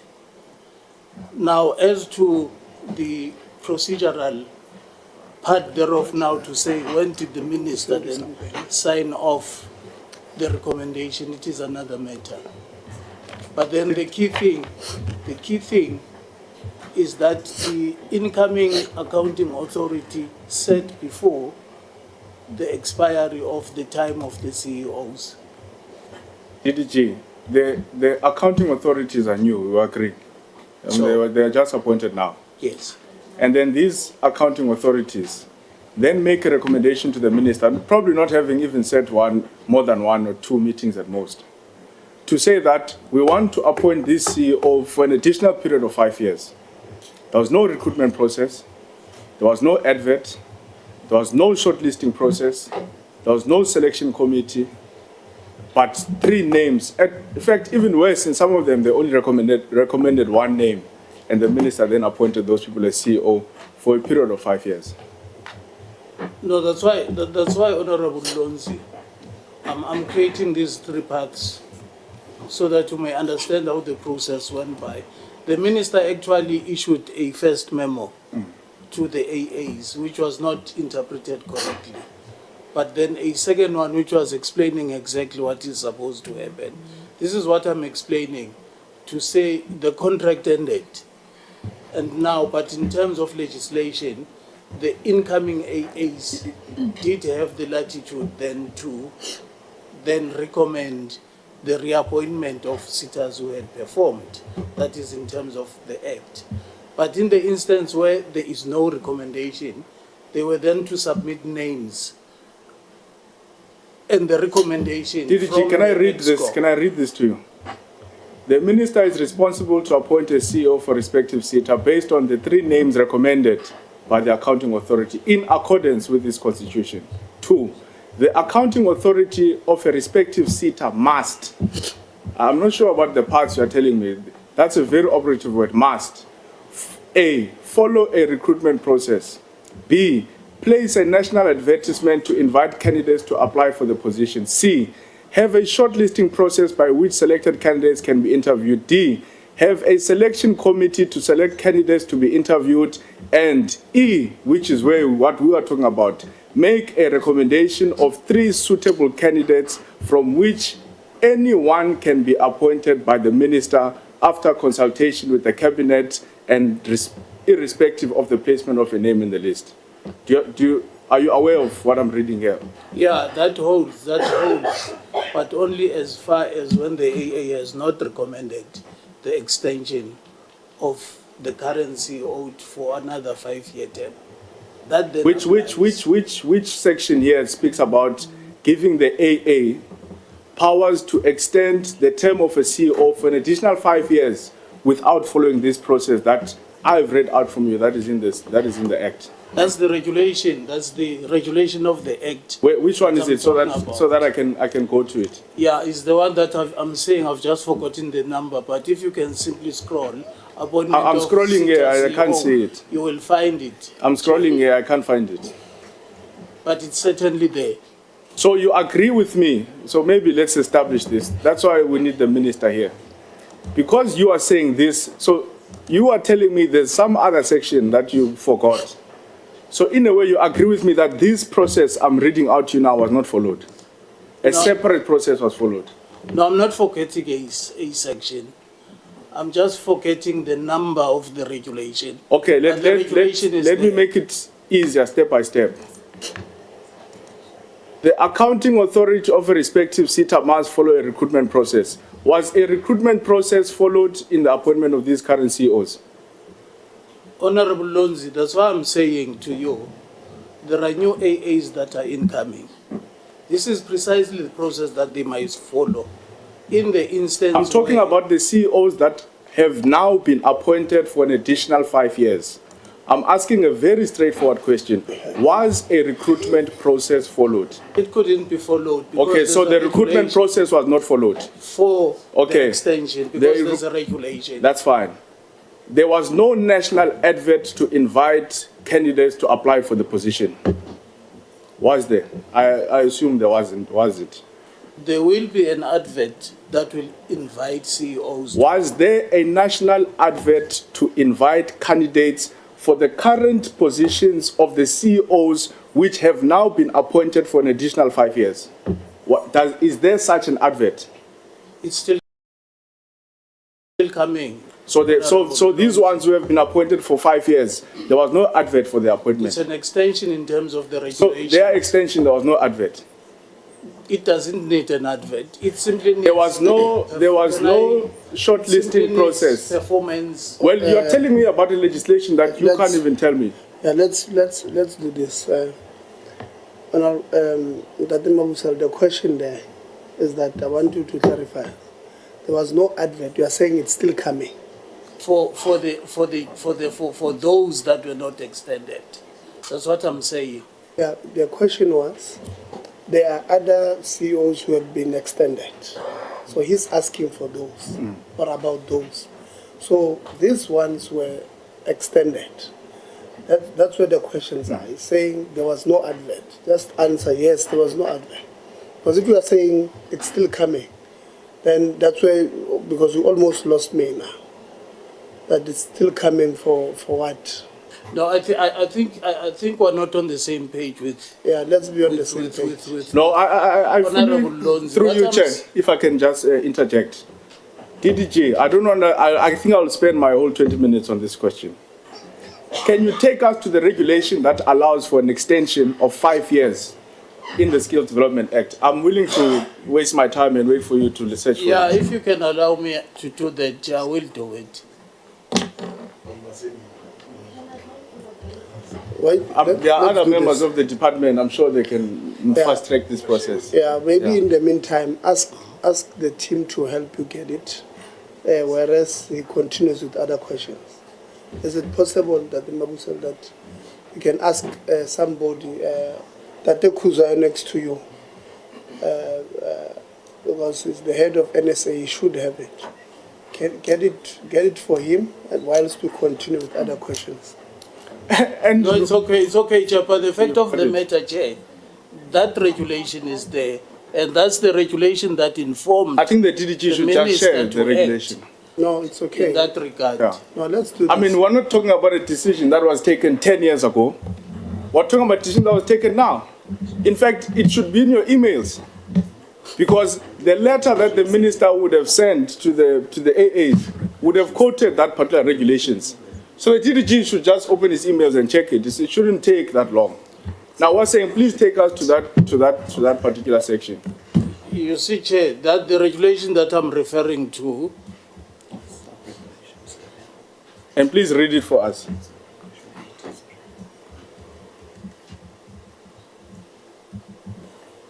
No, he's actually given me a memo here, but I'm relating to a regulation. Yeah, can it be found, the regulation? Yes, I've tried to find. I'll tell you what I know. I'll tell you what I've read in the Act. I know that there can be an appointment of an acting CEO for a period of 6 months. That's true. That's what I know. That's what I've read. I can point to it. I can take you to it. You are saying to me and this parliament that a CEO who has served their term can be reappointed for a period of 5 years without a recruitment process, without an advert, without a shortlisting process, without a selection committee, and the name can simply be recommended to the minister. Now, I've read the process as far as the SDA is concerned. And I've got a lot of other work that I do. This is your only work. You don't have to worry about T-shirts like me. You should know the regulations off the top of your head. I am reading to you the Skills Development Act, and I am saying to you, please take me to the regulation that allows the minister to appoint a CEO for 5 years additional on top of their term, without an advert, without a recruitment process, without a selection committee, without shortlisting process. I'm willing to wait. In fact, I don't even want to go to other questions, Chair. I can give the next MP to come and speak to the other people. I will just wait on this and come back in the end. Honorable Chair, that's why I'm saying I'm also willing to go to the regulation. He's talking about the Act. The Act, you won't find that in the Act. Please But go it to is it. there in the Don't tell regulation. me that you are willing to go to it. Please go to it and share it with Let's the do meeting. this. The regulations that we have here are the ones that were signed in 2011, 14 October 2011. Or do we have newer regulations? Because number 3, item 3 there speaks about recruitment on the regulations. And the regulation 3 there, that the Mabusal says, the respective accounting authority must evaluate and verify that all processes linked to key elements related to the identification of the 3 suitable candidates have been complied with as prescribed by these regulations and policies developed by the respective CETA. This is number 1. This is number 3. Yeah. The respective AA must consider the identified suitable candidates presented by the selection committee and ensure that all 3 candidates have the necessary qualifications, experience, and managerial skills needed for the incumbent in post of a CEO in that CETA. I'm trying to check which one. I thought number 3 will speak. Or number 3 is here. It says 3.1, the recruitment of a CEO must be undertaken with a view to target the ideal application with the necessary training, skills, competence, potential knowledge, experience, and managerial skills needed for the post of the CEO of a city. The accounting authority must develop a recruitment strategy which must consist of A, nationwide recruitment, B, communication directives to ensure that the potential candidates can be reached, and C, adherence to employment equity, in particular the employment equity plan of the respective CETA, and identified targets within the plan.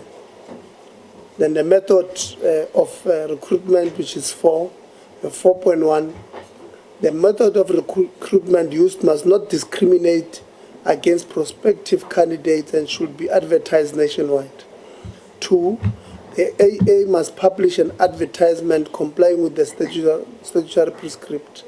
3, notwithstanding sub-regulation 2, the accounting authority may identify suitable candidates that may be approached and encouraged to apply for the advertised post. 4, the accounting authority must communicate the publication of the advertisement, the sub-regulation 2, to the relevant constituencies within the socio-economic sector for which the CETA is established. And then regulation 5, advertisement of the post. The accounting authority must determine the composite requirements for employment of a CEO on the basis of the function of a CEO as determined in the constitution of the CETA. The AA must publish an advertisement with the following particulars must be reflected: job title, place to be, and wara, shortlisting and selection. I'm trying to get to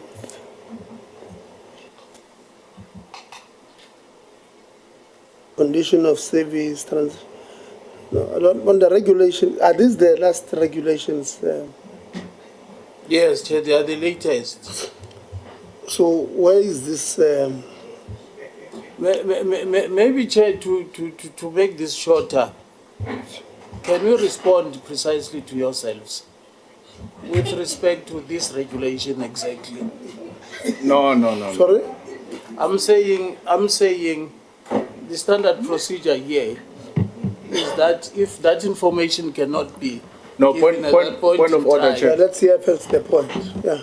cannot given at that point in time, then you give us the benefit of a doubt to then provide that information to yourselves. Now we do have I'm asking for that privilege. No problem, but we do have the regulations here, and we do have the Act. You said it's here. either on the regulation or the act. So on the regulations we've just read, it's not there. We're asking for to give it to us in writing from what? So it's no longer Precisely, Chair, because it was difficult even for me to get that regulation. I must say it. It was difficult even for me to get I've that just read it regulation. now. It's But not here. ultimately, I got it. Hence, I'm saying, just allow me the privilege of submitting that information to yourselves. The minister made his decision based on informed decision. No. The house next door is starting at 2, so we're not. It's not an alarm. MERSETA was still coming. So.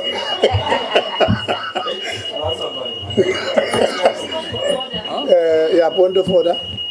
I wanted to make this point of order before you read, because the section of the regulation that the acting DGG is referring to, which he would have been briefed on 3 weeks ago, is something that the minister's office relied on to then make the appointments, right? So if the DTG is unable, acting DTG is unable to give us that information, we have at our disposal people who were there for more than 3 weeks, being one, the DG's office in Tatemhlamme, two, the minister's office, Stivov. So I'm trying to move progress because we're not going to get anywhere if we're stagnating here. May I ask for the intervention that to clarify with both the minister's office and the DG's office if the regulations that the acting DDG is referring to and has been briefed on exist, and let's help fast track ahead. Yeah, this noise is a bit too much. So we'll take a body break of about 7 minutes. When it stops, it's going to stop at 2. But I want to respond. So the minister's team don't account to us. We must take our issues to the minister. So the PLO advisors, cabinet support, they can't respond. Unfortunately, the minister, no, they are here taking notes on behalf of the minister. So let's be back at 2. Maybe we can quickly grab something outside just so that we have energy, because I want MERSETA. So that it is incorrect to comply, it is incorrect to allow. No, but there's a regulation. I agree, but that's why I'm saying what I'm saying that to manage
So, Honorable Lonzo, you had 7 minutes, 35 seconds left. So, we would like to proceed. My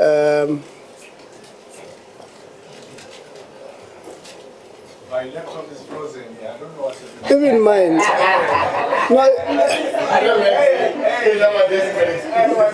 No. These are supernatural links. No, even my iPad. You see, I'm restarting it.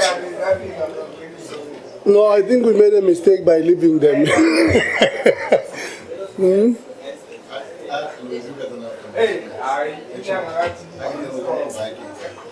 Oh, okay.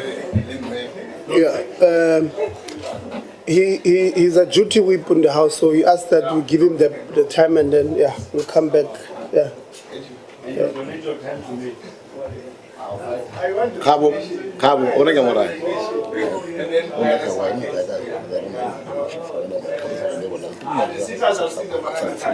Kabuale mamo thabo.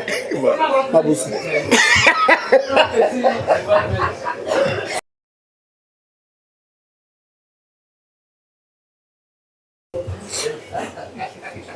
So we'll pause your time at 7:35. Honorable Lonzi will start. And I want to give Honorable Low because he has to go to the house as a duty whip there. So Honorable Low, the floor is yours. No, thanks very much, Chair. It has been a long date for ourselves. Let me welcome the department and the entities that could have came to present to ourselves. And I think it is quite significant and important to say that we are playing our oversight role in such a significant way that says that the country does not warrant us to be going around which report has not been passed, which one has not done what. We are about to have managed a progress report on the entities, because when you look onto the outside or the reports that are going outside the countries, that we would have failed the entire young people to fail to adhere to what becomes our key deliverables as CETAs, as entities that should respond to the medium-term development strategic plan that says that we need to deal with high unemployment and poverty. We need to create jobs, inclusive jobs, and then at the ultimate end, we need to build a developmental state that relies on the entities of whereby money was given for them to go and make sure that they respond to the economical challenges that confronts young people or the people of South Africa. So it's quite disheartening. Hence, my primary concern, Chair. My first question that I want to ask to the department: when the DG was here, Chair, on the last meeting when the construction CETA and the minister, the DG made a highlight that the forensic report, most of the usual report, was not released yet. And by virtue of not released, part of the terms of reference or the entity, construction CETA, I want to be specific, for it to have been put under administration was failure to implement the reports. And then the question that arisen was to say who should release the report. And the DG said the minister by then was supposed to release the report. Now we are confronted again with a situation whereby we are expected to agree that the report is not being taken out, the report is taken out. It's a bit contradicting as to what are we implementing from, what guides the construction CETA to deal with issues of eminent importance. And I want to pose the first question to the administrator, to the CFO. CFO, I saw an article around your building. And then what you're building, I want to ask, do you know anything about the building? The article says that 20 million has been paid for some amount of money, which is building block A and B, that you could have procured or leased. And then I want to ask the process that was followed and what the 20 million is for. Can you clarify the 20 million issue that is alleged on the newspaper? Because we'll have to learn about your issues on the media, so we'll have to go that side of where you are excelling. Thanks. Thank you. As you know, I'm a finance person. I'm not an expert in the built environment professional.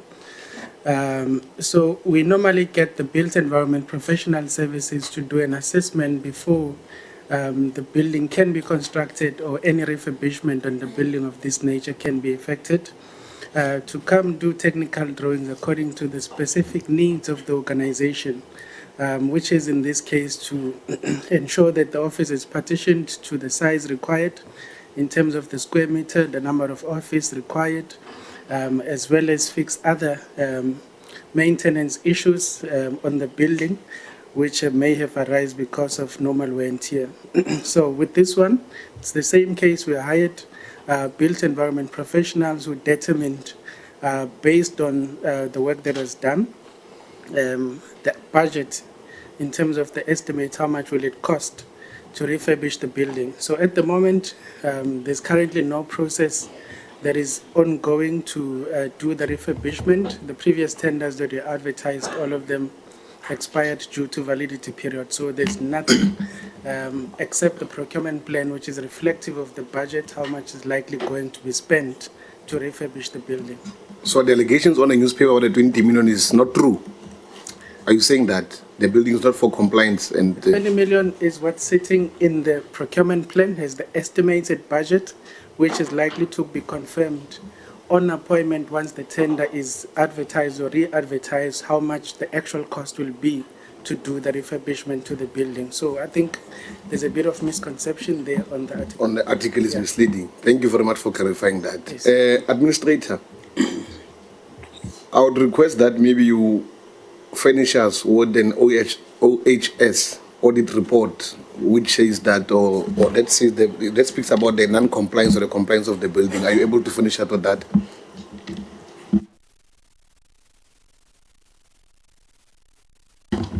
Through you, Chairperson, thank you very much. Indeed, we can finish the committee with the occupational and health and safety report. My question again, Administrator, why are we still under your stewardship ever since you were appointed? Why are we still having information that is leaking under to the media? Do you perhaps know what informs it? Thanks. That's a very important question. One of the first issues that I sincerely wanted to address was the continuous negative narrative about CETA in the public space. We hardly get anything positive. But then if you look at it, the messaging is consistent. I mean, within 2 weeks in office, journalists were surrounding me. The message has been consistent that I'm still quite familiarizing myself, then I'll engage them. But it's an environment of mistrust, environment that colleagues are not necessarily working in sync. So we are now gravitating towards building a community that is trustful, a community that is working together.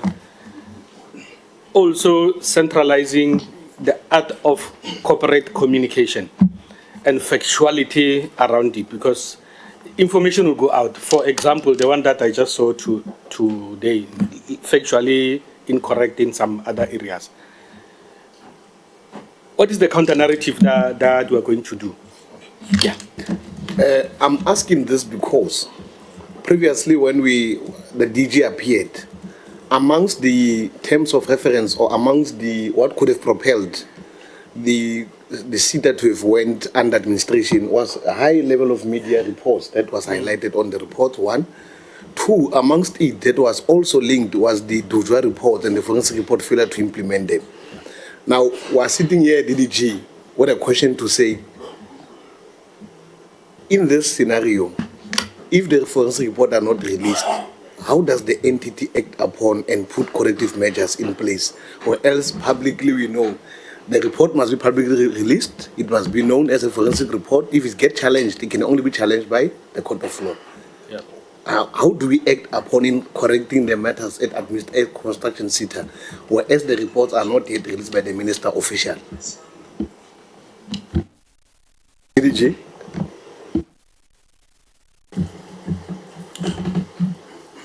Thank you, Honorable. I'm not sure, but then I would presume that the procedure would then to request for the forensic report. So are you agreeing that the report, the construction CETA management or board, they are acting where the report that have not yet been released officially and been given for them to act upon? What is the law saying about that? No, I'm not saying that. I'm actually saying if the statement that you make to say you're not privy of the forensic report, then it's incumbent upon yourselves then to request for the report because it's a public document, rightfully, as you say. Maybe you're missing my point. For the report, for it to be effective and for the entity to be implementing the report, it must officially be taken out by the minister as per the law dictates or prescribed. So the people who are under the minister must be able to act and implement the corrective measures. Yes. Now, contrary to what is confronting us is that we are sitting with an entity even today, when the second meeting or third meeting, where the DG could have said to us that the reports are not yet officially released. But yet, when the administrator and the entity arrived here, they are acting upon reports that are not yet released. When they removed, or when they put the CETA under administration, it was based on their failure to say the CEO or the mismanagement is failing to adhere to implement the forensic report that are not yet released. That's my point I'm getting to you.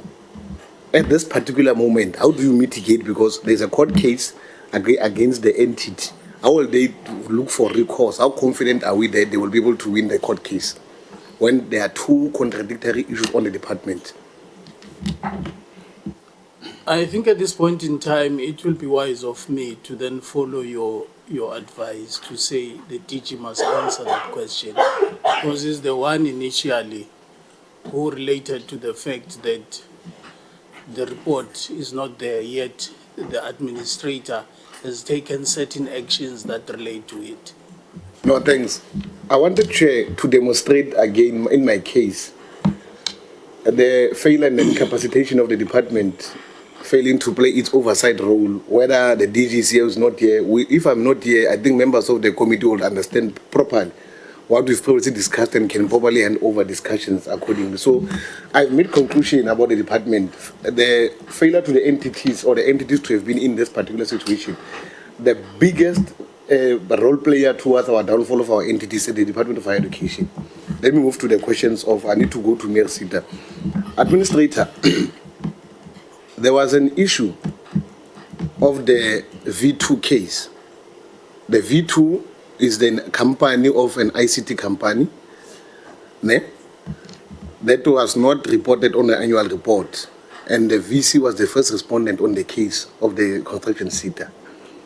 So I want to ask, the VC case outcome is not yet reported in the annual report, and did the VC pay the legal fees of construction CETA at the court judgment, as per the court judgment of the 892,000 that we were supposed to pay? If it's respect to payment, I'll ask the CFO to respond. This is just one of the information that is not yet within my radar.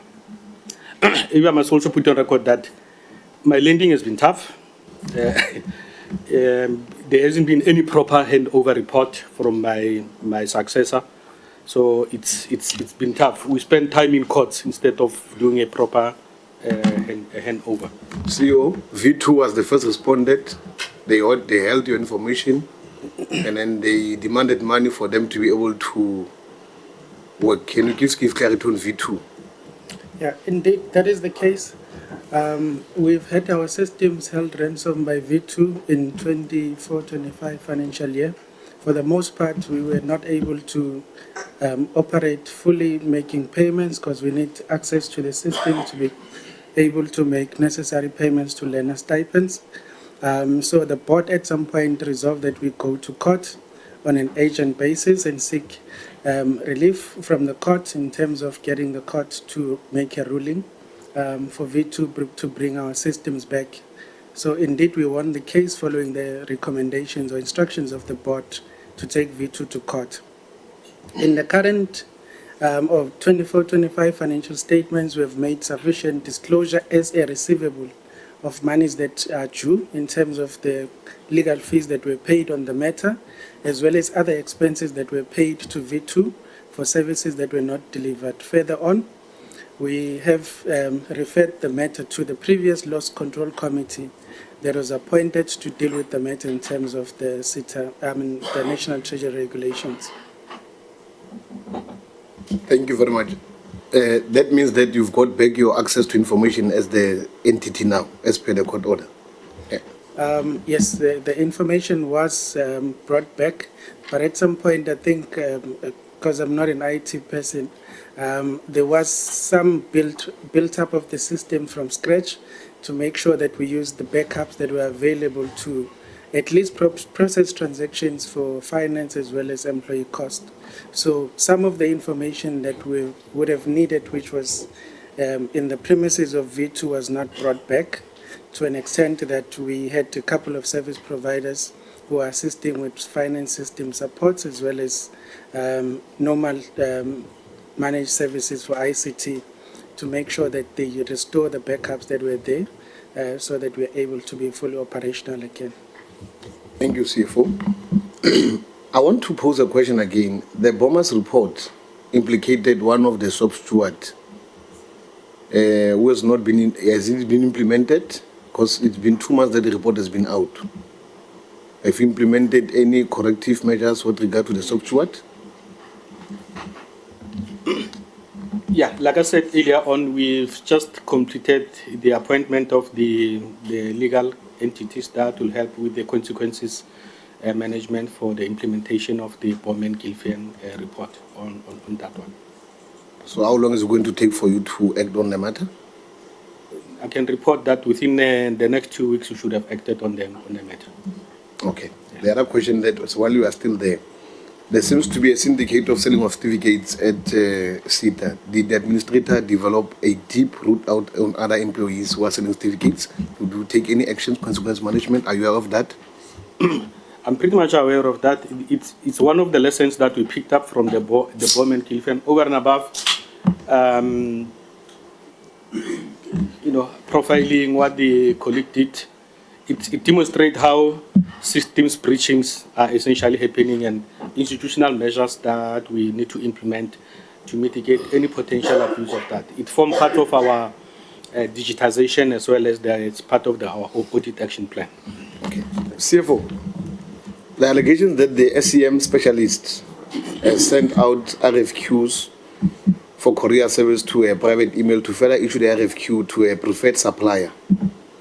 And then the Abbas investigation report state that the lowest quotations were ignored, not evaluated, and the most expensive supplier was awarded. Is there something like that?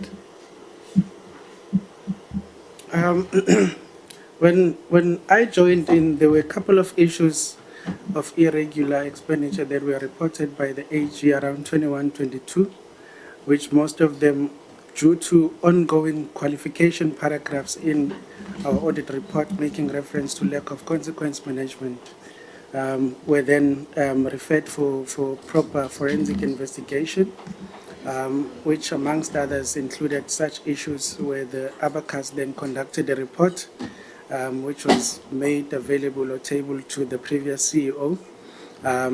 So that is as far as I can remember in terms of this matter.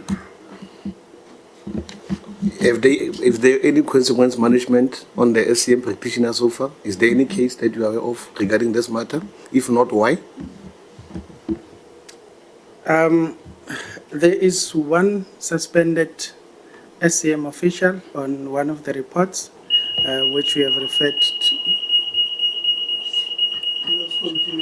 Okay.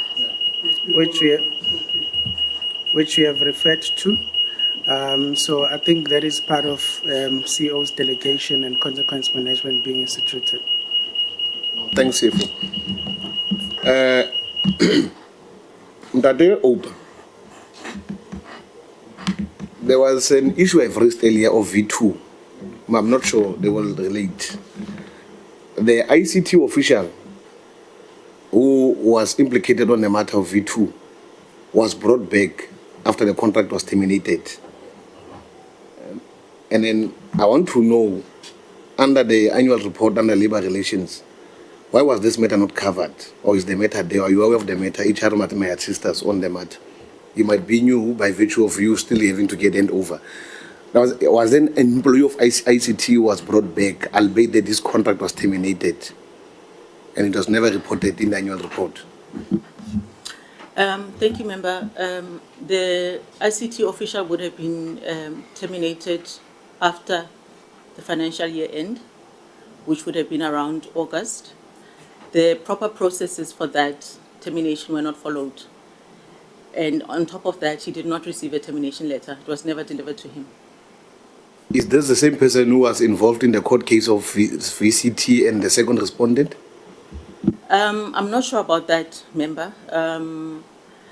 I don't have a report on the V2 matter yet, so I can't say it was him or it was not him. Hold on before you jump.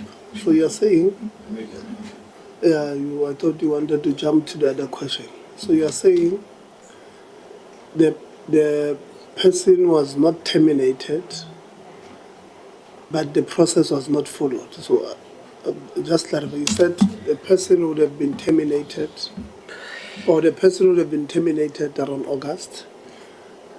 The process was not followed. They did not have a termination letter. So I hope you understand the... Yes. Yeah, clear it up for us. So in terms of labor relations in the CETA, the employee relations function was moved to the office of the CEO and taken out of HR. So that's why some of the information is a little bit sketchy from our side, from an HR point of view. What I know about the situation is that the employee was terminated. We received the termination letter from the CFO. So HR was From the instructed... CEO or CFO? CFO. Okay. Acting CFO, yes. Okay. HR was instructed by the CFO to terminate the employee on the strength of the termination letter that we received from him. However, the employee came to work when he was not paid a salary, and he wanted to find out why he was not paid a salary. That's when he found out that he had been terminated. Okay. So he didn't know that he was terminated. Okay, so the employee got, or you, the labor relations unit, got a termination letter from the acting CFO. Yes. To labor relations. To the Human Resources Department? Human Resource Department. Yes. Indicating that this employee has been terminated. Yes. But this employee did not get the letter. Yes. Who was supposed to give this employee a letter? I cannot comment on that. As I said, employee relations was moved to the office of the CEO, so we were not privy to all that information. Who was sending letters to who? So I don't know. Okay, so why did they send the letter to Human Resource? The CFO sent us the letter for payroll purposes, to remove the employee from payroll. Okay. CFO, you had your hand up there. CFO. I just wanted to clear the issue of me terminating employment contracts and so on. That's not true. So you did not send the letter to Human Resource? I received the letter from the legal department, which was said to have been communicated to the officials for the purpose of payroll input at month end, which we normally do, so that we are clear on the issues on how much will be paid and to whom on a monthly basis. So in terms of the source of the letter, who drafted the letter and who's responsible for that, I think it sort of like gives a misconception that I am responsible for termination of contracts, which is not the case. You got the letter from legal? Yes. Administrator, you are aware about this story? Not in detail. Not with this the level of detail. It's one of the issues that I still need to dig down on it. Yeah. Thank you. Okay.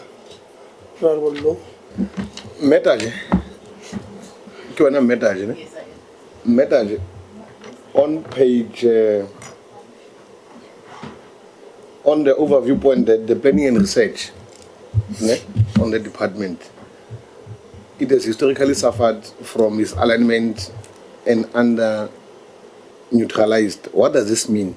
Can maybe you provide the clarity on this on page 20, on the overview point? So 27, page 27, 29. Yeah, I think I know what you're talking about. All right. So in terms of alignment between our targets and our planning documents, which would be your SSP, your SP, and APP, previously we have not had very good alignment. And then with regards to underutilization, we were talking about the underutilization of the research projects or studies that we would have commissioned, not effecting them or cascading them into our planning documents. So that's what we mean by that.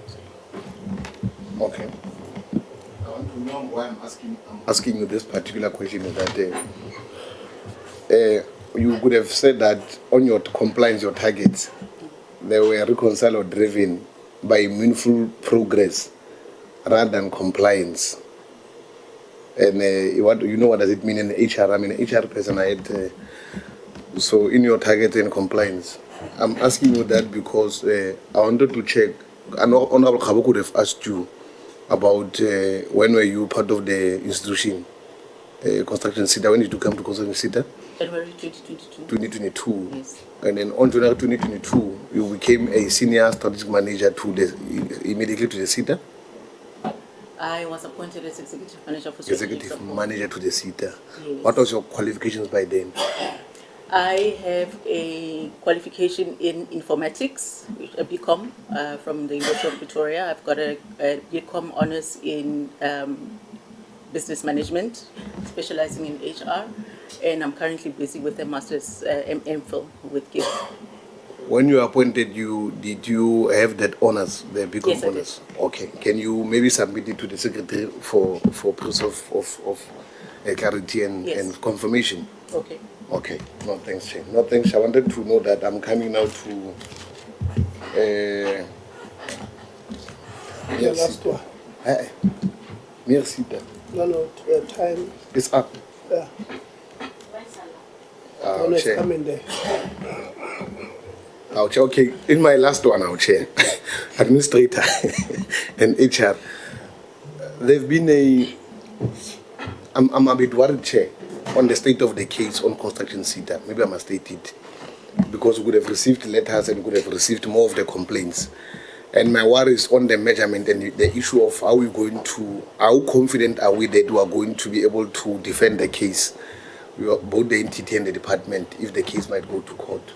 How sure are we with regard to that? Because there are a number of allegations that were purported to ourselves as the entity and how the procedure was followed. I want to check the entity. Today, if the entity must go and defend itself to court, what will be the outcome? Are you prepared? Are you ready? Or are you going to have problems? Let me understand your question. So the question the is... CO case, specifically the CO case. The CO case. The construction CETA, the CO case specifically. Yeah. Or not, what will be the outcomes? What will be, are you ready as an entity, or what will be your view? We're ready. We're ready. We've got our story in our ducks in a row. We've been ready. We just had to went to court and they chose not to pitch.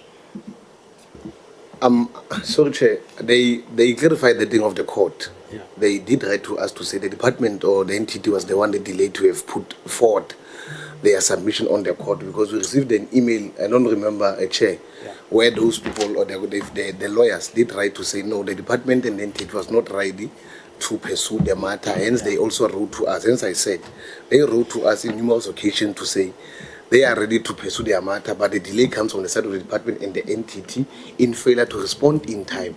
Hence, the matter was taken back forward. So are you saying they are misleading Parliament? You are ready? You are able to go to court? I want to check there. Absolutely, we are ready. We've been ready. We've been ready.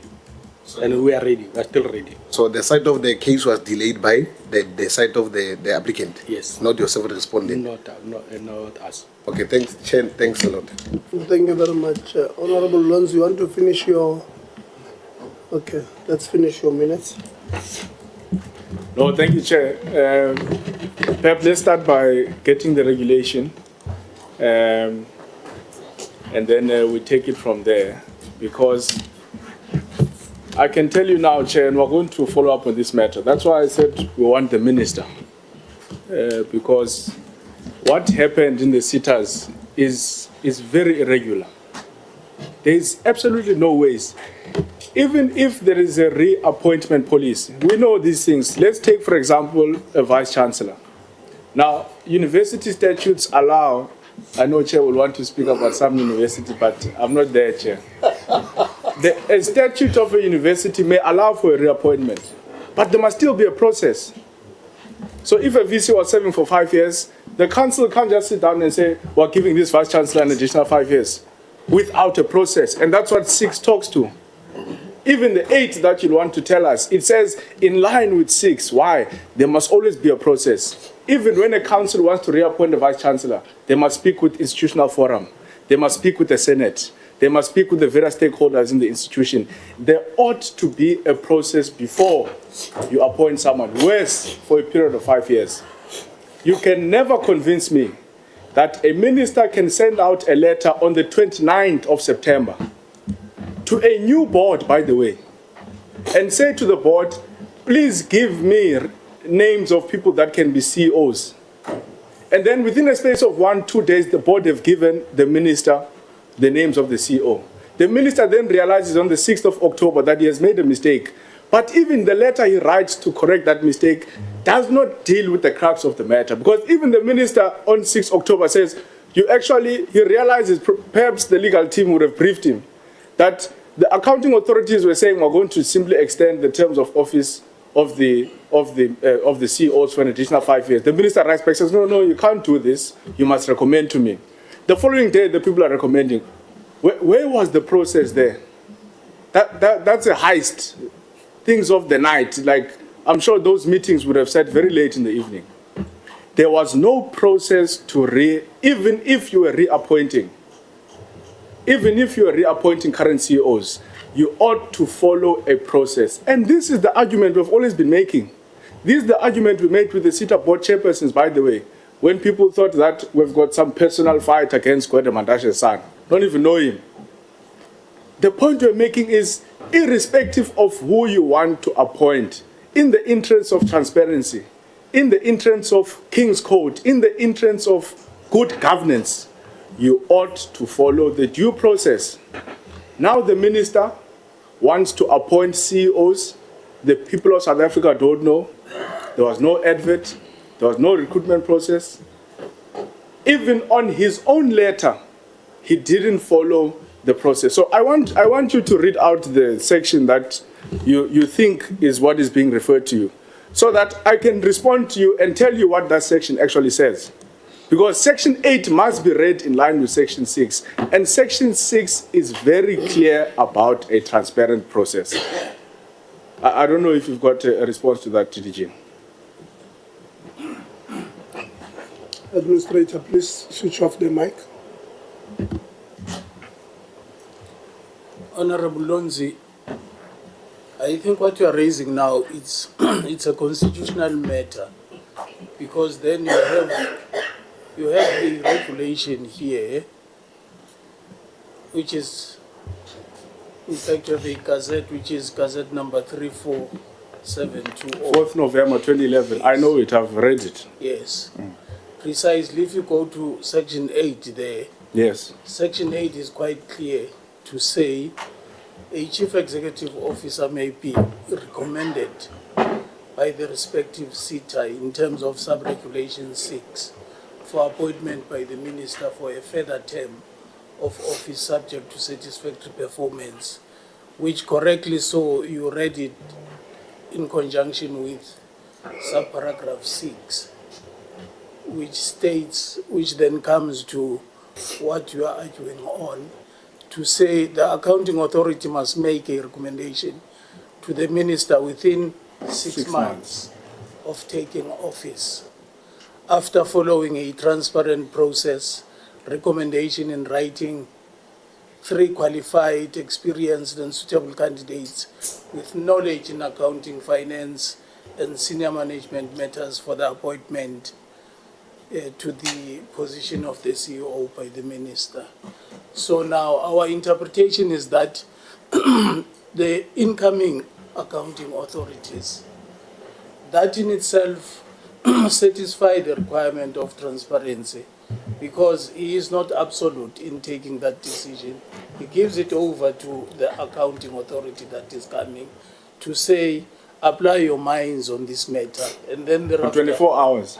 And then thereafter, the period is 6 months. It's not prescriptive. But these CEOs were not appointed. You see, even the regulations that you are reading, Because the regulations would have been in the spirit to say, there's no ways that a new board can enter on Monday and then on Wednesday they are giving us a CEO. Even the regulations is saying, of course it doesn't really give a strict time, but it says within 6 months. Because it would have been in the spirit of saying, if we're going to follow a transparent process, the likelihood is that it's going to take plus minus 6 months. But what does your department do? What does your minister do? You send a letter on Monday. In less than 48 hours, 3 days or so, the boards already have a recommendation for the minister. Whereas the first recommendation is illegal because they then say we're extending the term of office of the CEOs. The minister comes back on the 6th of October and says, you're not allowed to extend the terms of the CEOs. Send me recommendations so that I can come and appoint them. But it just rubber stamps what they did before, which was illegal. The point I'm trying to make, and this is what you have read, there's no spinning out of this DG. The English is very clear and everyone in this house heard it quite well. Section 8 must be read in line with Section 6. What does Section 6 say? The accounting authority must make a recommendation to the minister within 6 months of taking office. These guys have not even finished a week. Already they are recommending a CEO. After following a transparent process, what is this process that took 24 hours? Because we must assume that this is a new accounting authority. How do they know this minister? How do they know the CEO? If they are able to, in less than, you've been serving as DDG for 3 weeks. There are things that you don't know. But we've got a board that was able to read the entire handover report in 24 hours or 48 hours. But their leader doesn't know what's happening in the department in the 3 weeks. So we'll come back to this point. I think I've heard enough from the side of the department chair. We need the minister here. We need the DG here. I can tell you now, what has taken place is very irregular. It's no different from what Minister Nobushe tried to do with the appointment of board chairs. And that's why all these decisions you are taking, they are sneaky decisions. You don't communicate them with the public. We don't know. We have to find out through spooks, because we have got spooks, by the way, in your department. We have to have spooks if we are leading. They are telling us that there are many wrong things which are taking place here. CEOs are being appointed. And why do you appoint CEOs only in certain CETAs and not other CETAs? There are certain CETAs here, transport CETA, what is it, EPD something CETA, EPDG CETA. People have been CEOs for many, many years. Why? Because they've been abusing this particular regulation. I won't tell you who is the CEO of that CETA, by the way. It's a wife of a former minister or a minister. But we're coming. Thank you, Chair. Thank you. You want to respond? Yes, Okay. Chair.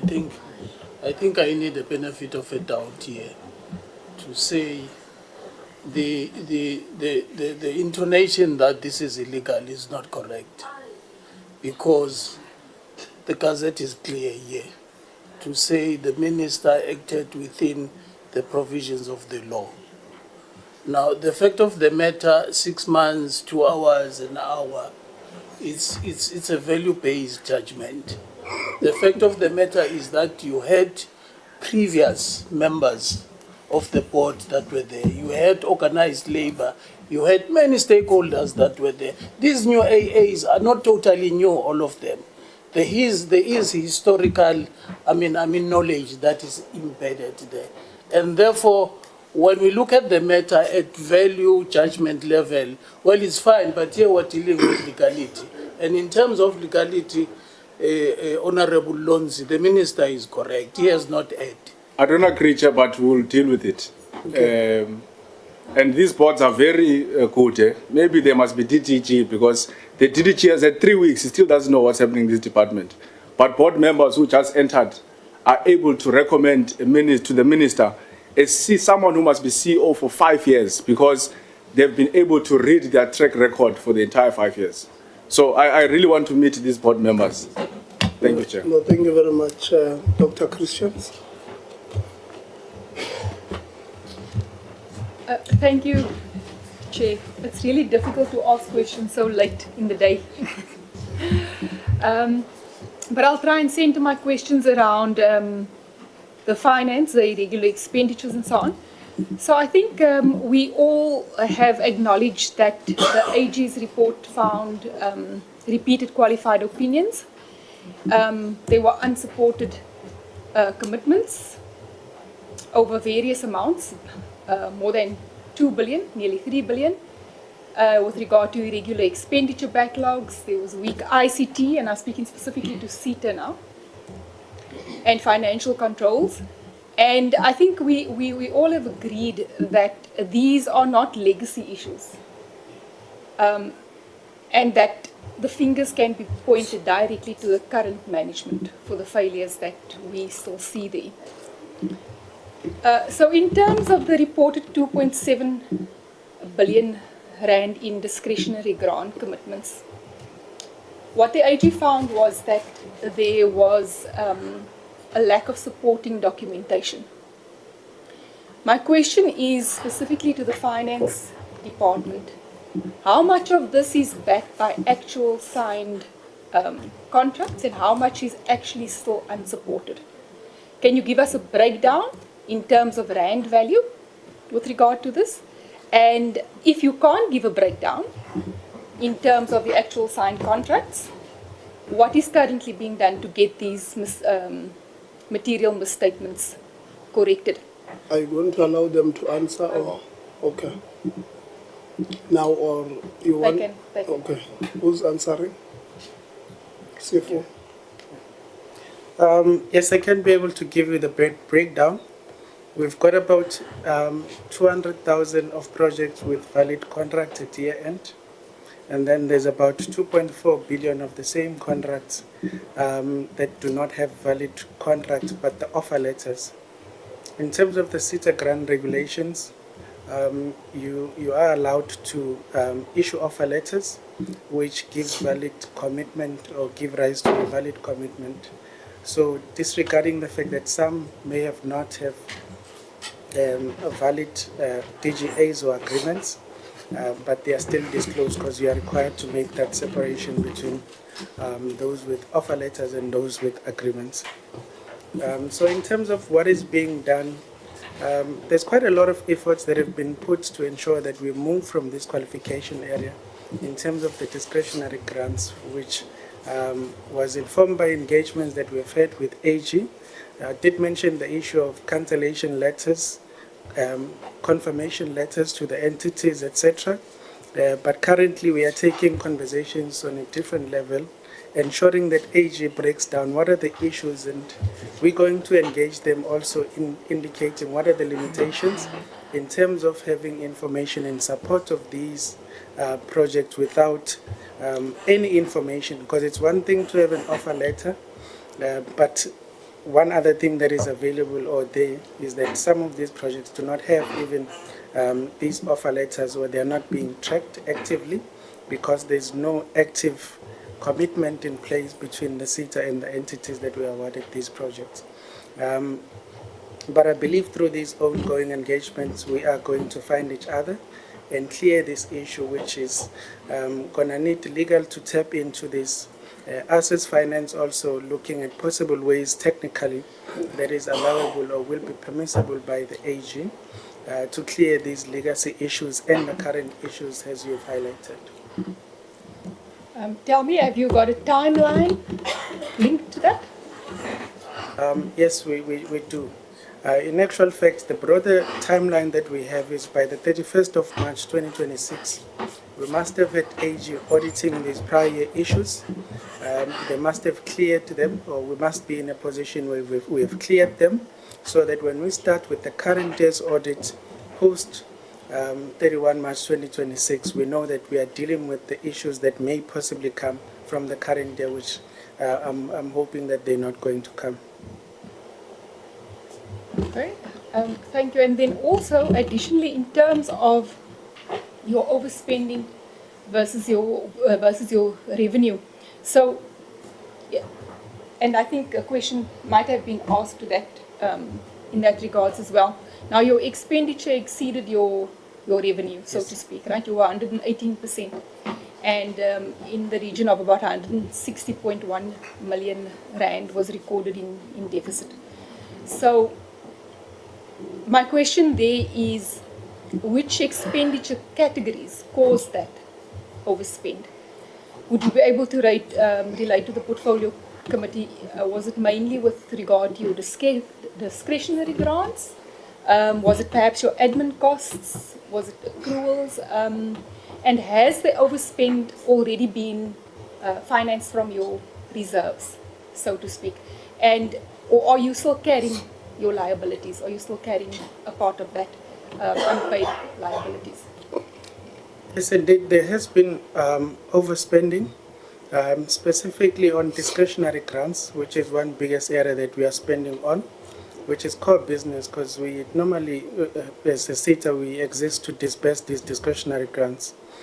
So the expenditure in the current year was driven by, to such an extent or such levels, that we have we have recorded as a deficit. It's due to these projects that we have committed on in the previous years, which are being rolled out in the current year. That means that we need to then tap into the surplus funds to fund the expenditure that come as a result of these projects being implemented. And then the other side that we might have to report on and look into, in terms of the administration expenditure, which is limited to 10.5%, we are spending way above the 10.5% levy income that we are receiving. One biggest factor being your employee cost, which can be attributed to the previous salary structures and incentives that were implemented in the organization, and also just your normal goods and services to make sure that you run an operational organization, keep the lights on, pay rent, etc. So at the moment, looking at our current levy income for 10.5%, it's sitting at 117 million. Then when you look at expenditure, it's sitting at 258 million, as we've indicated in the report.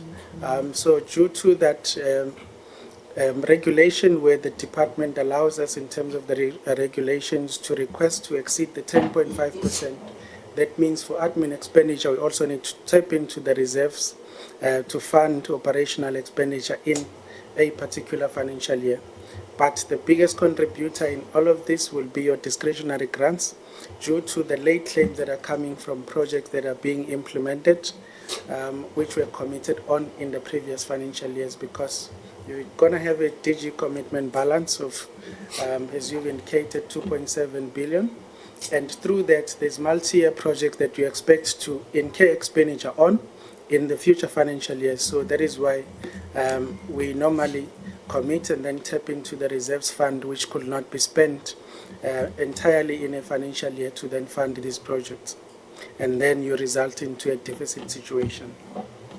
Can you just give us a little bit more information about the additional projects that you are speaking about? Additional projects? Yes, you said that some of the money was due to additional projects committed to during the previous financial year. It will be a normal discretionary grants window mostly to fund these skills development programs or pathways that we have committed on. So it's nothing additional per se, it's just your normal discretionary grants, as well as your skill centers that we, only in the current financial year that we have implemented or rolled out skills development centers, which we are spending on as well as part of discretionary grants commitments. Okay, then still sticking to irregular expenditure with regard to stock and consequences. So your irregular expenditure closing balance was in the region of about 871 million, 72 million under assessment, 29 million investigated and recommended for condonation. And we saw there that there were absolutely no disciplinary steps that were taken. So I need you just to speak to us about the fact that there were no disciplinary steps recorded, and then also which cases will be pursued, if any, for recovery and or discipline in your quarter 3 and quarter 4, and what is the target trajectory to reduce the 871 million stock by year end? Okay, thank you. I think it's true that our irregular expenditure is sitting at that region of 800 million. But as we've indicated earlier, most of the irregular expenditure which is yet to be quantified from the previous year, we've quantified to the earliest year possible, where we've indicated that some of this irregular expenditure relates to employee cost, which is in core business, which by regulation should be classified as administration expenses because that 7.5% admin cost on discretionary grants does not allow for spending on salaries. Any other administration-related cost you can spend on, with the exception of salaries. So we've made that reclassification to try and clear this irregular expenditure and bring it back to under admin. But still, we still have to write to the department and get the blessings of the minister to condone this irregular expenditure that came as a result of overspending, which at this stage cannot be controlled. We just need to make sure that in future we look at possible ways of increasing our levy income.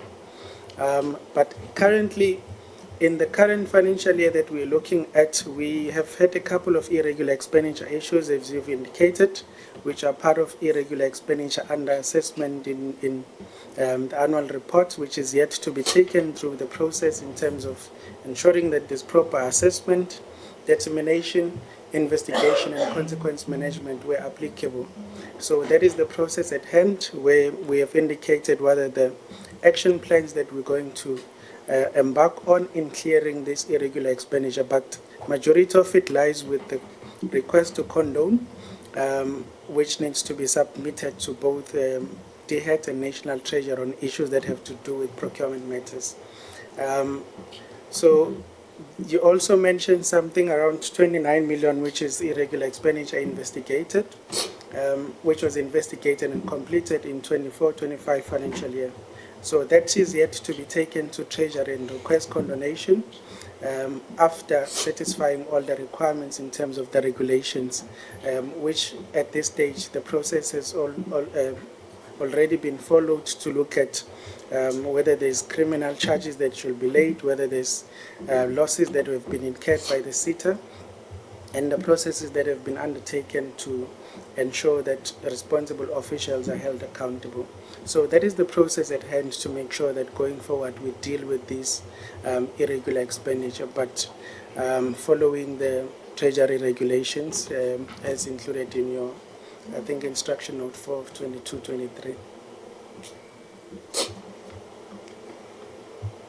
So the amounts that you have used with regard to staff irregular expenditure, I've got two questions there. Number one, why wasn't it a foreseen expenditure, and why didn't you ask for the condonation before it was done? And then secondly, will that happen in the next financial year as well? Sorry. The irregular expenditure that we referred to relating to staff cost in core business, with the 7.5% admin expenditure on discretionary grants, the regulations do not allow you to go to the minister and request to exceed that. It's only in admin. So at that particular moment, there's nothing that could have been done by the CETA to prevent that from being incurred, that irregular expenditure from being incurred, which the process then needs to be followed by the request to then condone. But with admin, with it sitting under admin, it's inevitable now that you're going to have expenditure below our income levels of 10.5%. So you must, and you are forced to go to the minister and request to exceed, which is something that we do around September, October each financial year, to write to DHET and request to exceed after we've done the forecast in terms of how much we're likely to incur at the end of the financial year in excess of the 10.5% levy.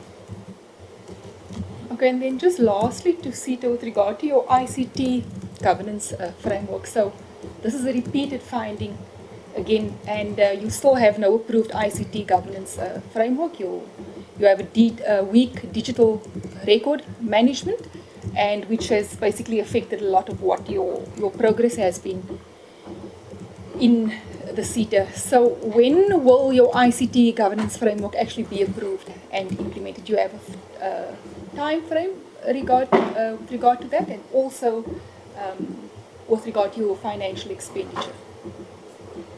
I wish I can answer that, but it's outside my area of responsibility. The ICT governance framework has been updated, it just needs to be approved. So it's part of the policies that will be approved by the administrator in this current financial year. And then to... Just 1 second, Dr. Christians. When was it approved? It's pending approval, it's been updated or reviewed.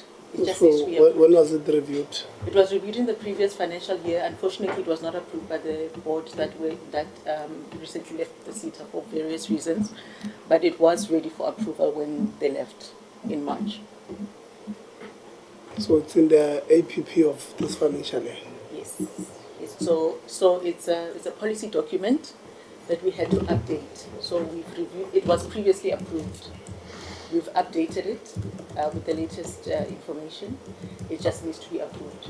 It was in the previous APP? It was in the previous, yes, it was in the previous year as a finding. It was part of the audit action plan. Yes. You should say we want to approve it in Q1, Q2, Q3, Q4.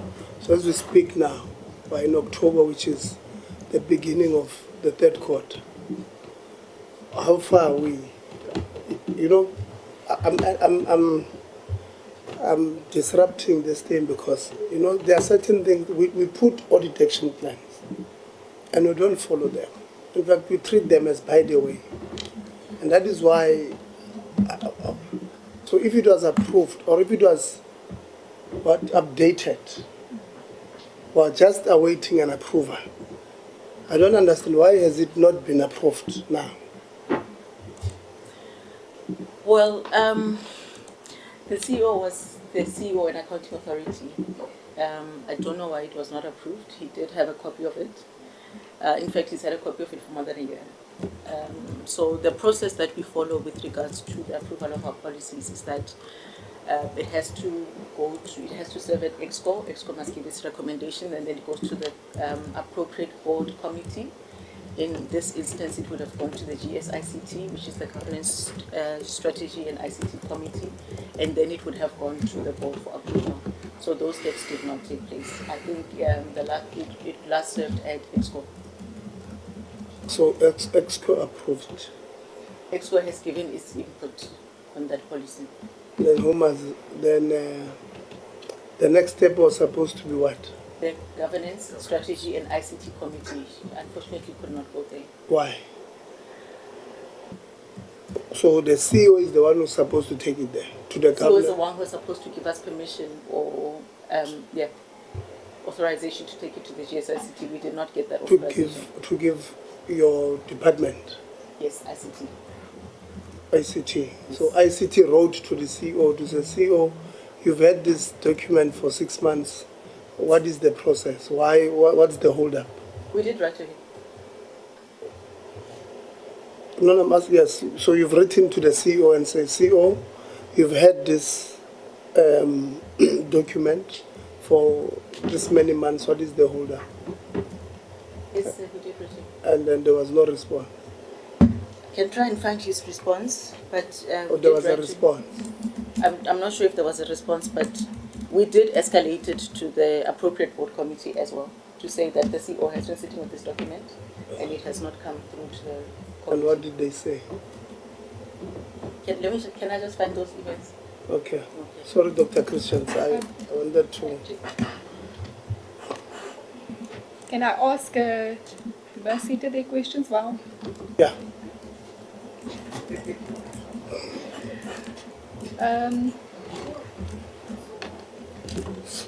So, to MERSETA, with regard to your artisan pipeline and the QCTO migration, now we've spoken to the department quite a lot in terms of this, and we know that there's a transition to QCTO with the occupational qualifications. And we know that it is system-wide, and we know that it affects the throughput and certification, etc. So I just have a few questions in that regard. What is your status at the moment with regard to the QCTO qualifications? That is the number registered, the teach-out plans, etc. And how is the entity protecting artisan completions and trade test capacity during this transition? Because one of the things that I think worries a lot of the TVET colleges is that they may be completing their courses, but there might be a hold up with regard to them actually being qualified artisans, because not many of the TVET colleges have that completion, or they are not trade test ready yet. So that is the one question. And then the other question is, how many and who are the TVET colleges that have already been accredited as trade test centres, and what steps have been taken to ensure that TVET colleges are accredited as trade test centres? Do you have a timeline? What is your financial cost implications in this regard? And how are you ensuring that standards for trade testing is upheld throughout this? And if you are taking notes, just one last question in that regard: what is happening to the current trade test centres that are still open? Are there any that are still open? What is happening to those trade test centres? Who's answering? Administrator. Kola Mike. Thank you, Chair and Honourable Member. On our process, we are having 30 pre-2009 qualifications that had the last enrollment date of 30 June 2024 and have been extended to 30 June 2026. Then for occupational qualification, based on the programs that we implement, there are 53 accredited skills development providers on those qualifications. Now, just to highlight, the accreditation of skills development providers is the competency of Quality Council for Trades and Occupation. So we as CETAs no longer are accredited providers. Anybody who wishes to be accredited for occupational qualification, they lodge an application with QCTO on online system, and thereafter we are then, depending on QCTO may ask us to help them with a site visit and then submit the documents to them to then finalize the accreditation. So we are, as one of our targets with TVET colleges, supporting TVET colleges with infrastructure, tools and equipment, so that they can be ready to assist us with provision of occupational qualifications.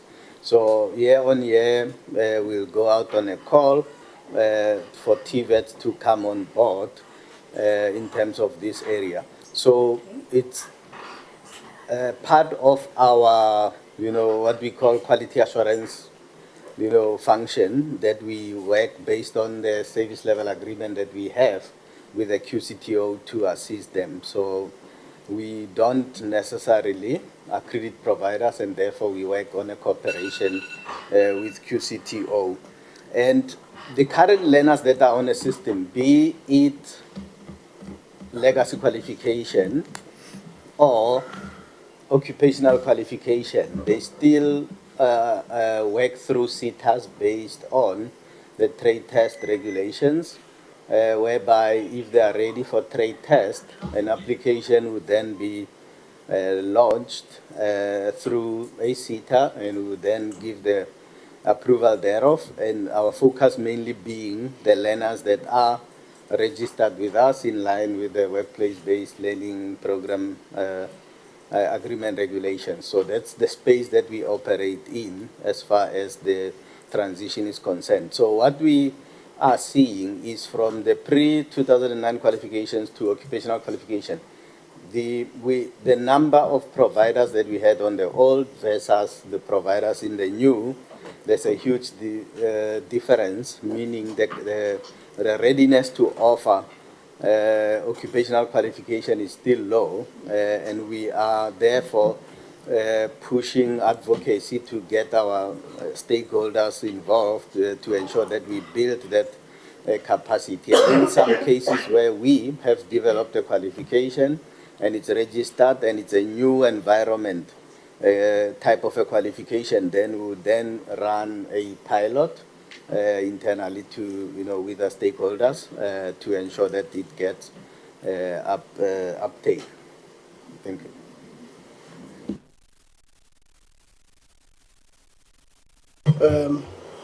Young, I'm going to give you now, but before, I want to say I'd allowed AG to leave around 4. So there's something that I want them to confirm, or I want you, MERSETA, first to confirm it in front of the AG. Discretionary reserves commitments. How much are they, and what is it? Explain it in simple terms. What is that? Press the mic first.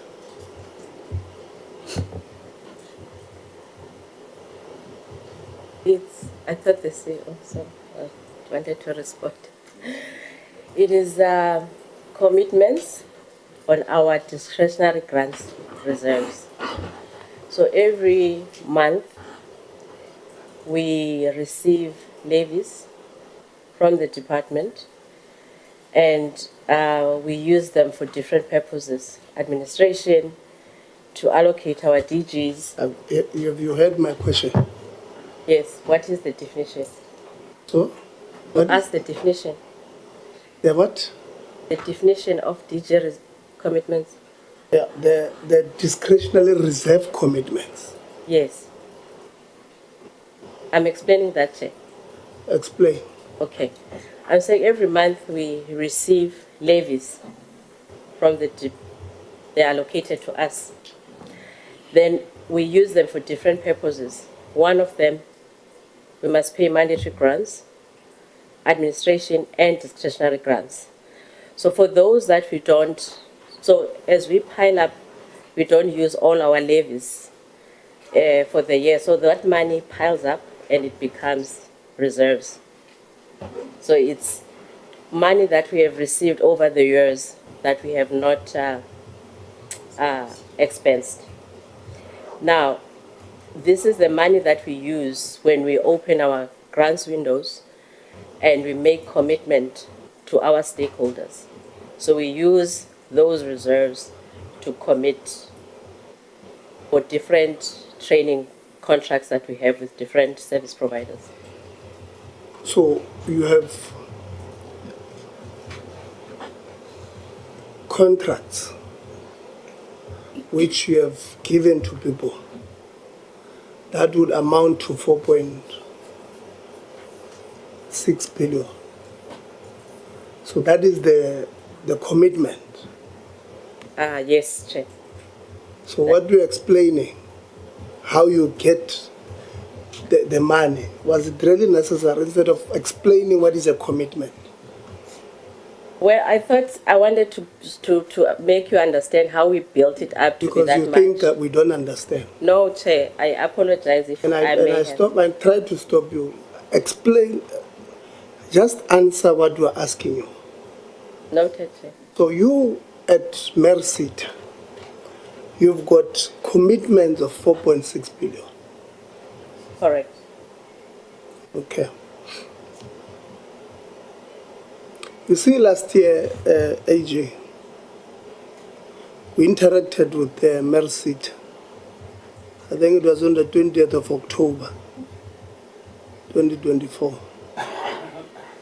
And we said to the department, Tate Mabuse, that is why I feel for members who say the department is failing us big time. We said in fact, the former chair of MERSETA was a former chair of Services CETA. And in that meeting, we said to you, when the term ended in 2020, they left services CETA with overcommitments of almost 5 billion.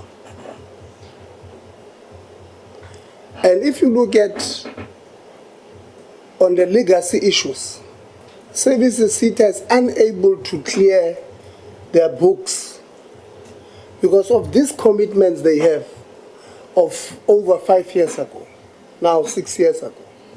So when they are being audited, there's a mess. And I said to the department, and I said,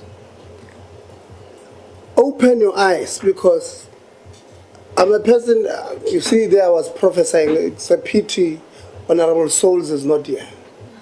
But I feel proud because it meant my prophecy came true. Because what did I say there? I said, you board members, don't overcommit that CETA. Because to clear those commitments take years. So the new accounting authorities, you've got a mess in your hands. You've got a mess in your hands created by the previous AA. They've overcommitted this CETA by 4.6 billion. So let me tell you what's going to happen with this one, CFO. You don't want me to tell you. What do you want to say? I'm not sure if it's the right time, Chair, You have raised your hand. Yes. I've given you. I'm asking you, what do you want to say? I wanted to say we are not overcommitted. Okay. Okay. Because we've got enough reserves to cover the commitments. Okay. And just 4.6 was last year, this year is 5.1. Just wanted to check. Thank you, Chair. So you've got the reserves of 5.1. The reserves are 5.3 billion, and we have committed 5.1 of that. If I was you, I would not have said that. Because you're not making things easy for yourselves. So you, colleagues, you are a bank, in essence. You are dealing with buying bonds and borrowing people money. That's what, you can boast that I've got this reserve. What is the core business of this CETA? CFO. Is to facilitate skills development in the sector, Chair. And how does this CETA has 5.3 billion in reserves? How does that come about?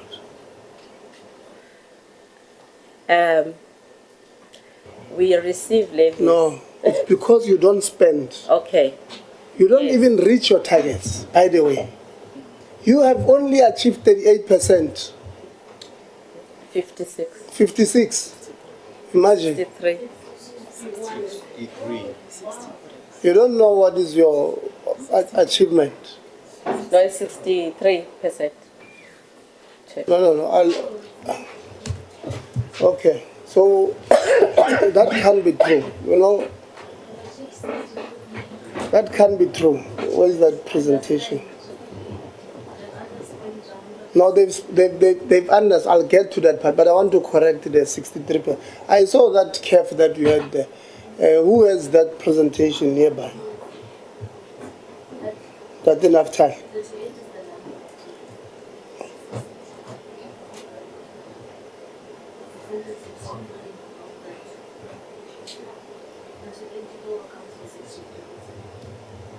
Okay.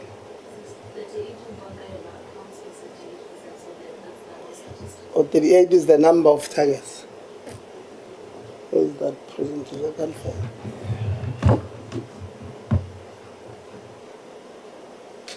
Okay. So on your presentation, slide 11 of 33. Your targets were 60. Yeah? Why is this not appearing?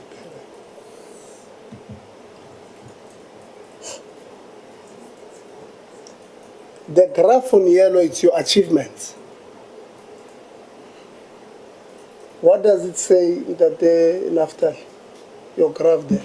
Okay, there were 60 targets, and out of the 60, we've achieved 38 of those targets, and that is 63% achievement. And why is your, on percentage, why is your yellow thing there just below 40%?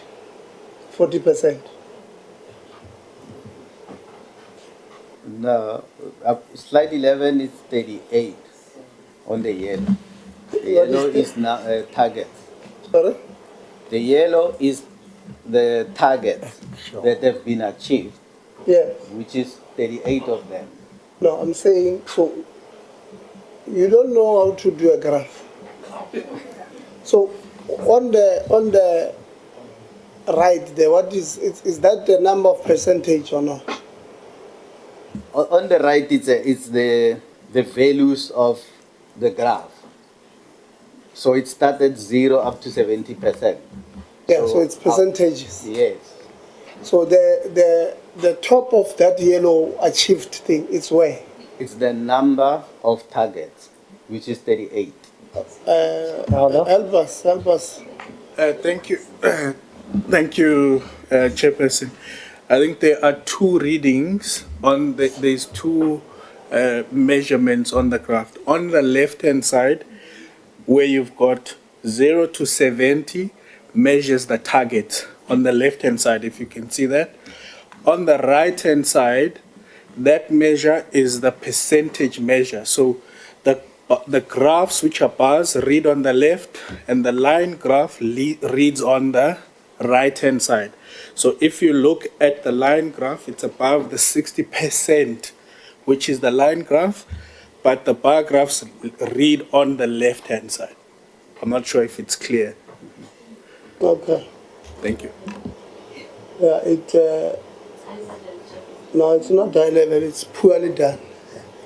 Because the yellow here, the yellow bar, is what you have said you have achieved. Right?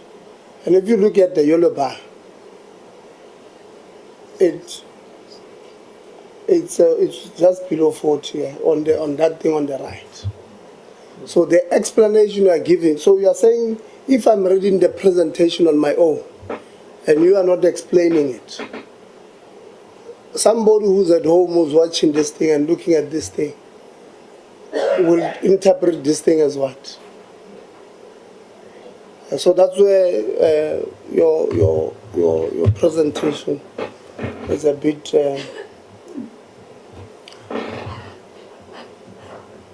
So you have achieved what you said is 50 what?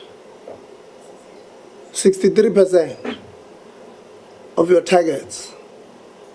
You are proud to say, CFO, we've got 5.3 billion. No, you are. We've got 5.3 billion. Let me tell you why you should actually be ashamed and not be proud. It's because your core business is to skill, reskill, and upskill our people in this country so that they can participate meaningfully in the mainstream economy. That's what you exist for. We've got young people between 18 and 35. Some are saying more, some are saying less, but about 60% were unemployed. Who you should be touching. They're saying, actually, Chair, we've got 5.3 billion in reserves. So these young people that you should be touching are at home, opportunities don't come to them. Every year you don't achieve your full targets. Every year you are proud that you are accumulating interest. Because if you are not, then we'll have a different, this is not the first year, but it just went up. The FFC, when they presented to us, they did not have the stats of this year. They had 2023-24 financial year stats. And they did say, they did raise an issue with the what do you call, the reserves in these SETAs. I think total was what, 13, 28, yeah, something to that effect. Huge. And we are supposed to, you know, there are people who are making a serious case that SETAs must be closed. They are making a serious case. Personally, I don't agree with that view. I think it's just cutting your nose to spite your face. My view, personal. But you are not making this argument that the SETAs must remain because unemployment getting up. What are we told in the market? We are told that it's getting up because of the skills mismatch. Imagine, we've got 21 SETAs. 21 SETAs. I'll give you Menor de Beer. 21 SETAs. Almost 60% of young people unemployed. CFO proudly so says to me, actually, Chair, it's 53 billion, 5.3 billion. I don't think our hearts are in the right place. I'm very worried. I'm very worried.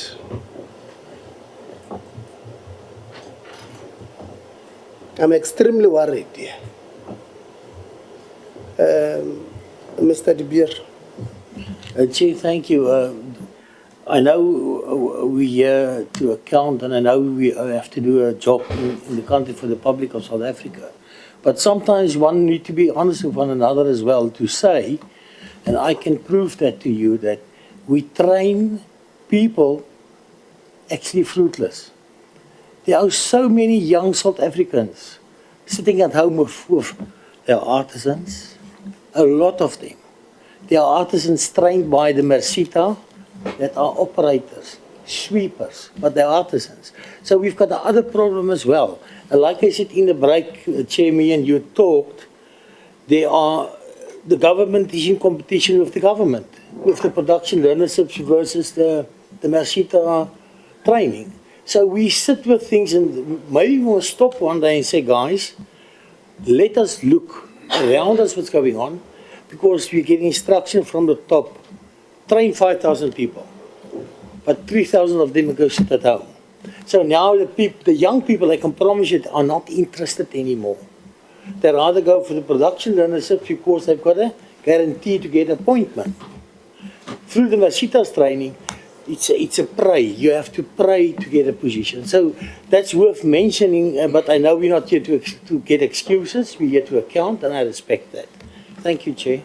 Yeah, it sounds like a serious excuse. You see, when you're leadership, you say, okay, we've got this problem that we are producing this trade in artisan, and they are unable to.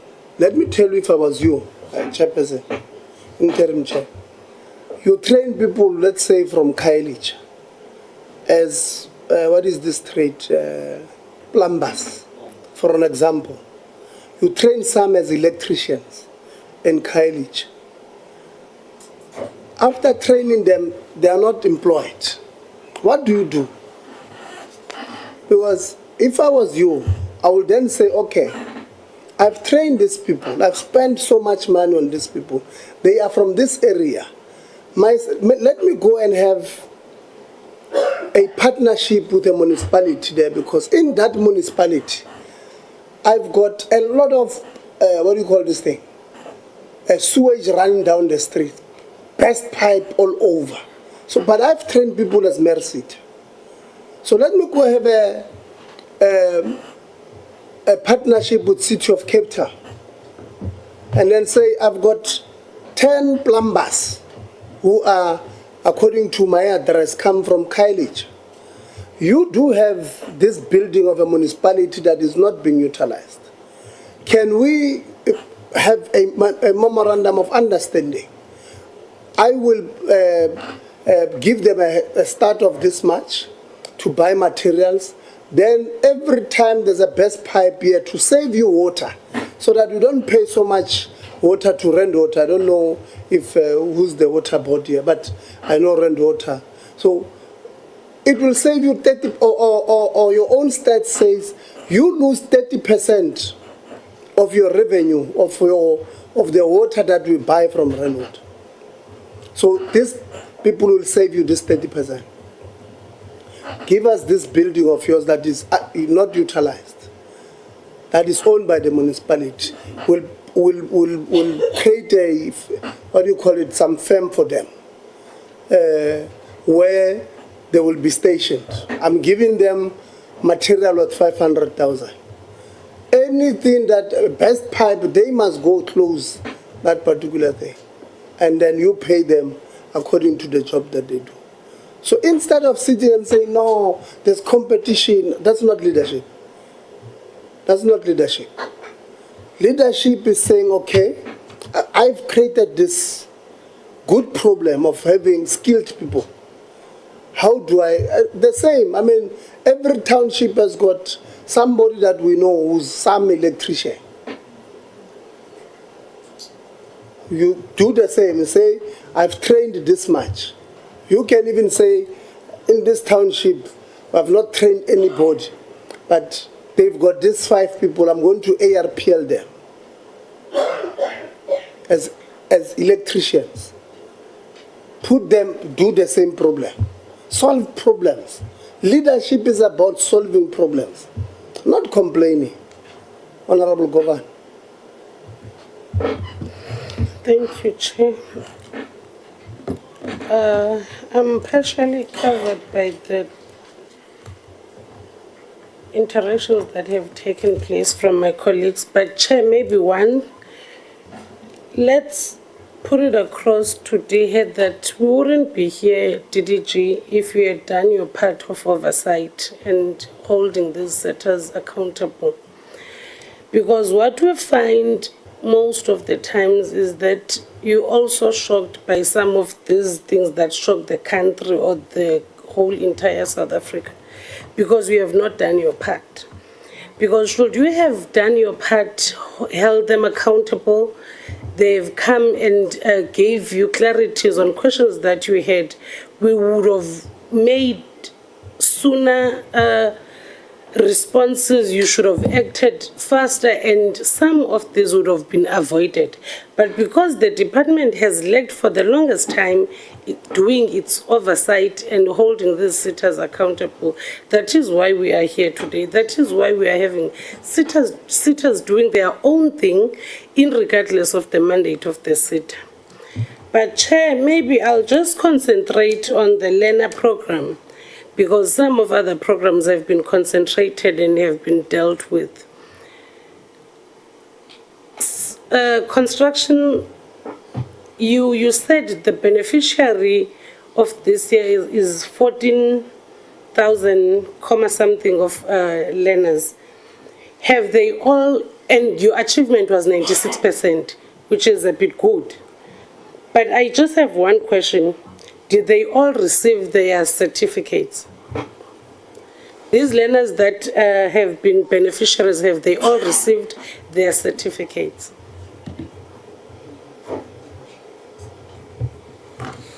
Through you, Chair. Remember, not all of them are, so they are total beneficiaries. It's from all of our programs. It's not necessarily learners that have completed programs. So it's inclusive of all the different skills programs that we run when we say beneficiaries. So it's everybody who is supported in that financial year. And those who have completed, have they received all of them? No, member, not all of them have received. A substantial proportion of them have received. Where what tends to happen is we would have dropouts, would have reasons in other cases where a learner would not complete. So we would not have 100% completion for our entry numbers, but a substantial portion of those who have entered our programs have completed from programs again from earlier when we spoke about the legacy, the old ones versus the new. On the new ones, we don't have any issues.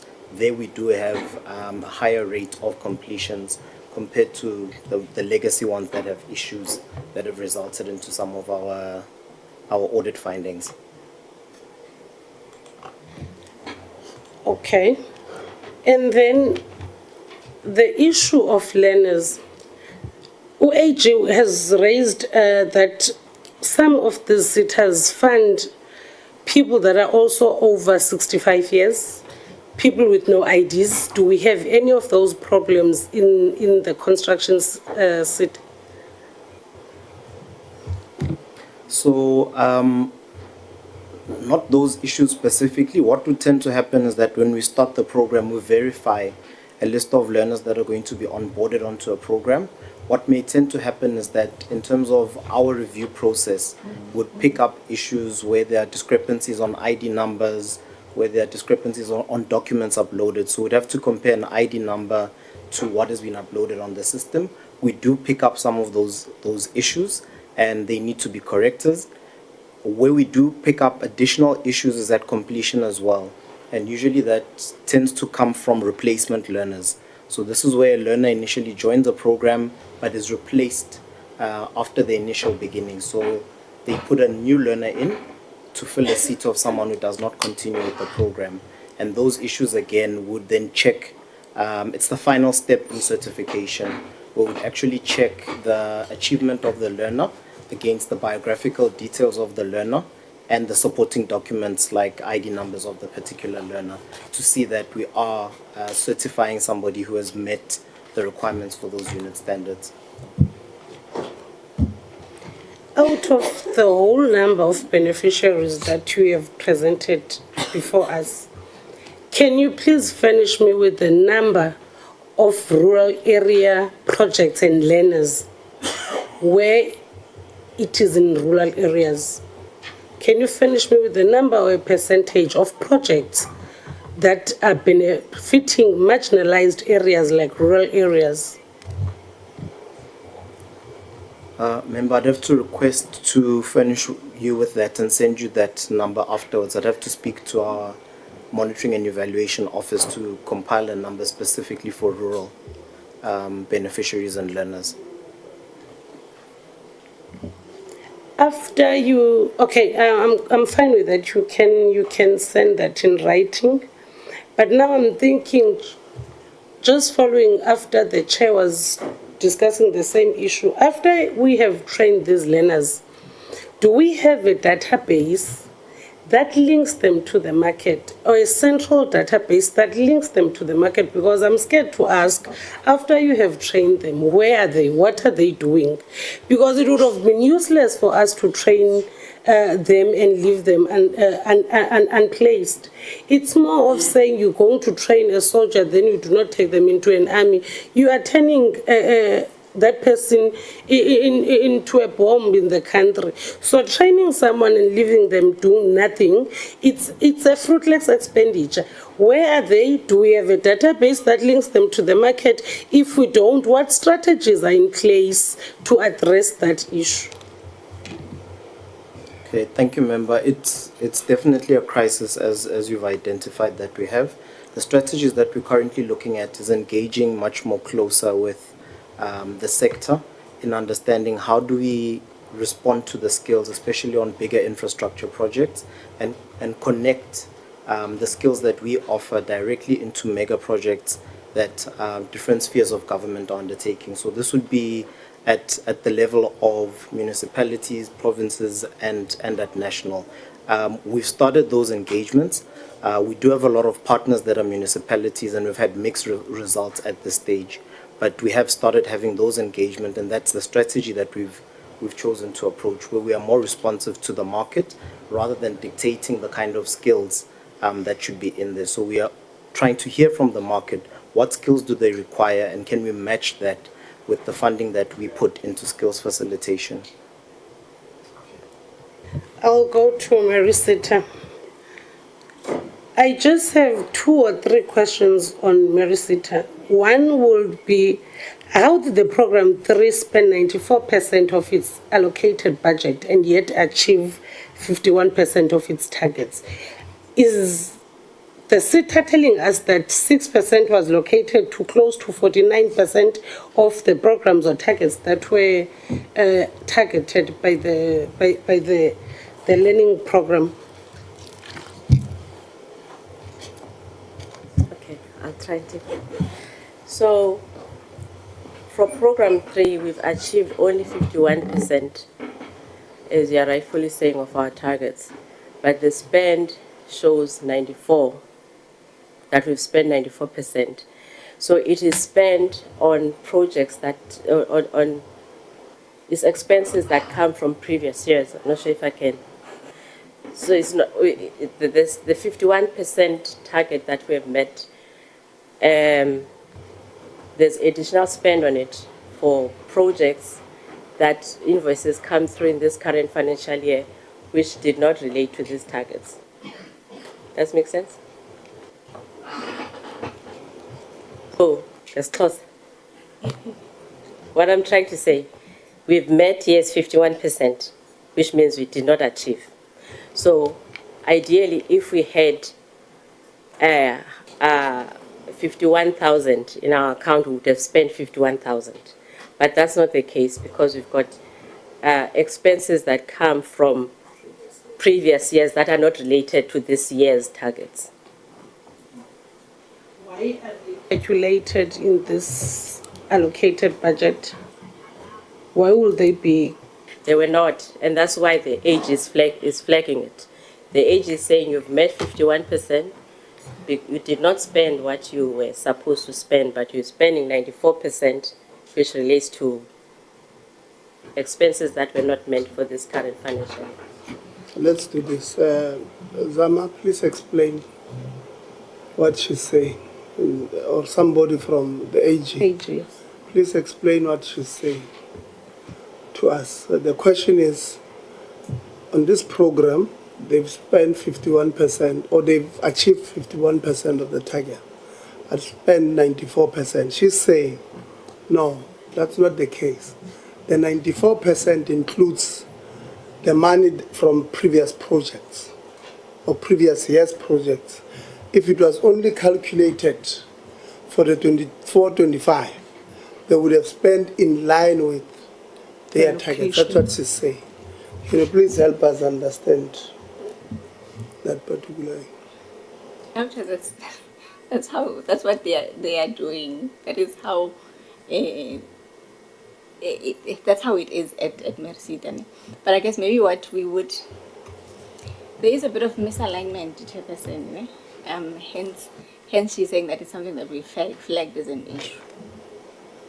So it's something that is taking place, but it's not necessarily, there's that misalignment, because ideally there should be that reconciliation of how much was the budget for, remember the APP is the budget for the year, how much they were meant to have spent on that, the targets and the indicators for that year, and then a reconciliation, because the money is then meant to be spent on those targets and reconciliations for the year. But if you're having a situations where you now, there's that lack of reconciliation, that's how you end up being having situations where it's not really, call it, making sense. I think that's why it's an issue that we're flagging. But ideally, it shouldn't be the case. Okay, what is the? I know you are going to tell us about the accrue. No, Chair, thank you. But thank you for recognizing me. I think it's important to put context in the sector that we're operating in. The commitment that has been talked about, actually, the bulk of it talks to artisan training, and artisan training takes between 2 to 4 years to get a learner qualified. Now, Program 3. As a program that we are accountable for and are reporting to, looks at 2 areas: learners that enter and learners that complete. That's where we're reporting our achievements with regards to Program 3. So in the instance where we are training artisans, we will report that learner when they enter on the first year. And for year 2, 3, and 4, we are tracking progress and we are spending on that learner, which would then reflect expenditure against the budget that goes up, but you are not reflecting a reported achievement on the APP for the second year, third year.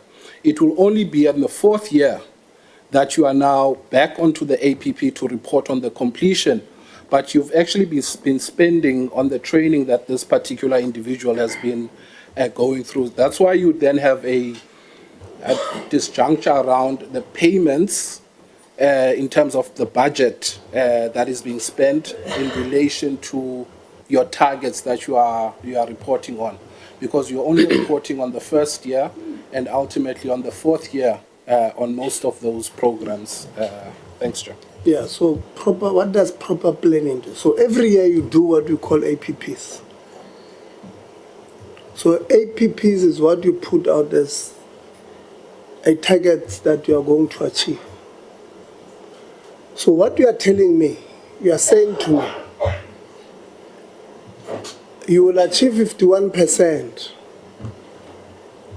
because you had planned to, when you have planned to achieve 100, it's because you know what is on the pipeline, right?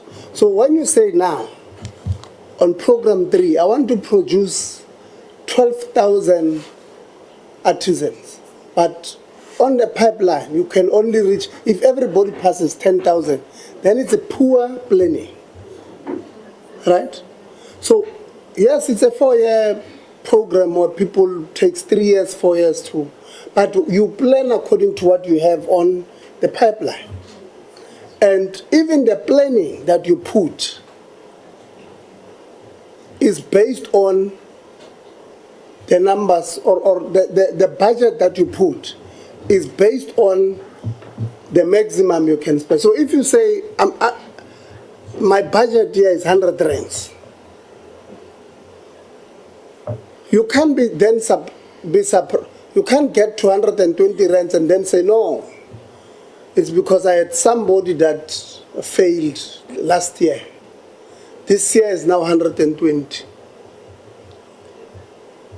It does not. So when you plan, and I understand where you are coming from, that it's a multi-year program.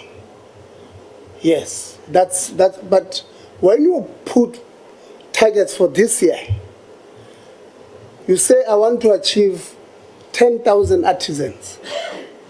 You must have more than 10,000 artisans on the system, and say minimum is going to be 10,000, right?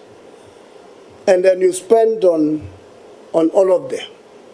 It's you have agreed that I'm going to spend 100 rands on this 10,000. You can't spend 90 rands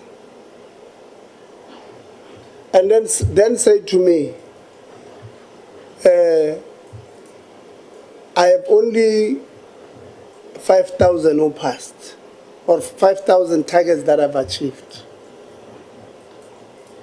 There's a problem, and one of the problems might be that you have given SDPs, students, when they don't have capacity to complete these programs, which is another issue we must speak about, that the people that you award these grants, some of them, I've always tell you, when I tell you, you think we're joking.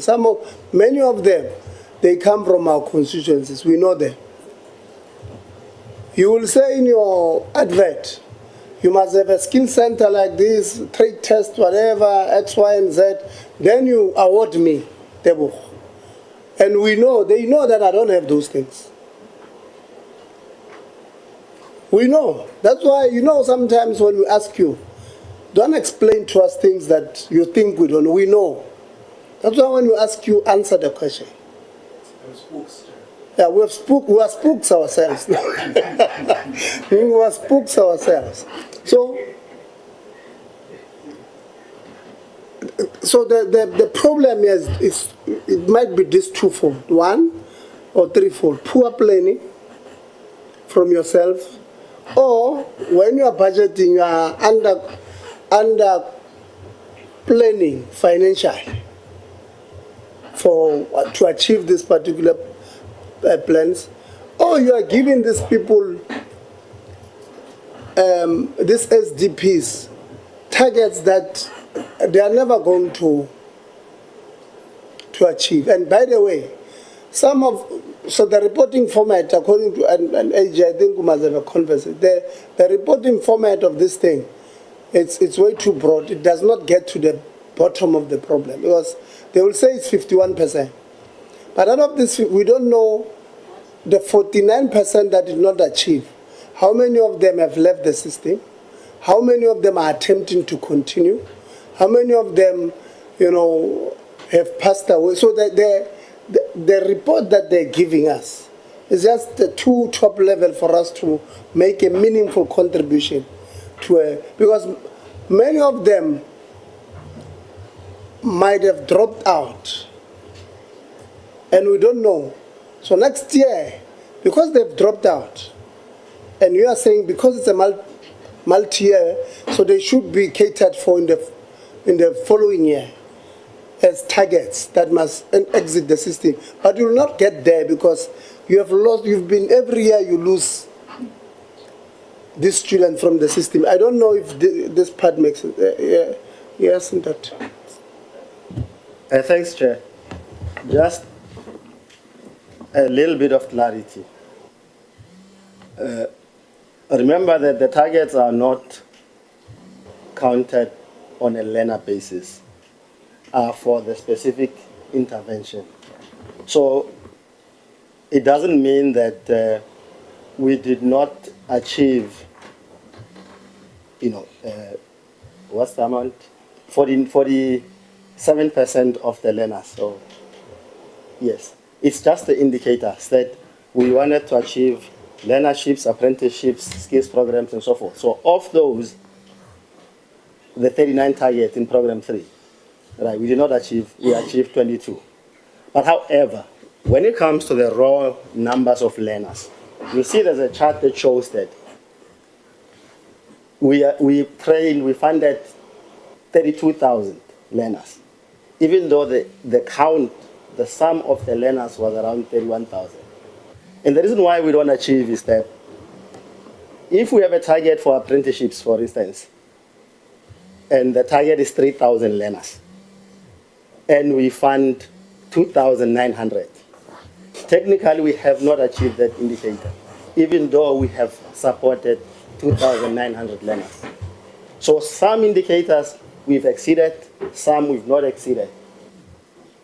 But in totality, we've supported more than 32,000 learners, even though the sum of the individual targets was around 31,000.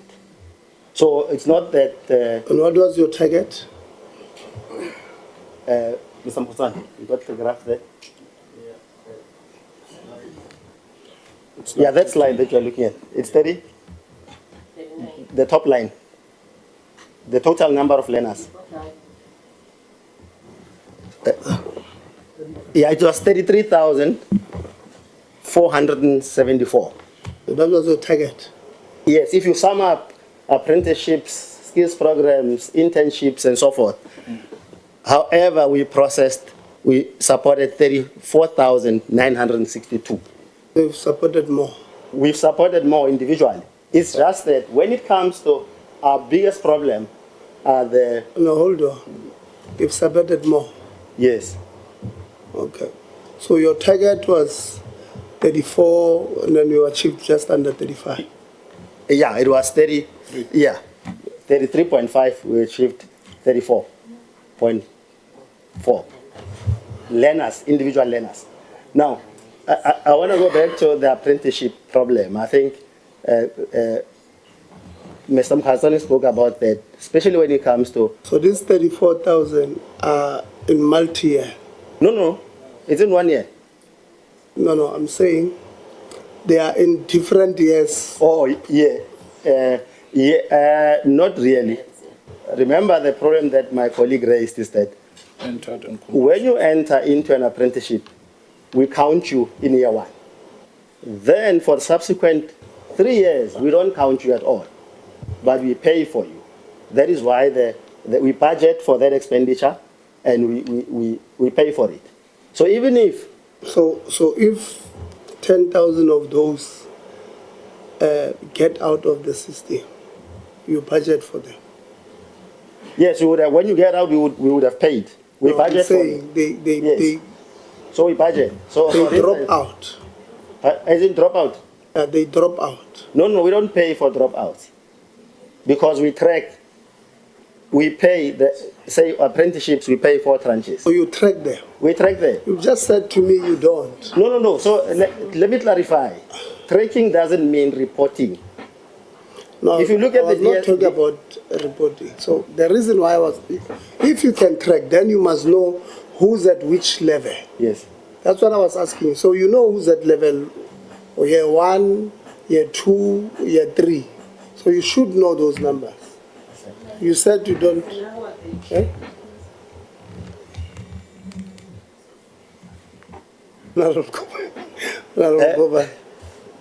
Chair? Yes. You want me to clarify the tracking and the reporting? I leave it. You said you don't have it. You track entry and exit. Maybe, Chair, because we would really love to know how they track them, because they only said to us they track the first and the exit or the finishing year. So now they're coming with tracking. Maybe they will need to furnish us with more details on how they track, because it looks as if, to us, it looks as if you don't have a tracking tool of your learners in place. But let me leave that as it is. Let me just shoot straight to the issue of projects funded that are in rural areas that have been shown or have been proven that are limited. What is it that we have in place in correcting that? Because in a broader look, it does not look proper to me. Why would you find more? Why would you fund more urban areas and neglect the most marginalized areas, which are rural areas? Why is it that you'll fund more urban than rural areas? What is it that we have in place in correcting that? If I may, Chair. Yeah, we do acknowledge that we have a major challenge in as far as rural projects are concerned. And unfortunately, if you look at our sector, it's really an urban-based sector. Manufacturing, whether manufacturing of motor vehicles, steel, plastics, all of these happen in the urban centers. And we have struggled to get learners in the rural areas. Seeing that, we now came up with an approach where we recently opened a window specifically focused on rural areas, which would be the category 3 municipalities. I think it's 3, right? Yes. So those are the rural municipalities, the plain Dorpies, as well as the former homeland municipalities. So we have a specific window targeted at that. That is our strategy to overcome, because the reality is that when you open a window, we have the large manufacturers and engineering companies applying for funding, and that's who we've been primarily funding, because there's no manufacturer in the rural area. There's hardly ever any engineering firms in the rural areas. But now we want, even if you come from Johannesburg, if you apply for funding in that window, the learner must be based in a rural municipality. So if you apply for a learner in Makwasi Hills and your company is based in Johannesburg, we will fund that as long as you will train that learner that is based in a rural municipality. So we've noted that, and we have a strategy to address the challenge, Chair. This one will be my last question, Chair. Do you perhaps have any ghost learners in the system that you have identified the previous years? And if yes, how did you track them as ghosts?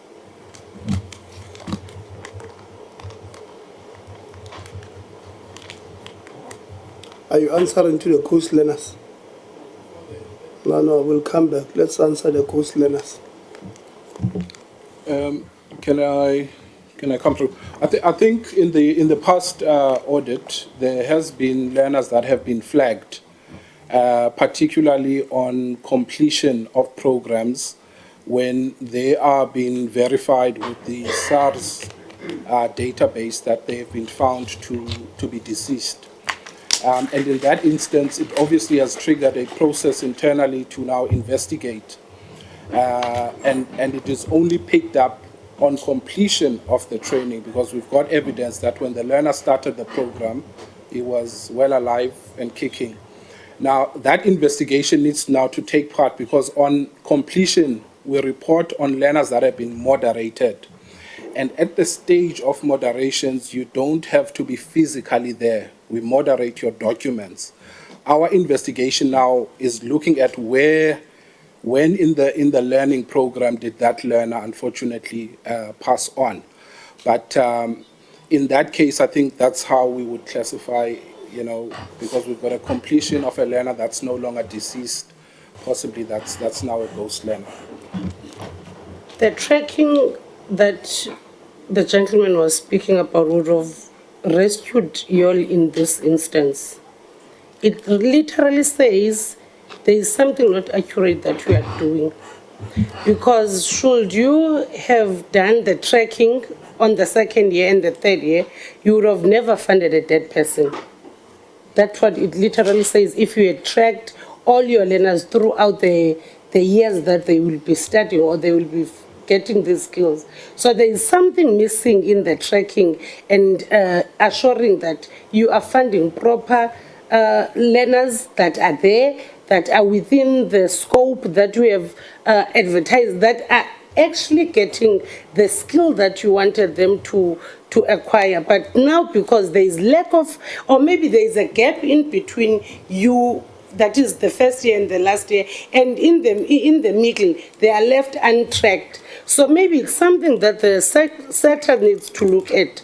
It's something that you need to concentrate in, because it wouldn't make sense. In fact, it does not make sense. Why would you track someone and then leave a gap and then come track at the end? Why is there no constance in tracking in order to maintain your books, in order to maintain finances, in order to maintain stability in the sector? Yes. Thanks, Chair. So we indicated that obviously when we register a learner, we confirm the learner's details with Home Affairs. Our system links and validates a learner's status in terms of being alive or dead. So that's one area that we're able to track presence of life. During the training, there is a 50% moderation or monitoring that does happen. However, that is now done on a physical site visit where you are looking at learners and tracking their documents in terms of progress. And honorable member, you might not necessarily, I looking at Tebucho verify as I'm looking at him that indeed this is Tebucho. So there we would acknowledge that there is a gap, because our 50% verification does not necessarily go back to Home Affairs to confirm that this learner at 50% is indeed externally verified. But what we then do, when we then record your completion, another test is then done to confirm that indeed you are. But we think we take the point around tracking in the middle. So when you go on site, what are you looking for? So it varies, Chair, just a direct answer. So for the different interventions, for example, an apprenticeship at 50% moderation, we would want to see logbooks that you have covered for the various programs. Those logbooks would be signed by the learner as well as the mentor in the workplace. For other interventions, we would want to see a 50% moderation that has been done on the assessments that you've done. And it's more of a paper-based exercise that verifies the 50% completion. So that's not tracking of a learner, it's tracking of documentation, because if you have given me this, I could simply be signing for this learner so that I can give you what do you call it, whatever, give you something to pay me. Acting CEO. Thank you. I think it's a good point to prompt us to do regular checks with Home Affairs for starters, and I think that's a takeaway that we are taking from the Honorable Member. Thank you. You wanted to say something, sir, before? Yes, Chair, thank you very much. I have read from the Accounting Authority handover report, just a point on the provincial or rural, footprint, where MERSETA is currently, involved in the Eastern Cape, Limpopo, Northern Cape, and KwaZulu-Natal through the Office of the Premiers, because they are the ones who are very close to the needs of the people. So we are partnering, we are partnering with those offices. Thank you very much. Yeah. No,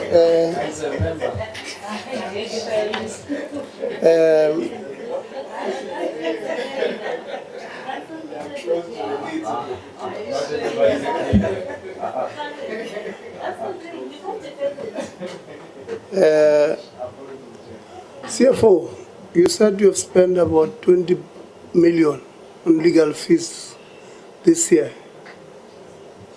You said you've spent about 20 million. Yeah. That's also that about. We do have a mic. Yeah. Sorry, Chair. It's legal fees related to the disciplinary matters of the CEO, COO, and all the other officials that were related to the 2022 forensic report. Okay. So I want us to separate these things first. So your internal disciplinary process found the CEO guilty, right? Yes, Chair. And then he took you guys to CCMA. No, when he was put on suspension, he came with I think the RJ can speak more because he was responsible. So we did not have, there was no capacity internally, so we used the services of a legal firm to yeah, but that's your internal process. Yeah. So, but that no internal CCMA process, yet. Sorry? No CCMA yet for the CEO. So where did he appeal? He hasn't. No, so you guys, you've only finished the DC now. Yes. So he did not, or when he took you to CCMA is when he forced you guys to pay him for the 3 months that yes. you had withheld. Okay. Okay. Yes. Chair, thank you. Only the minister can dismiss a CEO. Only the minister can dismiss a CEO. He's found guilty. Now we as the board, we say we support the outcome of that hearing, and the minister must make a final decision. So we don't dismiss. The minister must dismiss. Sure. So this was an internal process. Obviously, you hired an external firm to preside over.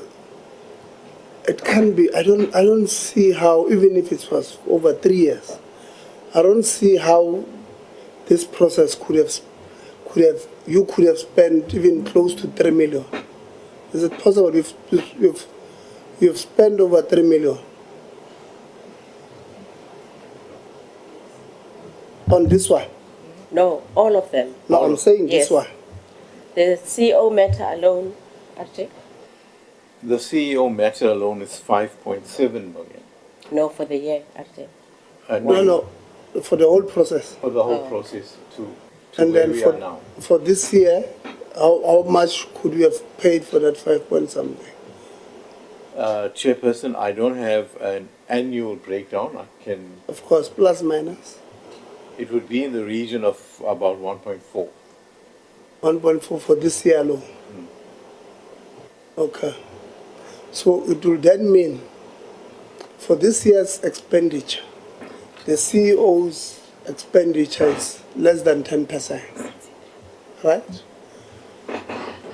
Where are we spending this 20.9 million? Because this year, we've just minus 1.5, so we've got 19.5 that we must account for. Where are these cases? I mean, it means the people that we're hiring are extremely expensive, because last year, that senior legal person I spoke about, you had spent, I can't remember the figures, but not close to $1 million. The independent legal firm that presided over the case of the COO had spent less than $1 million. I can't remember whether it was 400, but it was very little for that one. It's just that I've not opened the annual report of last year, and I'm sure if I can go to the minutes, it will tell me how much you said we've spent there. But it was not substantial, right? So where are we spending this 20.9 million? Because the allegation CEO, acting CEO and CFO, is that you colleagues, you lose cases internally and you take them to CCMA. I see the chair is refusing. How many cases are currently at the CCMA and the Labour Court referred to by yourself as not referred to there by the dismissed employee, referred to by you guys? Thank you, Chair. We have the client relations manager from Mpumalanga. No. We took. How many cases? At CCMA, it would be COO and the client relations manager in terms of COO was referred to by you? The COO launched the case at the CCMA. Yeah, so that's not what I've asked. I'm very specific in my question. Yeah. How many cases are at the CCMA that are referred to Of ourselves. the CCMA by the seat? Just the one then, the former CRM from Mpumalanga. So there's only one case that has been referred to there by you. And how many are there? Chair, we're talking about cases coming from the forensic report. I don't know whether my question is not. I'm asking, how many cases, we want to establish where these legal fees are going. Yeah, it's just one at the CCMA. Right? This is what we want to ascertain. Whether these are people who stole a laptop, or their own forensic, or the regional manager, doesn't matter. The question is, or the point is, we're spending money on the legal fees, and we want to ascertain where. And I've just said, the allegations is that you are taking cases that you had lost internally to CCMA, and I'll get to the question around that. But I'm asking you, how many cases of the CETA are at the CCMA? Sir, it is the one. This is the one that's referred by you. Yes. Now I'm asking you in total, how many are at the CCMA? So it would have been two. One was launched by the former COO, and one is launched by the MERSETA. So you only have 2 cases. So this 19.5 million, where is it being spent? Chair, we have a large portion of the fees sitting with civil various matters, that arose from the suspension of MOAs. And we have engaged attorneys to represent us in those matters. So there are fees that are attracted from time to time in that regard. It's over and above the fees that we're talking about, the disciplinary matters. Then we have the fees that we pay for the chairpersons of these hearings, which is outside of the attorney fees. So those would be additional fees that we have there. And so the cumulative effect of that. So look, we understand the issue of the chairperson of the CEO, the former CEO. You will not have went to court. It's the money that we've just subtracted the 1.4 for this year or so from, because it was an internal chairperson. So we understand that you must pay these people. So, and I'm saying this year, there's 2 cases that we have. And one of them, of the COO, you will not have spent anything on the internal chairperson. It's only the man that goes to. Because that case has never said this year. So we will not have spent a cent there. It's on the other side. So help us with the breakdown there, because... Yeah, Chair, so I have the global figures, if you would allow us. No, it's fine, you'll give it to us in writing. We could then break it down per year. Yeah. I just don't have that. I just wanted 20.9 of this year. Break it down. Because spending 20 million this year, I mean, even when you are saying, you'll say 14 million has been spent on termination of MOUs. You must tell us what would have happened there, because it will sound as if because I've got Lerato Kakao attorneys on my retainer, right? On my retainer, then I just create this mess so that I can, give them this, these things. And I'll come that the administrator is out. But you are here, HR, so you will help us. So, Honorable Low or Honorable Khabo raised an issue of a person who was suspended from Liga, or a person who was... No, that's, yeah, the administrators here. The administrator was looking for you. Yeah, no, it's okay, my brother. So, when we met with the construction CETA in May, construction CETA indicated to us that they had a person who was being paid by the CETA from HR manager, right? Was being paid from the CETA from 2022, I think until last year, without a contract. This is what they said to us. And they had informed us that they have because it was on the newspapers. Actually, on a Sunday before they met with us, on the 14th, so it was on the 11th of May. On the 11th of May, it was on Sunday Times, front page. And the story was that this guy had taken the CETA, I think, to court for termination.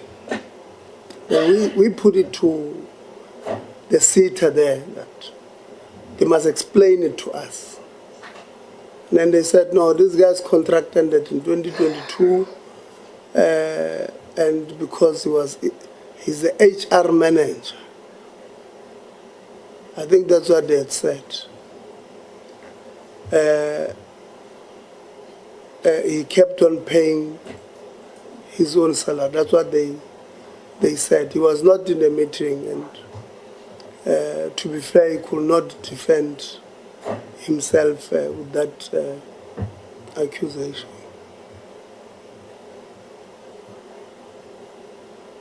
We are told that this person is now back at work. And how is he back at work is because he went to CCMA to fight for reinstatement, but the CETA did not defend that matter. And therefore, this guy got what they call a default judgment. Take us through. I'm not sure HR or administrator who's taking us through there. Thank you, Chairperson. I think the colleague that you're referring to is the Senior Manager HR. Yeah. He was appointed on a short-term contract, but there's a clause in his employment letter which says you are appointed until a specific date or until the appointment of a new HR manager. That's the clause in the contract. And he has been a colleague with us all these years. And just to give you a bit of context as well, our senior manager... So it says you are appointed until this day or until the appointment of a permanent HR manager. Okay, yes. So it's an or. Yes, it's an okay. Or, right.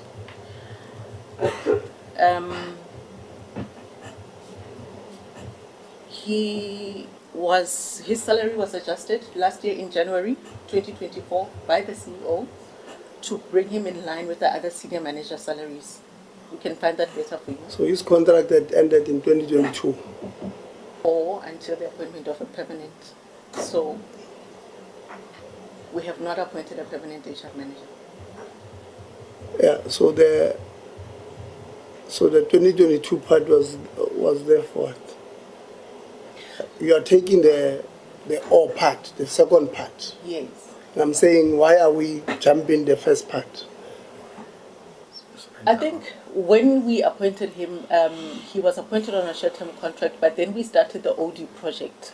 Yeah, so let me tell you, I'm not a legal person, but the legal person of you are here. So if the contract says, I'm appointing you until 2022 December or until somebody is appointed, am I wrong if I'm interpreting it this way, that the end of the contract will be December 2022? Or the or part means if I finish this recruitment before, but it does not say beyond 2022. Legal person, will I be right if I interpret it that way? You see, because that's what my problem is. The or part does not mean after, because then you will not put that date there. And this is how normally contracts are written. They say, I always say that lawyers, when they put this thing, or legal people, they are not putting because there was no other way to put. But if they say or, on or, it's the same as your contract will end. For an example, as members of parliament, our contract will end in 2029, or if our party removes us. It does not mean after 2029 I'm back. It means I can be removed anytime. before 2029. But in 2029, that's where our contract with the people ends. And I'm worried that you are saying, because you have interpreted it wrong, I can tell you now, and it's going to create problems for us moving forward. Because it does not mean that if you don't appoint in 2030, this person will still be there. It means the money that he is actually drawing now from 2023 January, somebody must be held accountable. Continue. Because, okay, so how I want you to go. So I'm told this person is back at work. Yes, exactly. Because the CETA did not defend this matter at the CCMA. Who was supposed to defend this matter at court? The CETA was represented by the legal department at the CCMA. Okay. So it's not true that the CETA was not present. So the CETA defended this matter. The legal CETA manager was at the CCMA representing the CETA on the day. So it's not a default judgment. My understanding is that he was the termination was deemed to be unfair and not procedural. So that's not the default judgment. Because what I've been told is that there's a default judgment. Now, default judgment in law is that there was no defense. So you are winning on the basis that we did not hear any other view. Now, that's different from what you are saying. Yes. That is the report that I received. So you have a judgment. We can find that judgment for you, but this is the feedback that I got from the legal department. This is the feedback that I received from the legal department. Yeah, it means we are going to have a problem with the legal department administrator. So, legal department, I'm told there's a default judgment which say different understanding, but we'll get to that point. Legal department informs HR that you are supposed to bring this person back because they've won a case, but HR does not have this judgment. So you don't have it. You can get it for me. That's what you are saying. I'm saying that I'm going to find it for you, yes. You don't have it. So they gave you a report. I'm not sure if it was sent to me, Chair. I can't confirm that now. I'm just checking for it. Yeah, but then that answer is also problematic, my sister, because you are saying to me you took a decision as HR, as what? Manager what? Strategic support. You took a decision. And you are saying to me you don't know whether they've sent it to you or not. So you've taken a decision without verifying this important part. It's a big problem for us. Apology, Chair. No, but I'm saying, you've just said to me you were not sure whether you have received it or not. So you took a decision on behalf of a CETA without verifying that part. It's a big problem, and I hope, Administrator, what does it say? What is the judgment say? Go to judgment. Okay.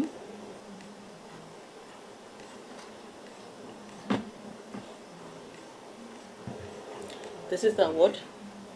The dismissal of the applicant, Brian Kevileyo, by the respondent, Construction Education and Training Authority, was substantively unfair. The respondent is ordered to reinstate the applicant into his employ on terms and conditions no less favorable to him than those that govern the employment relationship immediately prior to his dismissal. The reinstatement date is effective from 22 July 2025. The respondent is ordered to pay to the applicant a total amount of 25,000 Rand in respect of outstanding salaries by no later than 15 September. The applicant is to tender his services to the respondent by no later than 22 September 2025 of becoming aware of this award. So, if they are saying after becoming aware of this award, it means the CETA was not presented there. The CETA was represented at the CCMA. So the CETA argued. There was how does CCMA case work? There's this person makes their point, and then somebody must defend, isn't it? It says here, this was a con-up process set down for hearing on 25 August 2025 at 9 o'clock at the CCMA Towers in Pretoria. The applicant, Brian Kebiloyo, was in attendance and represented himself. The respondent, Construction Education and Training Authority, was represented by Nqobile Tungo, a senior manager for legal and compliance. The proceedings were electronically recorded and handwritten notes were also taken. So CETA, so it's not a, what do you call it, this judgment, what do you call it? So the CETA was represented by, it's not a default judgment, okay. So the CETA was, would like to, because, I mean, I'm not a lawyer, but I can tell you, my interpretation of you are hired until this date or until a manager is, I will not, even myself, I'm not a lawyer, but I will not lose. If the CETA represent, the senior manager legal administrator, you must get what is it that they argued there, because it doesn't, this thing doesn't make sense that after a contract date, the court says no, go pay him. When you have argued, I'm not a lawyer, but I'm saying this one I will not. So, would like to get a report there, administrator, on this matter, because it does not make sense. But this person, administrator, there are also allegations that you have brought in people who were on suspension or on suspension. You have brought them back to the CETA, and some of them you have paid them money that they were at home. It's allegations. I would like you to respond to it. Thank you very much. We have about almost 8 colleagues that are on suspension. It's only now that I've commissioned the legal opinion to check the merits and demerits of bringing them back. They've not been brought back. They are still on suspension. I'm considering the legal opinion. But I'm sure labor relations is very much prescriptive in terms of the policy that if you suspend somebody reasonably within maximum 60 days, the charges must be leveled. So I'm considering the legal opinion on options on what to do with the colleagues that have been on suspension on average between 4 months and 2 years. So they are not yet back. And so what is the plan of the administrator there? Like I said, that the legal opinion was completed last week, Friday. We have received quite a detailed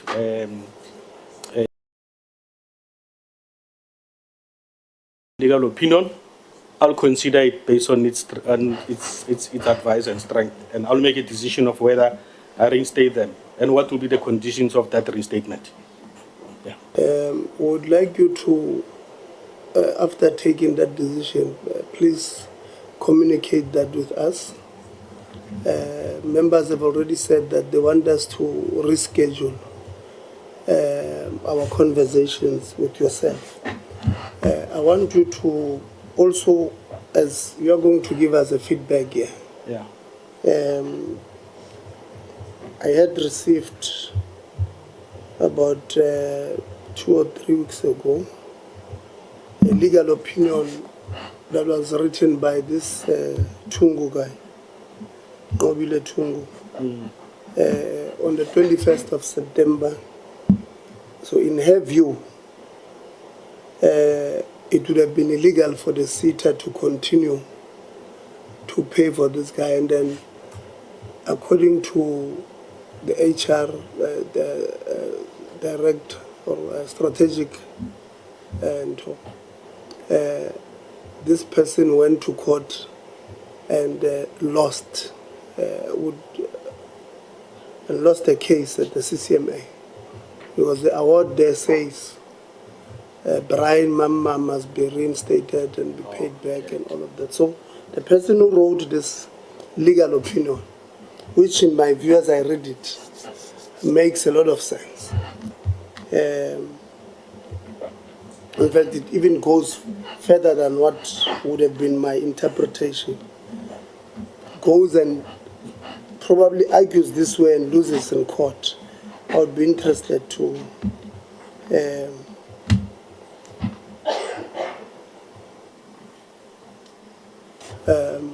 so on the annual report, you've indicated that you've brought back ICT staff. Who are those? The ICT staff is Mr. Bezuidenhout and Mr. Miller. Are these not the ones who were suspended or put on suspension? Betaji can explain, but the practical the suspensions were not effected, as you explained earlier. Yeah. Okay, can you explain?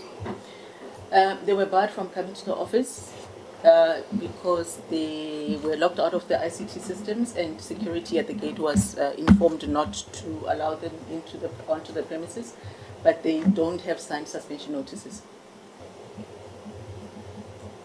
Okay, and How were they barred if they are not suspended? I was informed that they were suspended because I was on sick leave. Then I requested to see the suspension notices, which were not forthcoming, but they had already been locked out of the ICT systems, and security at the gate was already informed not to allow them onto the premises. So it turns out that the CEO had sent a sheriff to deliver the suspension notices to their homes, but those were never delivered. So they were not they were not legally suspended. okay. You know, it would have been nice to have the former CEO here, because it will mean that his action would have cost the CETA some money, and whether it's true or not, at least he would be here to respond. Because how do you?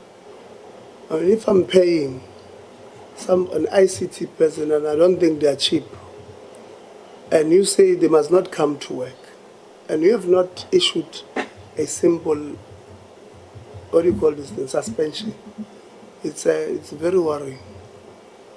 It would have been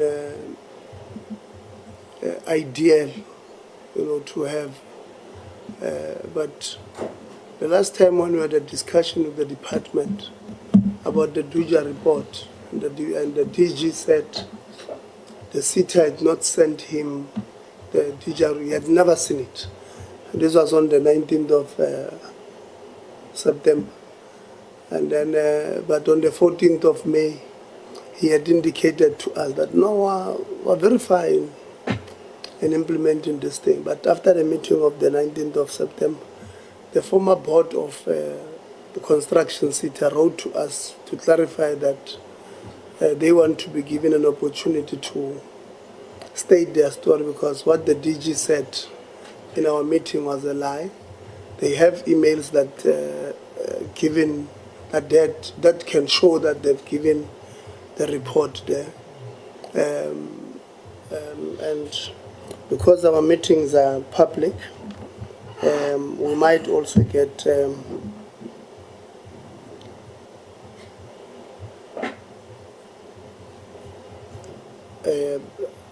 the former CEO to write to us to clarify his role here. And you know, these are public funds that we're talking about. I don't think we must really have people paying. So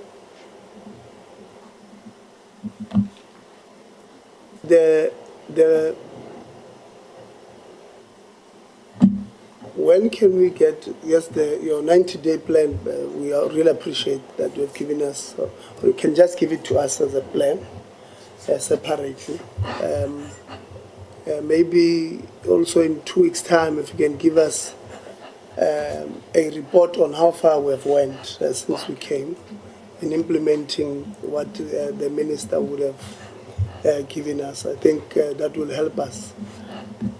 That will help us a lot. I do have 1 or 2 last questions, but members had indicated they want last follow-ups. But because we must now leave, we want to give each maybe about 4 minutes. You're okay, no? You're covered. Oh. Yeah, I am, to be honest, because I mean, I am not convinced that today there's anybody who's going to say anything that makes sense. Okay. Honorable Lonzi, start with you. I've just got one question and then I've got a short remark, Chair. I just want to check from MERSETA because I remember I think interim chair. We have interim chair of the board, no? Oh, it's the gentleman here. Amanda Shesan almost took his job. The interim chair said we've got a problem of the MERSETA training people and then they go home and don't get jobs because of the type of training that they're receiving.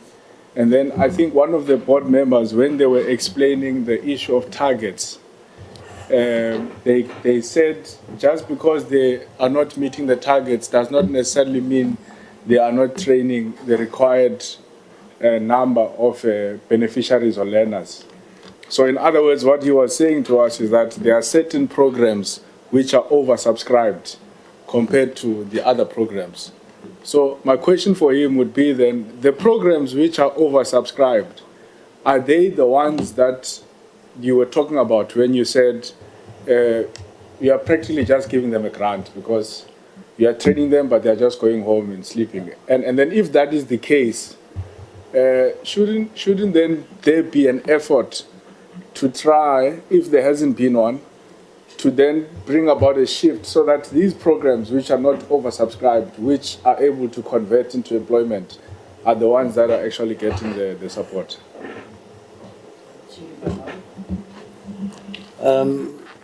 I think the first problem we have, we get instruction from the top. Train so many artisans.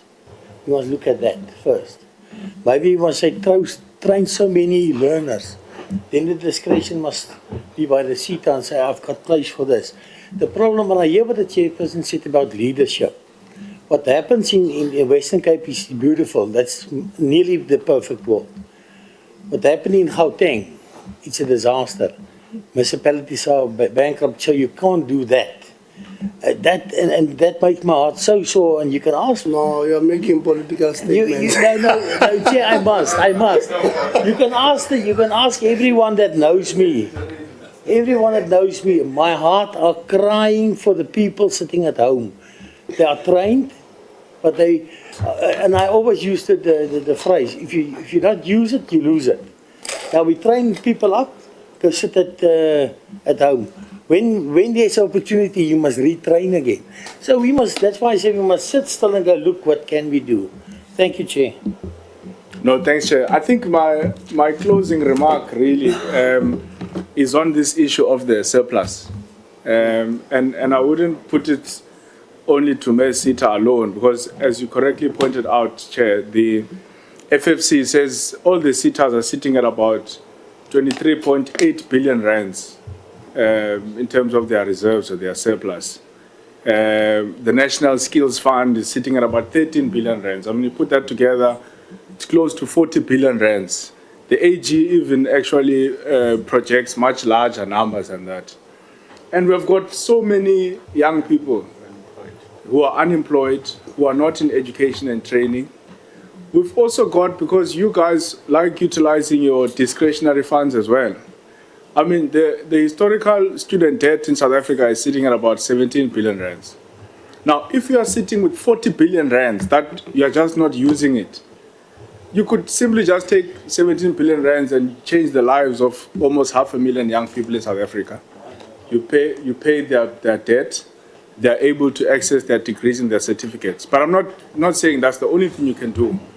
The point I'm making is that how do we have CETAs sitting with billions of rands in their accounts when we have got so many challenges affecting young people in South Africa? It's not different from what we hear from municipalities and provincial governments. Treasury will just tell you that, no, Northwest sent back 200 million. And you're like, how can that happen? There are no houses, there are no proper roads, there are no clinics, there are no hospitals, but government is not spending the money. So again, Chair, perhaps that is a discussion we must also have with the department, because to me, it simply does not make sense why would sit with 40 billion rands that is not spent. You could probably even donate 10% of that to NSFAS so that we can fund more students to access higher education. Not this. So the point I make, it's a CETA broad discussion that must be had to say that with so many young people who are sitting at home who are unemployed, if you don't know what to do with it, just give them money every month, because clearly you don't know what to do with it. Give them an unemployment grant. For graduates that are unemployed, just take from that 40 billion and just pay them every month until you are creative enough to come up with a program that is going to be able to absorb these young people. We simply cannot accept 40 billion rands just sitting there when we have youth who are smoking drugs, who are in the communities drinking alcohol, depressed, hopeless, unemployed, committing suicide, and all of that. So I think really as a sector, there must be a discussion about this surplus. Thank you, Chair. Thank you very much, Dr. Christians. Thank you, Chair. I just want to know about the learner support and the stipends that were given. Now, I know a question was answered around that, but I want to know if there were any penalties enforced on the providers for late payment of those stipends. And has there been an investigation as to why the stipends are paid late? Thanks, Honourable Member. Yes, the stipend claims, we do investigate them on an individual basis. Remember, the CETA does not directly pay stipends to learner, but facilitates, obviously, the training with the MOA recipient. So where we found that there's actually a breach in our agreement, it would then trigger the legal process that the MOA requires, where we would write to the entity involved to give us an undertaking in terms of what has happened and give them the opportunity to remedy the situation, because ultimately we do not want to stifle the training, but to actually encourage remedies that those learners do get their stipends paid. So we do follow the prescripts that are guided by the MOA that we signed with the stakeholder. Thanks.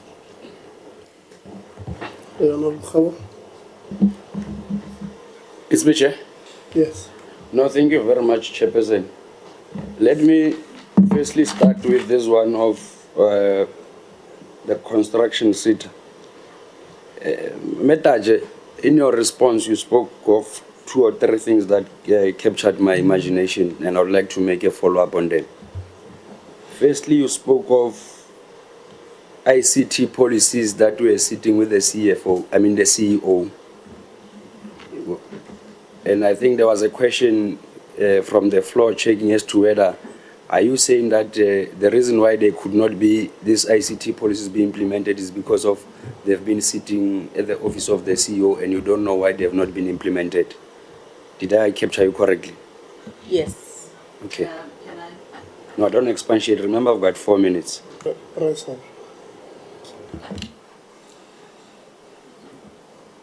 Yes. Yes. I think the chair wanted you to say yes into the mic. Yes.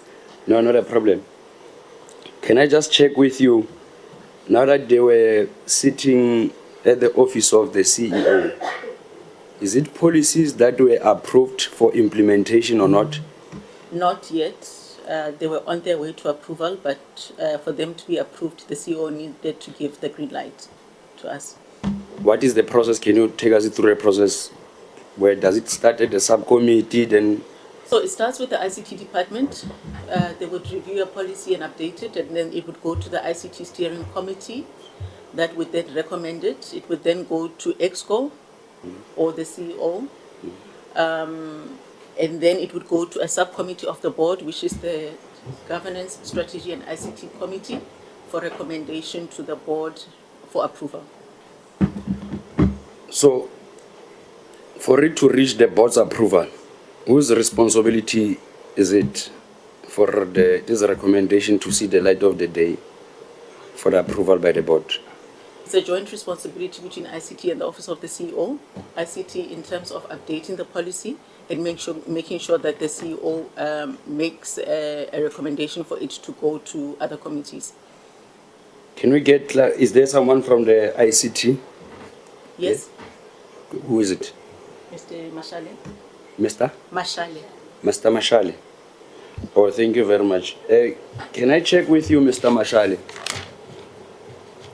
In terms of the process being explained here in terms of approval of ICT, my question is simple. Whether the policies, were they approved or not, and she has just confirmed that they were not approved, and as a result, they could not be implemented. However, the role of the CEO was to make sure that they see the light of the day in terms of the board meeting.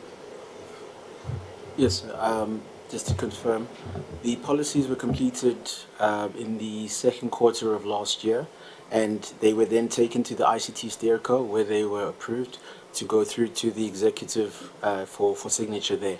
They were tabled multiple times at EXCO and never signed off, and that's why we've got the finding. So we can safely say that part of the process was stifled by the role of the former CEO by not presenting the issues for approval. Correct, sir. Why couldn't they be approved?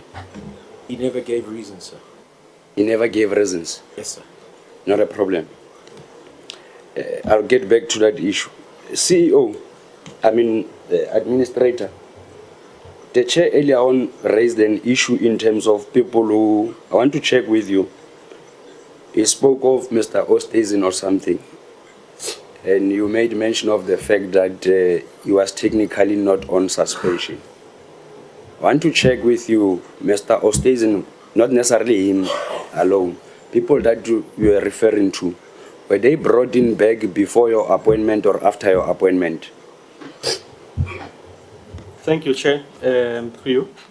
Like I said, they are still on suspension, those that were on suspension. They are not yet back. Now, there was an issue of, is it Mr. Oosthuizen or whoever that was bad? I want to check with you, with those specifically. Were they being brought back before your appointment or after your appointment? After. After your appointment. So, how were they brought back?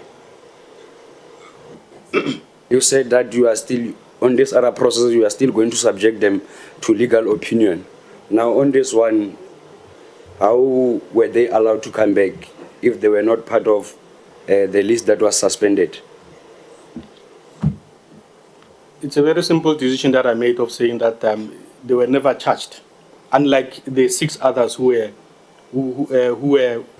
received the official letters of suspension, and they've been on suspension for the past average 2 years to 6 months. Yeah. Hold on.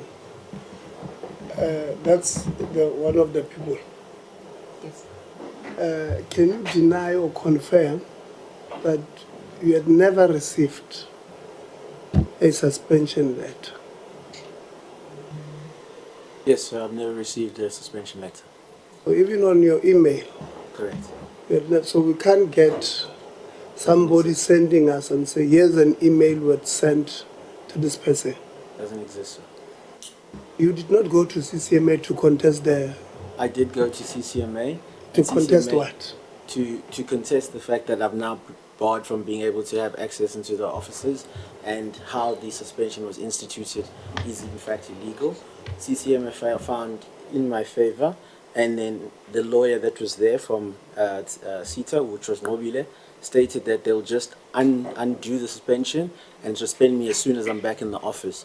So we can either just leave it as is, or we go another 2 days and you get another letter. So we left it as is. So this is all quotable from the lawyer for the CETA as well. So you went to court to question the barring, because that was not a suspension? Correct. Okay, so we'll not get something that says on our inbox You know, these members, they get almost 20 emails a day from whistleblowers, every day. Yes. So we'll not get something to that effect. So you will not get a letter or an artifact that is real, that shows that I was actually suspended. You might get a letter that has been backdated and fabricated. You might get an email that is necessarily being forwarded, but it will not have a concurrent audit trail linked to it.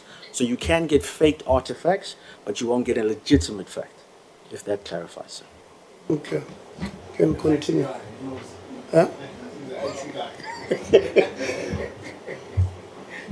You still want to bite? I I was just checking, Chair. Fine. Let us go to the issue. Maybe let's allow these ones a brief a bit, because we'll begin. Let's go to MERSETA.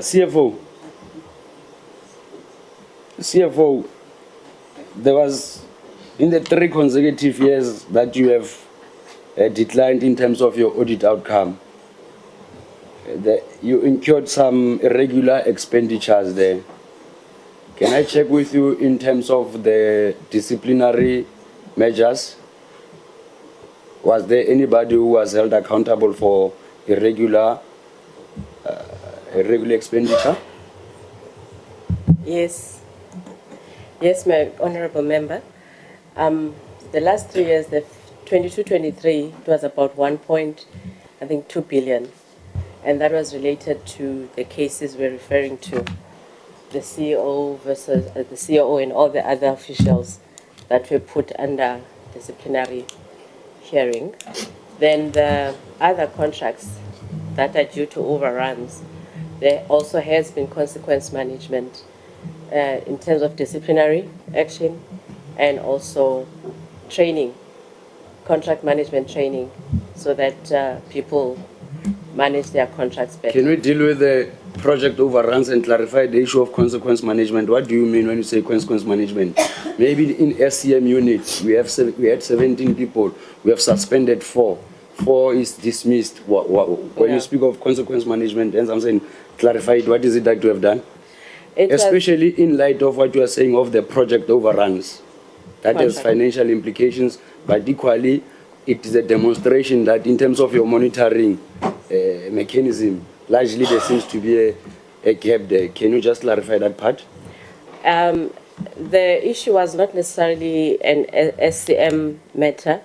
The issue was with the project managers who were managing those contracts. So there has been disciplinary hearings around those managers who caused those contract overruns. So they were. Do you have a PMU unit? No, we don't. So which manager are you referring to? So the SCM is responsible for for procurement, and there is one person in SCM who manages contracts. So what they do is they would notify the project owners, the end users, and say, you've got a project where you, let's say facilities, because it was one of our major challenges, where we could not get office accommodation. So either because the process was not started timeously, or because the tender was not responsive. So it was not necessarily, the root cause was not coming from SCM, it was coming from mainly the managers who, the end users, the project managers who. The person, it's fine. And I told you earlier on that you should listen to our questions. Let me take you to this question, probably to make things simpler for you. In your audit action plan, that was reflected here. In one of the problems that was identified, let me give you an example. Material misstatements that stemmed from the accuracy of reported performance against the predetermined targets or plans. Targets or plans. Then in terms of your mitigation strategy, you are saying that you are going to implement an audit action plan. You're looking at the presentation you sent? Yes. The presentations that deals with, I think, reasons for deviations. There's where you have presented a table Yes. And on that table, we are identifying the root cause. Yes. And after the root cause, we are identifying the mitigation. Yes. And also the mitigation on the other side, there is I think is an approval by management or EXCO. And in all of them, there is no. So I've given you an example of one, where you are saying, where the AG is saying it is the root cause. And as part of your mitigating strategy, you are saying that you will implement post-audit action plan. If you can just refer, because I don't see that particular one that refers to an action plan, because this is an action plan. So what we've tried to do with the action plan, we've identified the root cause, and the action plan is dealing with the root cause. For example, the issue of backlogs. There's a plan to how to deal with backlogs. No, it's fine, Chairperson. Look, I've had my time, it's over. I'll move from here and show the CFO what I'm talking about. But as a party in short, Chairperson, I just wanted to show you that sometimes the AG will provide recommendations and entities will come in and say that we've got an audit action plan. But when you look at their mitigating strategy of responding to the root cause of that problem, it's not aligned. And it is for that reason I want to go back to the department. I'll come back to MERSETA. I've got a lot of views on MERSETA, and I'll still maintain my view that we need a second round of engagement. I want to check with you, DDG. Having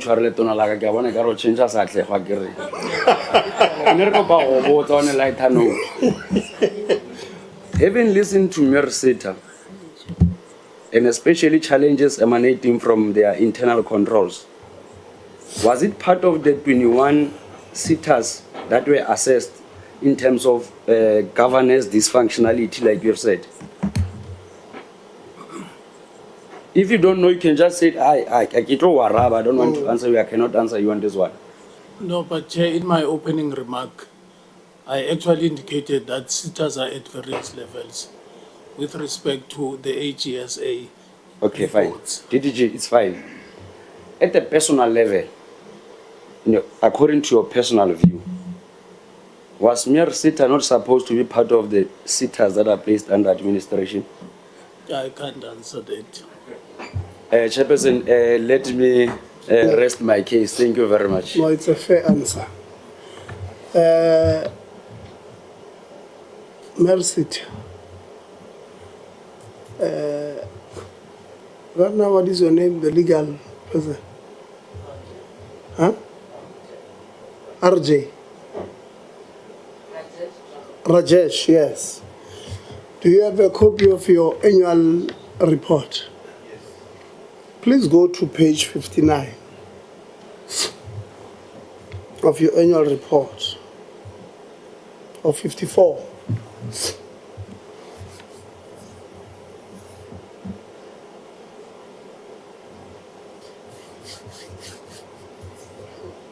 Are you winning? Page 54. What does it say? What is the heading of it?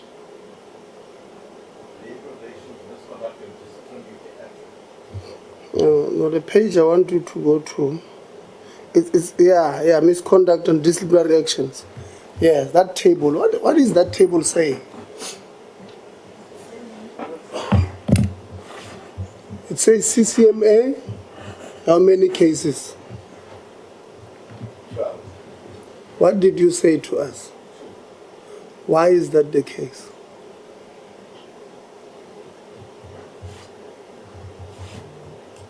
Why did you say you had 2 cases at CCMA when you know you have 12?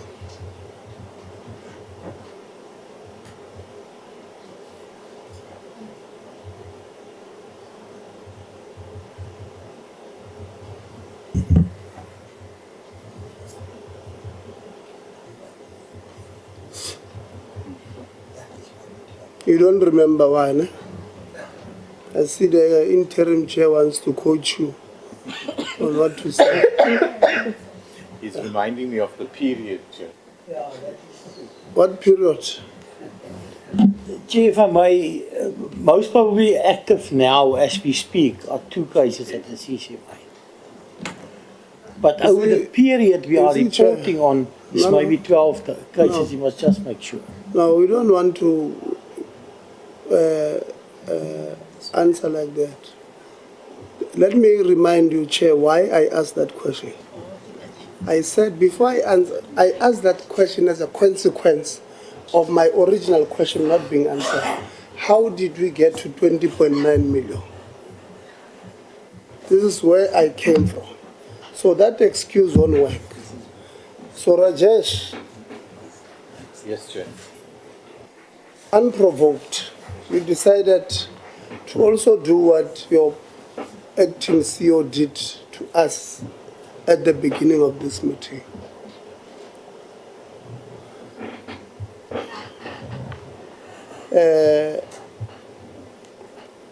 Dr. Mabuse, 2 weeks back when we were here, we had a long meeting with the AG. We spoke about this learner management system. And as we closed, well, we criticized the department, correctly so. But as we closed the meeting, we said that the department must take charge of the learner management system, because we reported to you in the department that these CETAs are individually advertising this learner management system. When there is an instruction,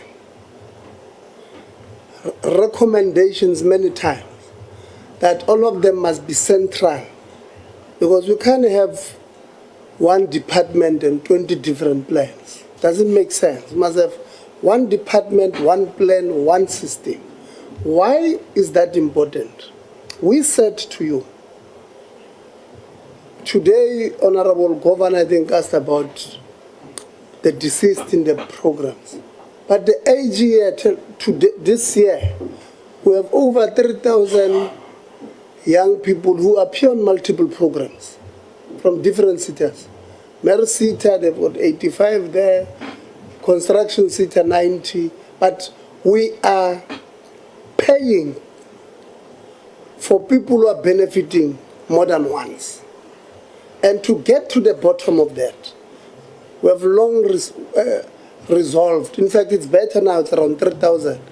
In 2022-23 financial year, it was more than 10,000. More than 10,000. And I remember we said, if we were to give you mathematics, one kid there was getting a stipend of 1,000. Or we bled a milli, 1 million. If it's 1,000. And it's 1 million too many, because we could be using that money to resolve social problems of this country. This country can't afford to bleed this man. Now, as we speak now, we want to open Quran as we speak. You have not implemented this decision that go to these entities and tell them to stop with this, with their plans of not only advertising, but also plans of appointing this learner management, individual learner management companies, because even if they can have it, it's not going to resolve a global problem where we have double DP. You had reported to us that you have a system that's almost done, which I don't know how much you are paying there, but we are just taking too long. That's been done between TUT and MICT as a recommendation of this committee. We're taking too long. So as I'm speaking now, on the 6th of March last year, Construction CETA advertised their learner management system. Because you said you are on paper now, you have not appointed. You have not appointed. Good. Must not appoint. Number 2, MERSETA is here.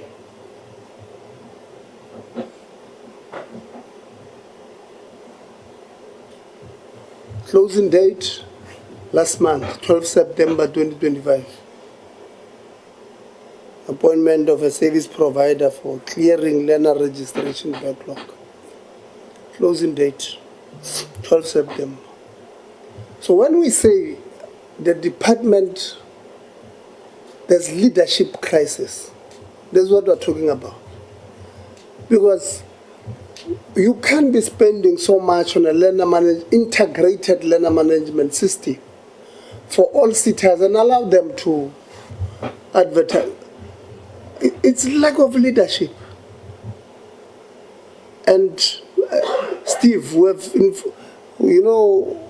our minister, we've got a problem in the department. This is a departmental administrative problem that you guys in the ministry must take care of. We've got a leadership problem in the department. And this leadership problem is not only costing us money, higher education is a factory of knowledge production.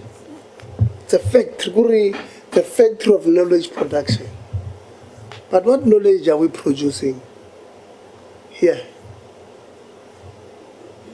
We're producing a knowledge of our kids in universities. They come out angry because if they are lucky enough to come out alive of the system, if they are young females, they would have been forced by the system to do immoral things that they ordinarily will not do. If that is not the case, they come out having been raped in the system. Here with the CETAs, we're producing people who are saying, acting chair of the board says, yeah, now I'm producing people, but they are not getting employment, and it's not my fault because the decision on who must I train comes from the top. Where is the top? It's the department. The department, and we've always had a problem with this, the department can't have plans that they are not smart generally. And the AG raised it now. Says, your APP as it is, you will not be able to achieve it because we will not be able to measure this achievement. Tell us, how are you going to measure this achievement?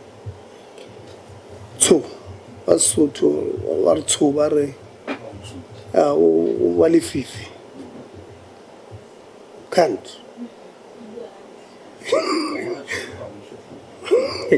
So we've got two CETAs now. I'm making an example.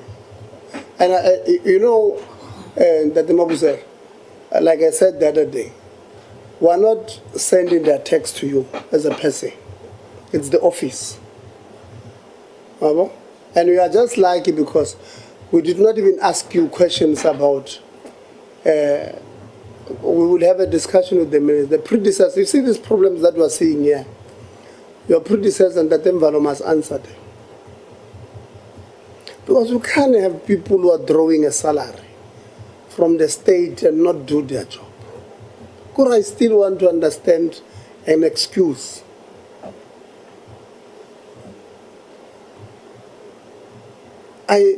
This CETA, maybe let me move to closing.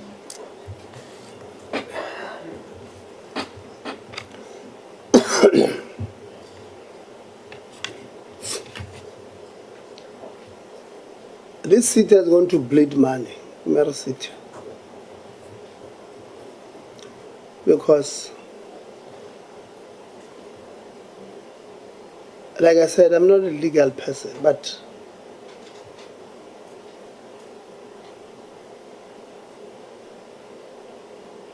unless the former COO is not represented by a good lawyer, I don't see how she's going to lose this case.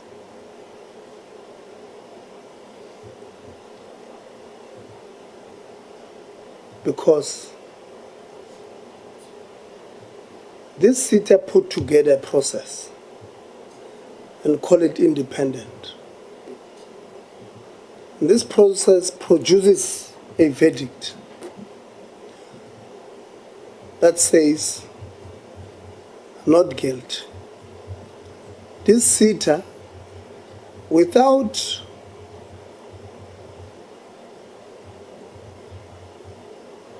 a legal person presiding over, in fact, they did say they looked for another legal opinion to look at the issue of this legal person.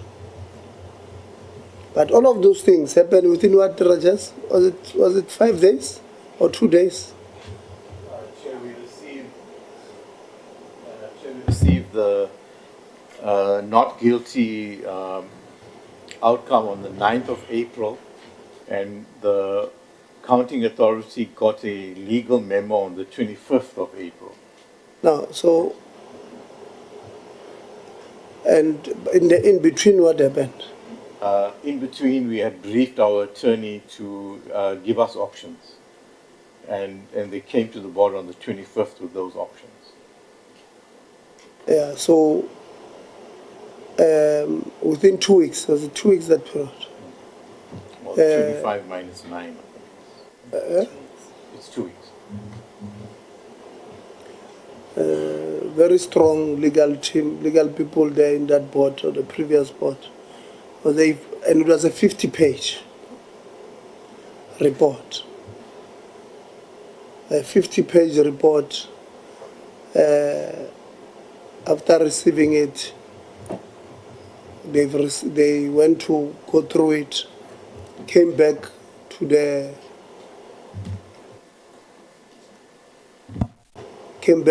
council, to the board within days, took a decision in the board to refer the matter to a legal counsel for a legal opinion. And the legal opinion went through the judgment, the case and the judgment, and gave a legal opinion. All of these things in 14 days. All of them. I want you to imagine the practicality of this thing. Today, what is the date today? 29.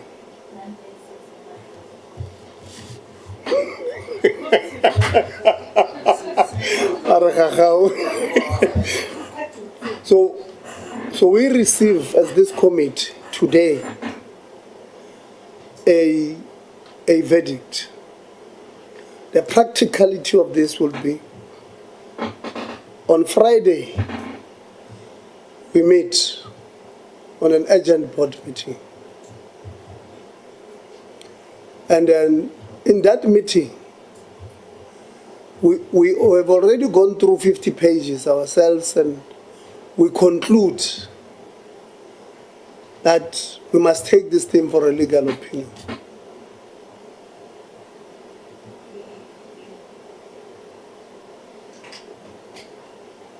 You see, when you come, if I was going to argue for her in court, I would argue from different angles, and I'll win against you because you would have went there with predetermined objectives. In fact, even with I'm not sure even this thing would have been presented to a board itself and was approved and all of those things. I'm worried there, and because it's you, I want you to take note in that, Mabuse. Because it's you who have taken this matter to court. And like we have already agreed that we have already spent 20.9 million on cases of such nature. This year alone, you are saying plus minus 1.4 million rands that is supposed to be out there skilling our people. Have already been spent on, oh, that was on the CEO case. This one might be more or less, whatever, yeah, but we've spent substantial amount of money here that should be going to the core business of why we exist. I want to ask board members, if if you lose this case at the CCMA, who do you think should pay the money of, let's say you lose at the CCMA and you are slapped with costs. Who do you think should foot the bill for this thing? You can start, Mr. De Beer.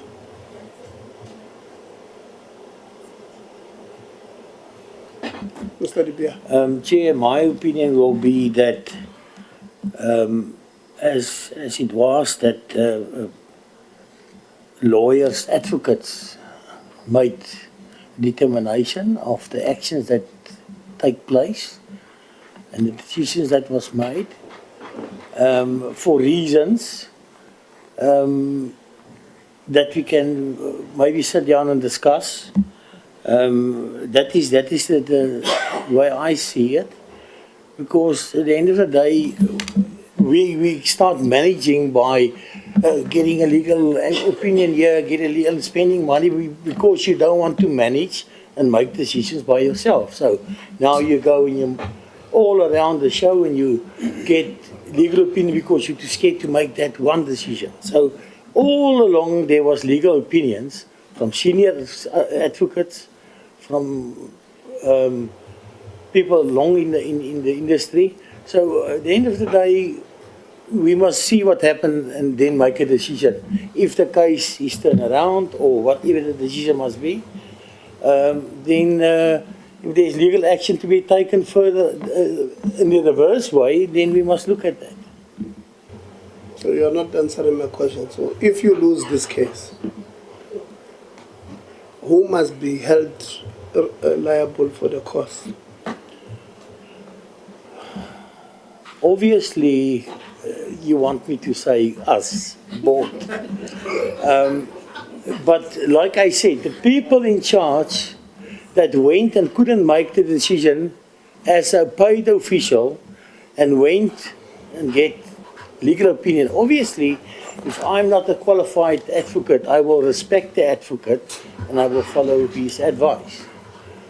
If I'm guilty of that as a person, as a board member, I'll pay for it. No, but the report was that the legal opinion issue came from the board and not the official. The legal opinion come from advisor of the board. The board went and he asked legal opinion from an institution and said, please assist us in the opinion, and so we get the opinion, then we make a decision. So it's the board who took a decision? Yeah. So it must be the board that must be held accountable? Obviously. Okay. Board member, I know you are new. This decision was not taken by you. But in law, we've got something called successor in title. And now I want to ask you, what should you lose this case? Who do you think should be held accountable? Chair, thank you for that.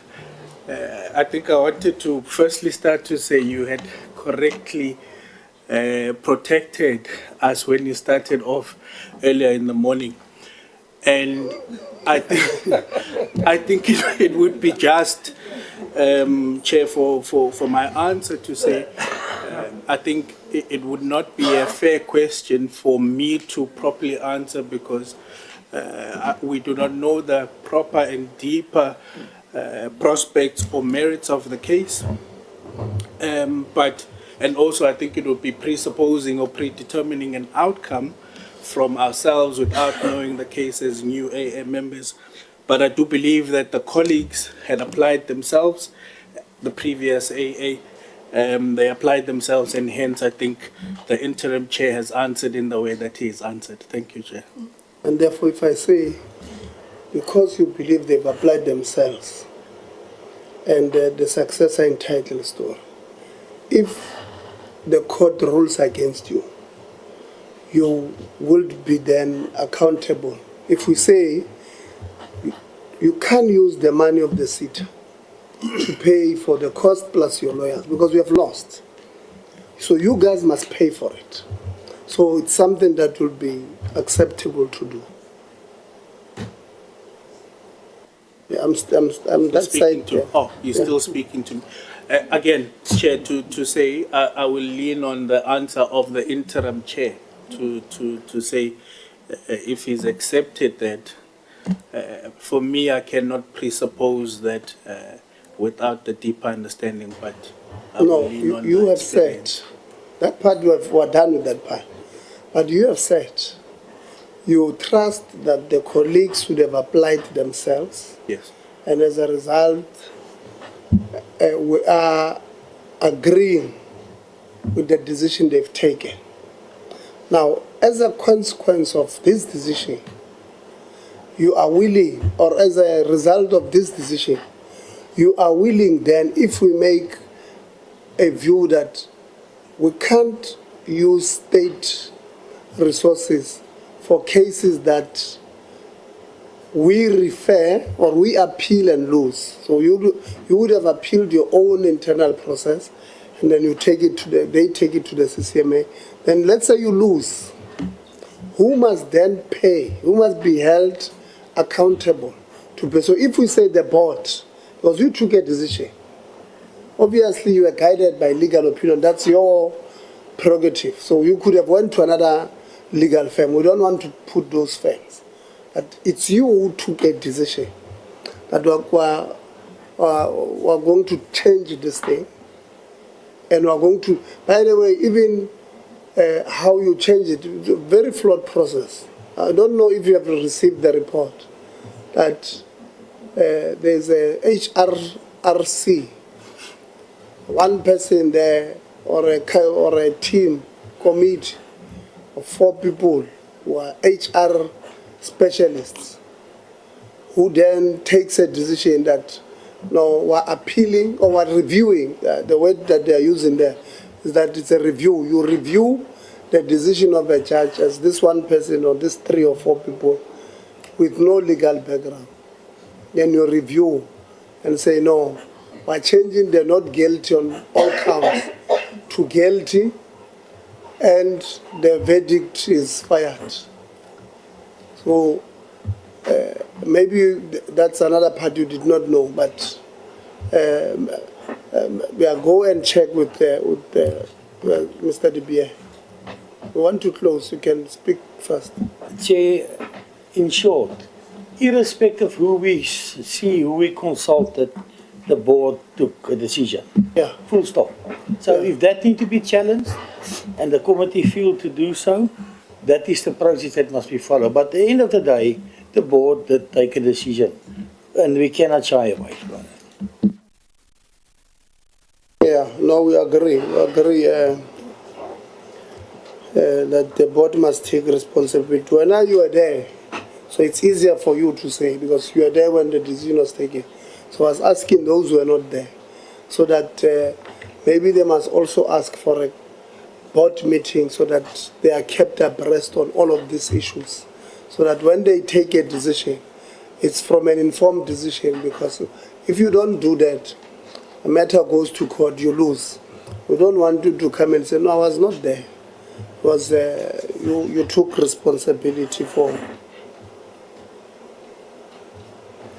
this thing. So, Dr. Mabusela, you'll help us as a department, must engage with, because these entities of ours, they bleed a lot of money to legal fees. Not only CETAs, universities. You know, it's sad when a university takes students to court and they bring senior counsels. These students, they put in an urgent applicant to evict students. These students must go get money somewhere to defend them in the high court on an urgent basis. Like in Fort Hare, they got like some people paid for their lawyers. I don't know who paid for them, but some people paid for them. The eviction was reversed. In a case of that nature, was, in my view, even that is extremely unnecessary. The university has taken out money to pay for senior counsels to evict students. These students challenges that, then they win. The university can't bleed, can't pay them. A person who took that decision, and in that case there, that council, that is why our view is that that council, the council's fitness to hold office at the University of Fort Hare must be put through a test, through an independent assessment. We are not joking there. We have not arrived at the point here, but you can't. Some of the things that we are using, because I'm in charge, and I don't have time, I'm the CEO, I've got these reserves of money that don't belong to me. I can fire anybody and go to court tomorrow, and they must be represented. They must go look at their pension fund and fund themselves. And then we think that is okay. And I'm not saying, I know there are instances where you have employees who are generally very rowdy. You know, I understand that part. But how are using this principle to defend the institution? It can't be. So we must make a global understanding that you can go to court, the CETA pays. When you lose, you must pay the CETA. Because why would we, you know, how is that going to help us? It will change this bull boy mentality. We've got bullies in the system. They are bullying people around.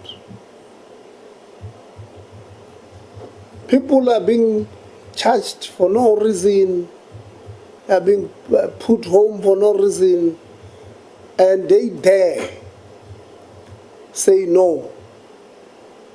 Then they're out. How are they going to be productive to deliver on the mandate that they're supposed to deliver on? Because they're always scared. They go to work because my kids must eat.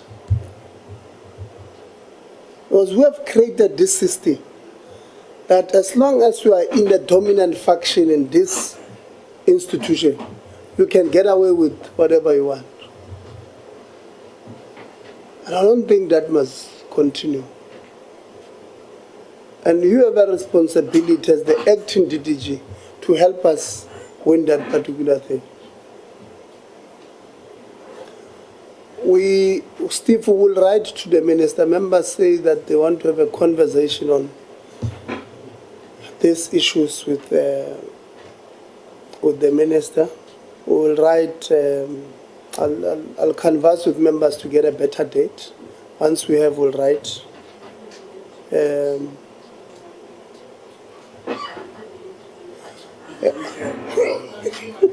You know, this thing of working with young people. Honorable and Honorable Lonzi, they are saying they are willing to do it anytime, on weekends, even on a Monday. They are very naughty, these young people.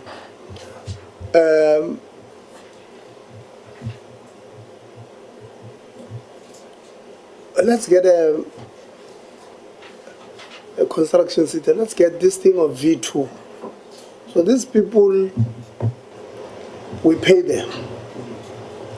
And then when there's a dispute, they lock us out of the system. And we don't, no. Before I come to this one, hey, what is that thing? GCR, mama. Sacra. Larry, what's happening with Sacra? Why are you not paying students their stipend? Chair, I think as indicated earlier, we are addressing the matter directly with SACRA. No, it's been 3 months. Sorry? We've been receiving emails for the past 3 months. You can't tell us you are addressing the matter. You're addressing the matter from when till when? The issue here is that we've paid the deliverables to SACRA. Now the issue that SACRA yes, has taken the money that was meant for the students. Because that's what you are saying. You have paid the what? You have paid money. As per MOA, sorry, Chair. Now, the issue is that the learners need to be paid by SAGRA because MERSETA does not pay directly the stipends. Yeah, but for 3 months, you are paying these people. They've been writing to you guys, I don't know who, but they've been CCing us. We've been CC'd in those emails all along. So for 3 months, you have paid money to these people called SAGRA. And these people called SAGRA have not been paying, so they've been stealing from students. Because that's not their money, it's money that they are a conveyor belt, right? So now this conveyor belt is stealing from students. You have said earlier on that once you find out something like that, there's a process you must follow. Because they are, what do you call it? They are not, they are breaking... In breach of the MOA. Breach of contract of or MOA. What have you done with this one? We've contacted them, Chairperson, and we requested that they remedy the breach of the MOA. And we are... So you are being soft with them. You are pleading with them. Please pay. That's what you are saying. The alternative... Remedy the MOA, that's what it says. Correct. We have to give them the opportunity to remedy the breach as per MOA after a period. And if they don't, we then move over to cancel the agreement. Yeah, we do not hasten to cancel the agreement, Chair, bearing in mind that there are learners there. It's been 3 months. Yes. So when did you tell them to remedy the... I'll have to get the... But it's this month. I'll have to get the details. But it's this month. Who should know? There's no one who should know here. In terms of the details? When did you communicate with SAC? We can check that. No, it can only, you can say it was this month, it was September. We have communicated it was August. with them this month. So you only communicated with them this month. When these kids have been writing to you in August and in September. Chair, what I'm trying to say, we have communicated with them this month. No, that's part is fine. No. We've also But communicated... these kids have communicated with you for the past 3 months. Agreed, Chair. And you have not done anything. In fact, you've only communicated with them because I asked Anela to write to you guys. So all along, you are ignoring these children. You are ignoring them. Hey, thank you, Chairman. You are triggering something that I forgot. There is also an Industry Education and Training Institute. That is, I think it's a EAT or something, that is actually experiencing a similar problem. And what makes it worse there, Chair, is that when the students, and maybe please can you explain this process to me of your middleman?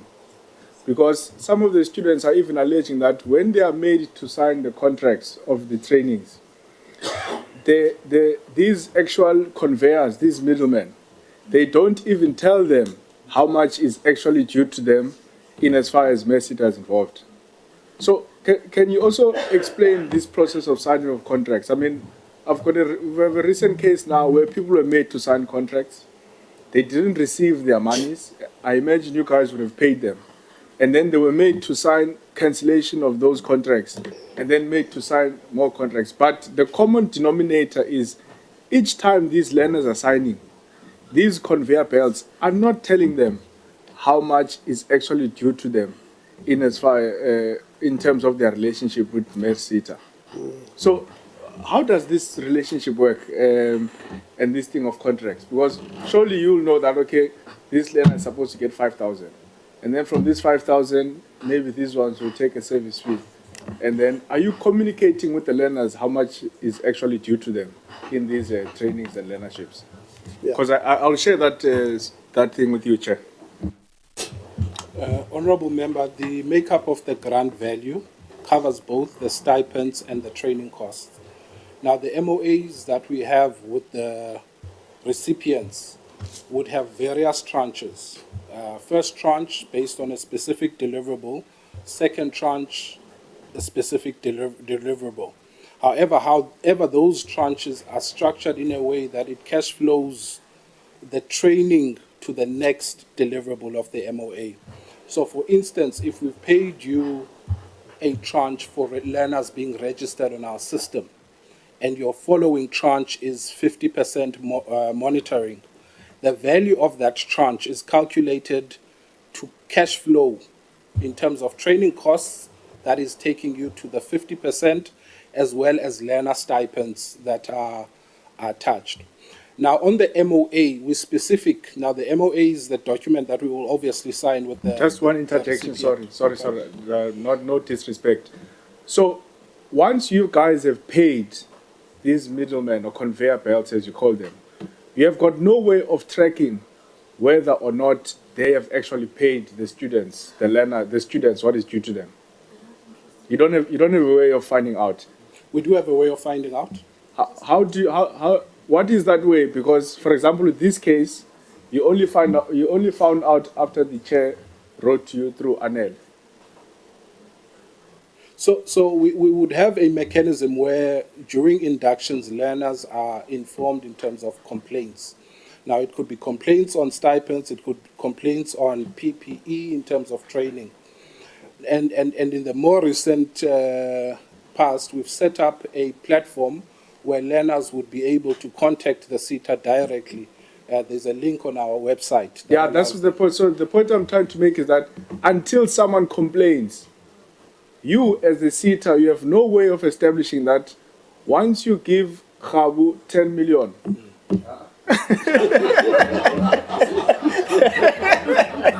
okay, you as the CETA, once you give 10 million, you trust that these guys are going to pay these students.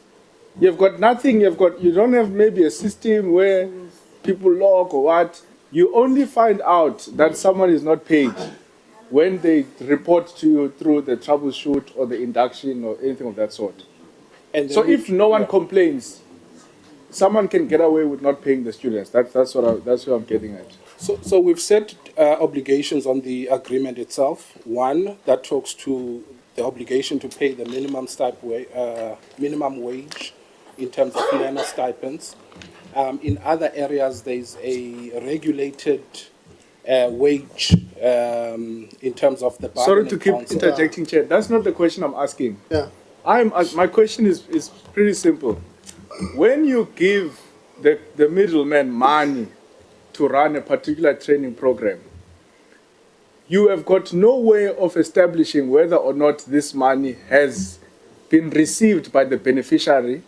The only time you get to find out is if someone lodges a complaint that I was made to join this thing. I've not received my allowance for 3 months. Honourable Member, we do monitor training. As indicated that the MOA has got deliverables and milestones. Let me help you. Yeah. You do monitor training.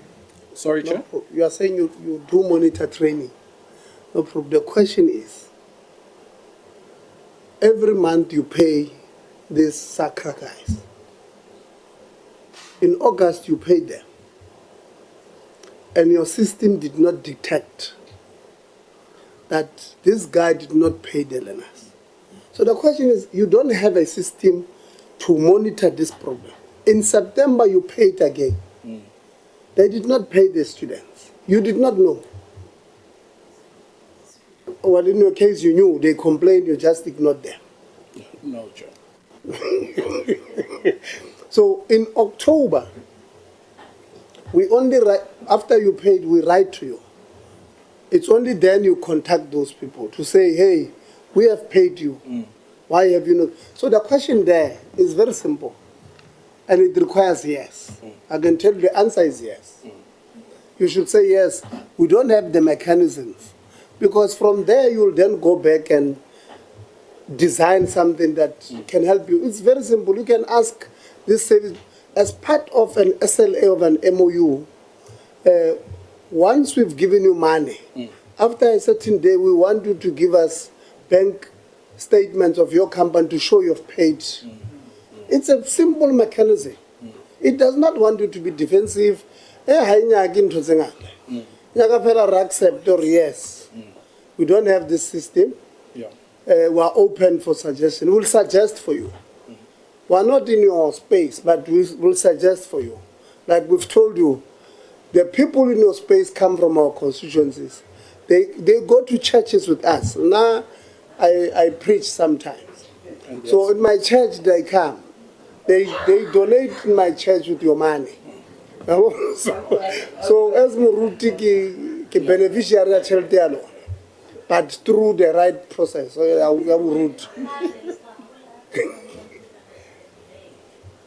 No, correction. You know, so we go to the same, I mean, these young ones, they go to the same clubs with them, you know, not to the same church. So literally we know them. So when, yeah, no, you buy your own drinks. So they don't have that particular issue. So I was saying, and I think what? You must give us a report on this V2 thing. And you see, we have got a problem sometimes where we protect directors of these companies that disrespect government. There's a company called Christine Reed. Ejila Chelta CETA biometric system. Finished it. From there, that company Vumbukas as, what is this, at NSFAS, what is that? Coinvest. What is the difference? The directors of this company, they've now changed gender.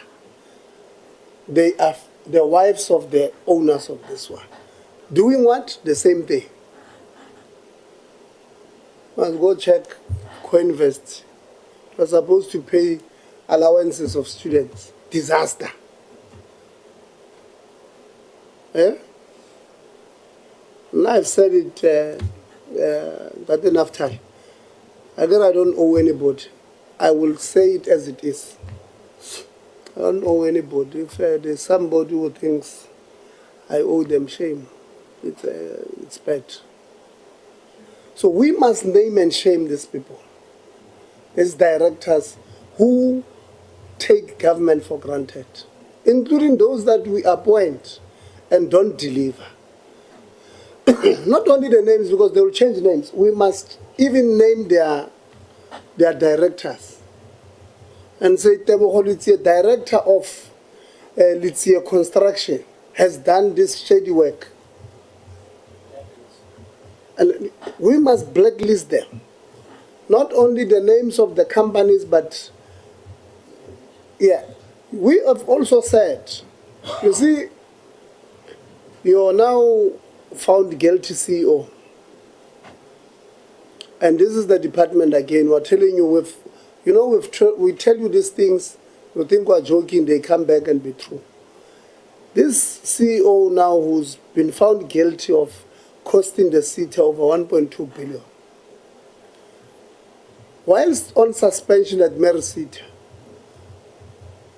almost gets appointed as a CEO of Services City. He's suspended this year. He has not resigned. He is on suspension. The board of Services City sits down, interviews this person, shortlists him, interviews him, recommend him.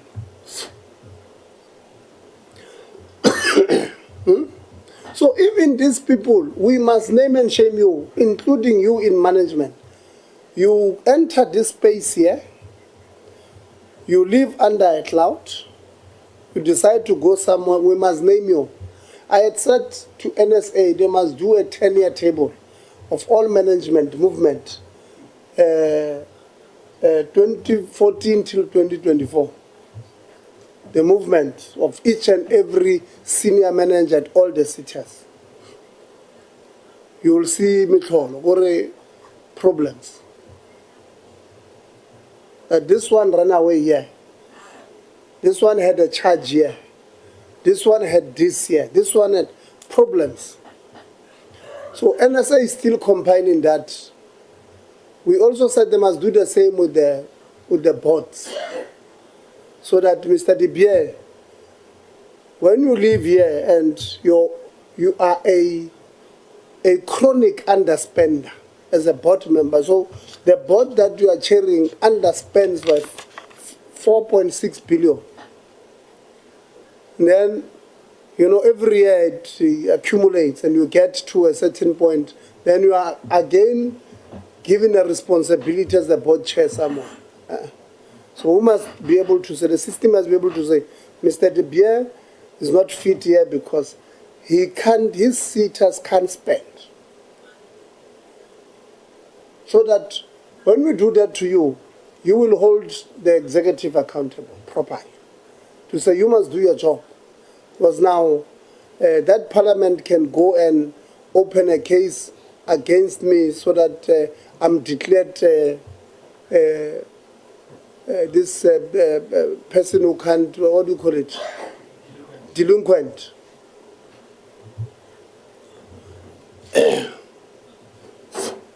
So the members, okay. Construction CETA, we've asked for a number of documents from yourselves. I'm glad you noted them. Please give them to us. We'll give you 12 till 12th November. So 2 weeks. It's document that should be readily available on the system. But members are saying we must invoke Section 14 of the Powers, Privileges and Immunities Act on the legal person there at MERSETA and the acting CEO. My team will work on it, and then we'll give feedback members on that part. We've taken a decision that in our next meeting, which we might need to apply for a special one to discuss this matter of the DG, because according to you, the DG is sick of the committee, and not necessarily sick. So, these young ones are very creative. And of course, we will invite the minister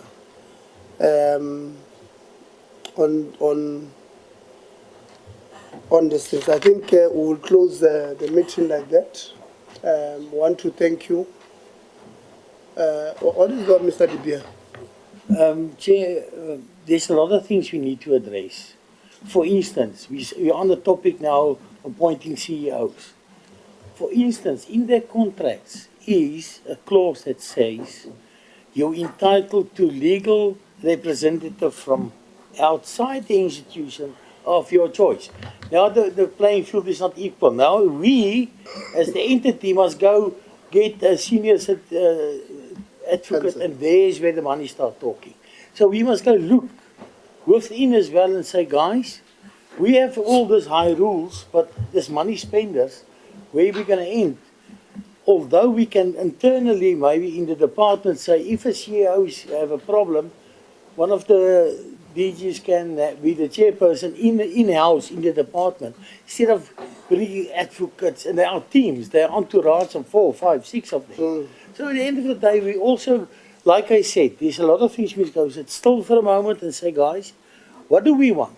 We have a lot of work to do, and that I pick up today and we take it away for today. So a lot of work that we must go do. But we must do it as a team, not as a MERSETA, as a whole higher education team. We must talk the same language. Thank you, Chair. Well, thank you. I think I'm glad I gave you to speak on it. It's very progressive. You report to the minister according to the Act. So you must also suggest to the minister, write to the minister, I'm acting And I'm not saying you must make sure I don't come back, but I'm suggesting that you convene all the chairpersons, all chairpersons with board secretaries. There are matters that we want to contribute, because as we speak, we are busy with looking at the acts. And one of them, which is open for public comment, I think is the Skills Development Act, through the department. So the suggestions like this will come through. We are going to make our own. One of them will be, you should not pay anybody money before they start work. This is our view, because the core business here is to skill, reskill, and upskill. So we're going to put it in an act to make it extremely difficult. In fact, you know, those who are having a party in the sector now, who are having a job, who are having it nice with the current city, must pray that this team must somehow, you know, be dismantled. Somebody, how must be sent there by the DA to Home Affairs. Lonzi must be sent to land reform. I must be sent to health. You know, so you must you must tell them they must pray that this team must be dismantled, because if it's not, we're going to bring in a Higher Education Act, Skills Development Act, CET Act, that is fit for purpose. And is not going to allow people who put their hands in the cookie jar. Want to thank you, Administrator, Senior Managers of Construction. I didn't know that we're talking about you and you are here, you know. You know, it's very dangerous, this thing. We also went to Fort Hare, was speaking about somebody, we don't know him. Even that, what is that, UKZR? We are talking about the head of security there. No, he was working with us, we don't know. You know, and then, you know, sometimes this thing, but it also shows that at least we try and be as honest as possible with our job. We don't make it our business to enter into. But when some people have written to us, as whistleblowers, we have a responsibility to ask you those questions, Administrator. If there are others who would come, I'll forward them to your office, and then we'll take it like that. Department, thank you very much. Acting DG. Oh, you said there's no acting DG here.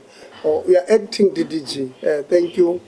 With the PLO in the office of the DG. The work of the PLO is to transmit information to their bosses. So I hope you've heard what we've said. MERSETA board members, thank you very much. Acting Chair, senior managers. There are others who just came here and they only introduced themselves. I don't like that. So sometimes, yeah, to MERSETA. Yeah. Yeah. Yeah, let's hear.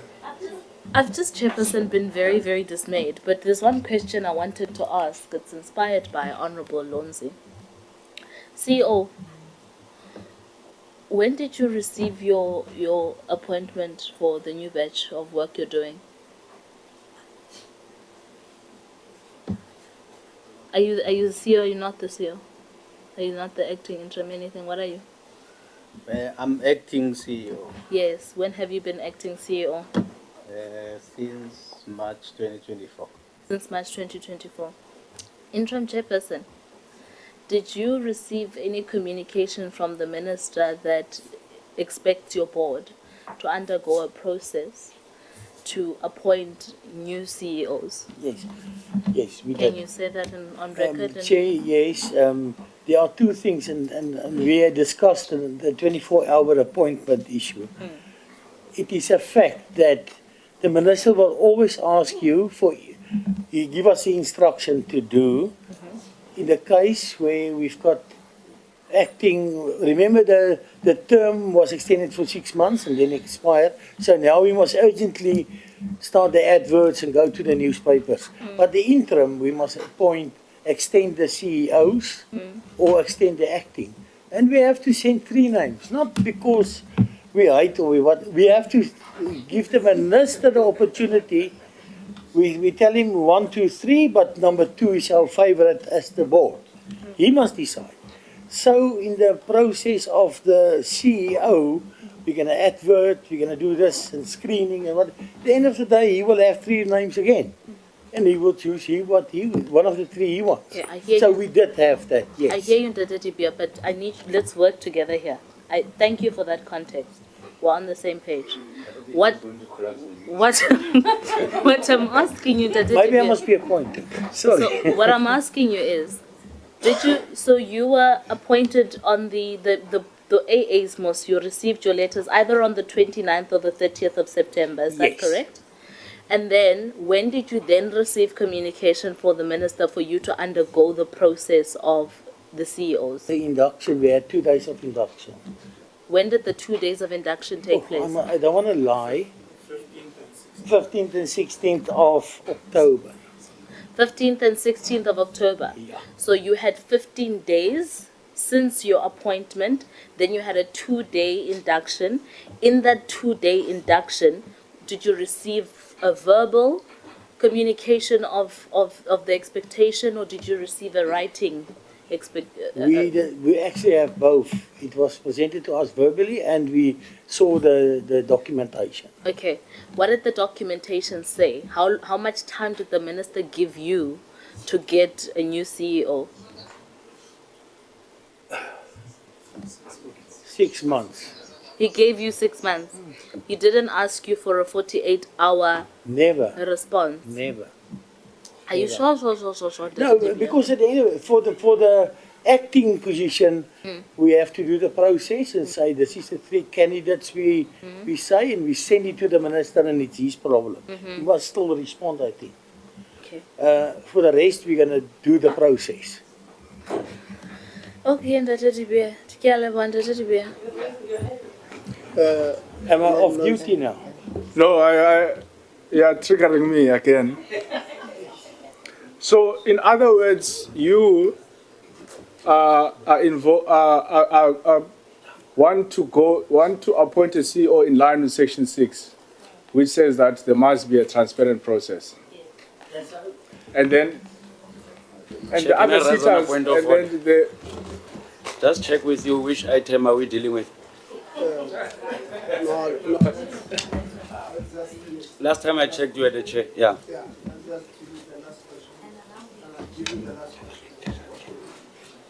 No, I don't mind having a bite. I just want to check which item so that I can prepare myself. Any other business? So I want to check because we know that there are some sitters that have written, or rather the minister has appointed some CEOs for 5 years. Without necessarily, there are CEOs who are appointed for 5 years now. No. Transparent, honest, and open. That's the only way we can go. So they are wrong. You know why I'm saying this? And I'm going to say this with tongue in cheek. We don't know the person that's appointed. Did somebody screen that person? We're going to sit with legal fees one of these days on other CETAs. Only transparent, and there's rules that the minister said, you must do this and this and this. Police clear as that. So if That's last question, Chair, if the minister now has appointed CEOs who are going to have a 5-year contract, they've been appointed now, according to you, that's not a correct process. First of all, my opinion, and that's only my opinion, the minister is misled for some other way. He didn't know or wasn't informed what was going on. Maybe he was confused of the thing that goes on about the interim acting people. He was working with that. So we must go look what happened. But there's no way you can appoint now for 5 years. Thank you. That time frame. Thank my you, opinion. Okay, Mr. De Beer, your opinion is noted. That Mabusa, you want to respond? Yes, Chair. I'm also triggered. I'm also triggered in the sense that we explained the matter quite clearly. we explained the matter quite clearly to say there were different paths that were offered by the minister for the AAs to carry out the process. He is speaking on behalf of MERSETA. In MERSETA, there is already an acting CEO, which is fine. What they are supposed to do now is to start a process that will, employ a permanent CEO within 6 months. So what you are saying is that his contract of acting did not end on the 31st of September or 30th of September? No, I'm actually saying in the case of MERSETA, because there's already an acting CEO, remember here, the minister gave sitters, those that did not want to reappoint, gave them a chance to then appoint amongst three executives, one person who can take the organization through, whilst the new AA is busy with the process of selecting So the a MERSETA CEO. did not give you 3 names? MERSETA? Yeah, for acting. Under normal circumstances, it should. No, I don't want. Let's leave it. Let's leave it. What do you want to speak about? Honorable Kabole, I want us to. No, Chairperson, thank you. No. It shouldn't, Chair. It shouldn't, Chair. Is it, as Chair? I'm saying, as No. I'm explaining that there is already an acting CEO. No, so they did not give us. Yes. They did not give you. Yes. Acting chair, it's fine, close. Acting chair, you did not go through this process of 3 names. Chair, we sat in the 2 days induction. We did our thing, we sent through 3 names. We await now the response from the minister. Okay, thanks. Honorable Khabu? No, I wanted to keep up with the principle that we has once adopted, that how do we then hold the administration accountable when it's a process of the minister, and earlier on we had agreed. That's why I was asking you, which item are we dealing with? Because I don't think it would be fair based on the advice of Honorable Karabo earlier on. It will not be advisable to request the response from an official who's not responsible for that process. So DDG, this is a point where you should be saying, this one I cannot answer because it's the process of the minister. And with that being said, Chair, and I would propose that we should not allow temptation to crop up and end up dealing with issues that were not part of the agenda. With that being said, Chairperson, I would propose that this item of any other business or general must never see the light of the day again in our meetings. Thank you very much. Yeah, great. Yeah, well. Chair, I didn't raise the matter, by the way. Yeah, no, it's not your fault. I didn't. Members, we've got 2 sets of minutes, 3 sets of minutes. You want to discuss? No, let's close the meeting. We'll leave it there.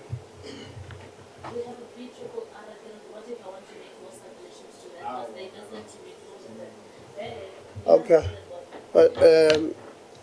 Colleagues, will excuse you. Thank you very much for coming. We apologize for taking slightly longer than we planned to. Mara, Ngatengwa, hurry, man, hurry. I've got a must.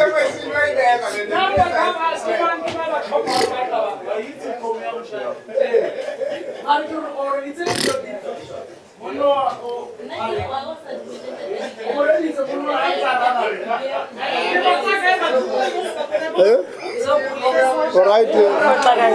No, see, must the question now. When I want to explain it, I call my leader. The problem is it? No, the problem is explain other things. You will create problem for yourself. That's why earlier on I wanted to warn you from earlier on. Don't enter that space. Hey, which one? Which one? Yeah. Yeah, but it was a good session. Let me take your number. What is it? My number. 060 99 77.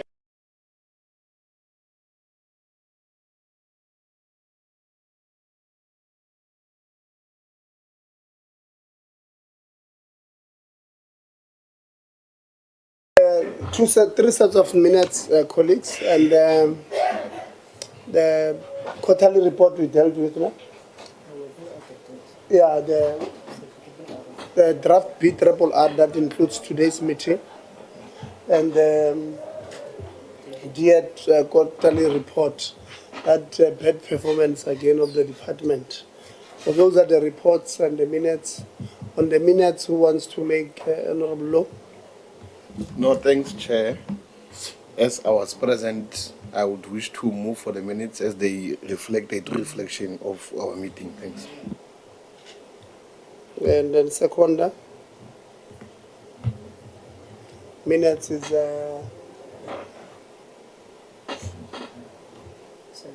19 September and 15 and 17 October. So 15 and 17 October, it was a meeting with D-Head and AG. Then on the 17th, we had met QCTO, SAQA, and CHE. And then in September, 19 September, it was when we met the minister on the meeting to put the administrators. So those are the three sets of minutes. Yeah. So 19 September, yeah. I think I was not there for one of them, Chair, so I second The other two. You're not there for which one? For CHE? Yeah. Yeah. So who would move for the adoption of those ones? Younger for Friday. That's second. I'm saying, I'm like you, I was not part of that meeting. On the yeah, Dr. Christians, it was the 17th of October. We're dealing with CHE, SAQA. We had a lot of questions for SAQA there. Thank you. And then the bid report, no, we'll start with the quarterly report.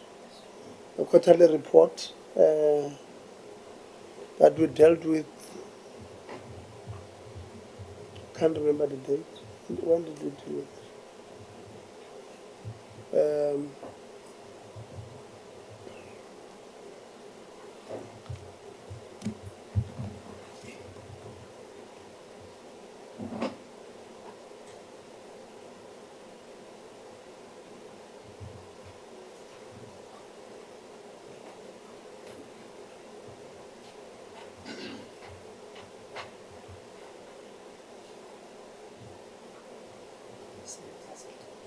On the 17th of September. Who wants to move? The non-performance, performance and non-performance quarterly report of the department. We had that meeting on the 17th of September. So many of you were commenting about the department waiting till the end of the financial year to do the fiscal dumping. Honorable Khakha moves. Honorable Khabo seconds. Then the B-RR, it's the combination of those two meetings and this one. No, this one is the second. Okay. So there's a B-RR report which we are going to debate in Parliament. So we must submit it tomorrow. So this meeting of today won't form part of the B-RR because it would have been late. So the B-RR, we've separated it into two. The meeting of the 15th of October and the 17th of October. So the 15th we dealt with the AG and the department, and the 17th was CHE, SAQA, and QCTO. So it's one report now. So we have one report from those two meetings, and we're supposed to ATC tomorrow by 12. That is why we did not include this part, but that one is the one we're going to debate in Parliament. So that's the B-RR report. Honorable Khabu. Chair, no, I'd like to move for the approval of the BRRR, especially on two critical things. I would like to make additions, Chair. I wasn't present, but I've obviously gone through the budget and stuff. There are about 3 or 4 things that I would request that we please factor into the report. The first one is on the statement of budget differences. When you look at this budget 17 alongside the previous financial year's budgets, there isn't really a cut that makes sense, that substantiates. When you look at the funding projections, because remember in the beginning of the year when we debated the funding, there wasn't really a point where we can say there was like a hefty difference in anything. But the BRRR report records here that the department is stating that some of the reason why they are unable to meet targets and are not spending in alignment with those targets is because of the variations of the vote. Can I add that note, that observation as part of the findings of the committees to say there's an inconsistency of logic there, which pretty much amounts to a lie of reason provided by by the department. I hope you're capturing that. So that's number 1, Chairperson. Number 2, what I need us to add as part of the recommendations is you would see that part of the examples that they are given for, which is particularly when you look at 7.2.7, which specifically has to do with, so I'm asking that we add 7.2.7, which specifically has to do with planning, policy and strategy. You would have noted that part of the reasons that they say they are underperforming is because there's no focus. Pahu has done the whole analysis of what's going on. My request is that we say, this is in writing, that the planning, policy and strategy program must receive immediate focus, as this program, because it's the program that underpins the work of the department, right? The underperformance in this particular program of the department has a knock-on effect on all other programs, and it cannot be accepted by the committee, and it must be refocused. So that's the addition number 2. Addition number 3 is when we look at 7.3 on university education, they make a point that a lot of targets fall outside of their power, but year after year, they put those targets as something that falls within their power. My request is that we say that our recommendation is that key performance targets for outcomes and controls that form outside of the department's purview must be moved from targets that fall within university education here of the department and must be located elsewhere, somewhere that is consistent. So yeah, so those are the 3 main things that I wanted to make piece of. Had I been here not sick on that meeting, I would have been able to say more. But essentially the inconsistency of targets versus outcomes on the basis of budget constraints, that correlation, given what the vote says, does not make sense. So those are my minor suggestions. Thank you, Chair. Also not many. On skills development, I agree with 7.5.2, which speaks about reprioritization of unspent financial reserves.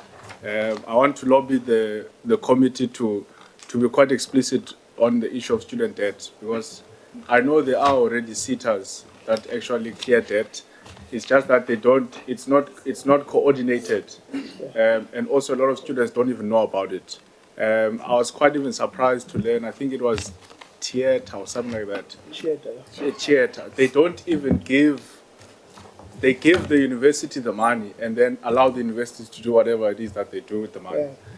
So if we could have a much more coordinated approach around these monies that the CETAs are not spending, and direct them towards student debt.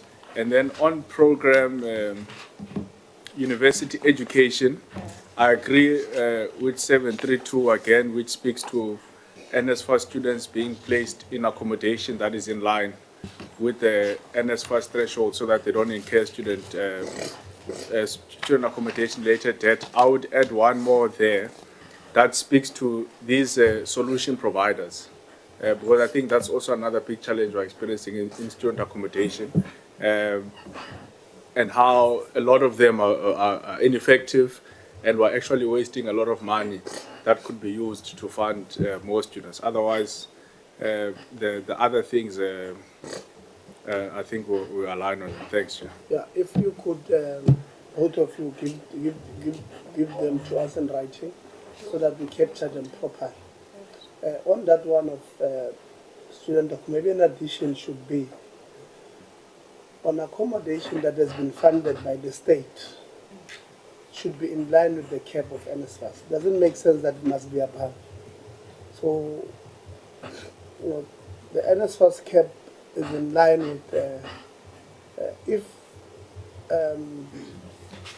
the problem is we help UCT to build student accommodation. Then UCT, because they are managing it, they want to charge 9,000. Who are they excluding? These poor NSFAS students. Because NSFAS can't afford to pay this amount. It will, yes. I hear you, Chairperson. I have a dilemma.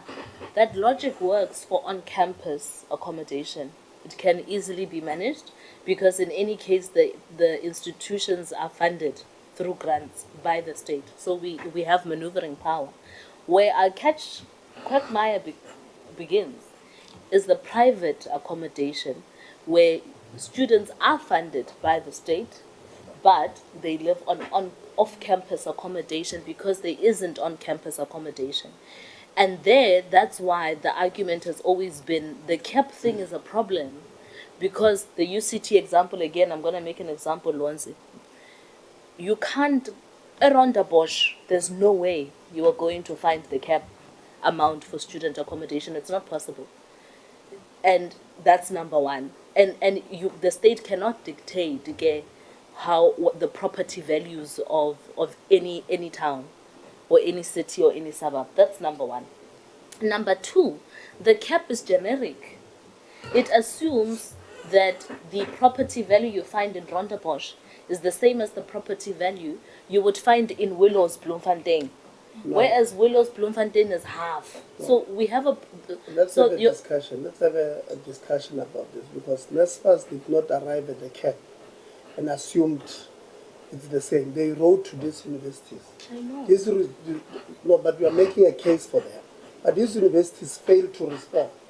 Because NSFAS said, this is what we are proposing. What is your view? They just said, no, you are crazy. So let's have a discussion.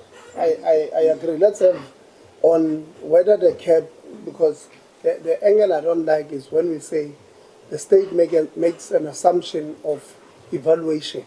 I hear you. Perhaps those words are reckless, but the point I'm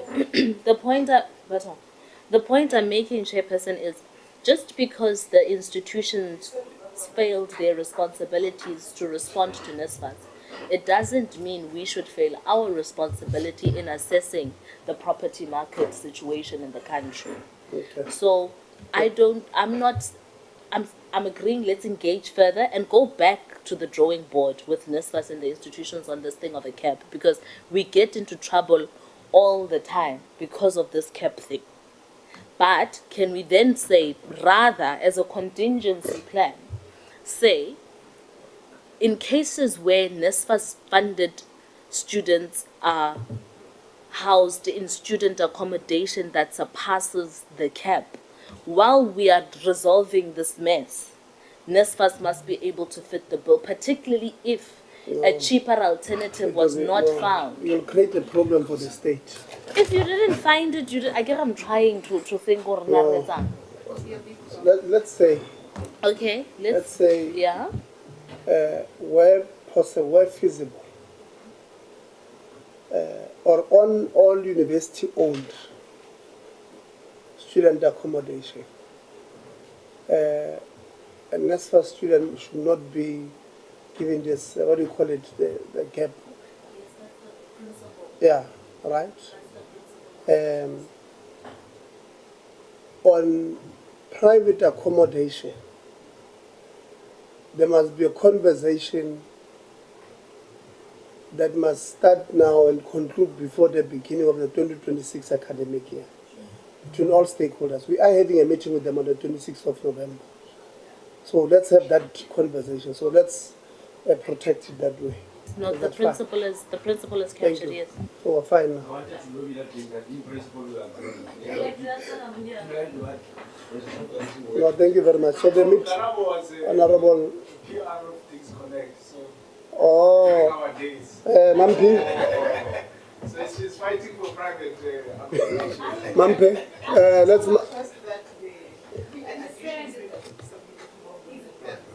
Yeah.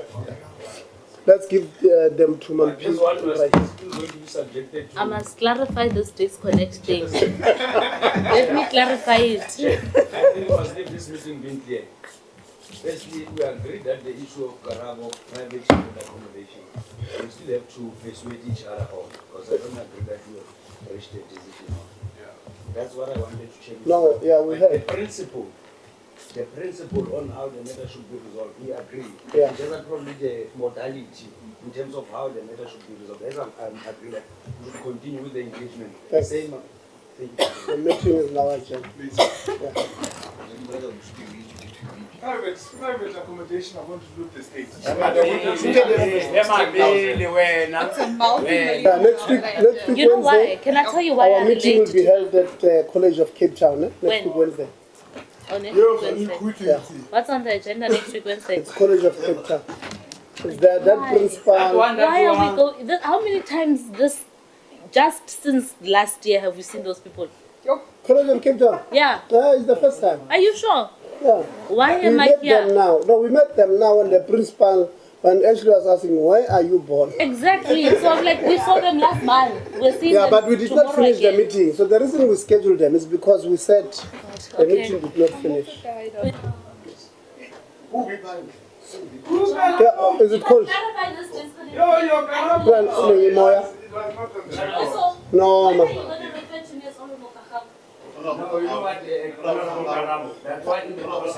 Amar khabo ngono zondo.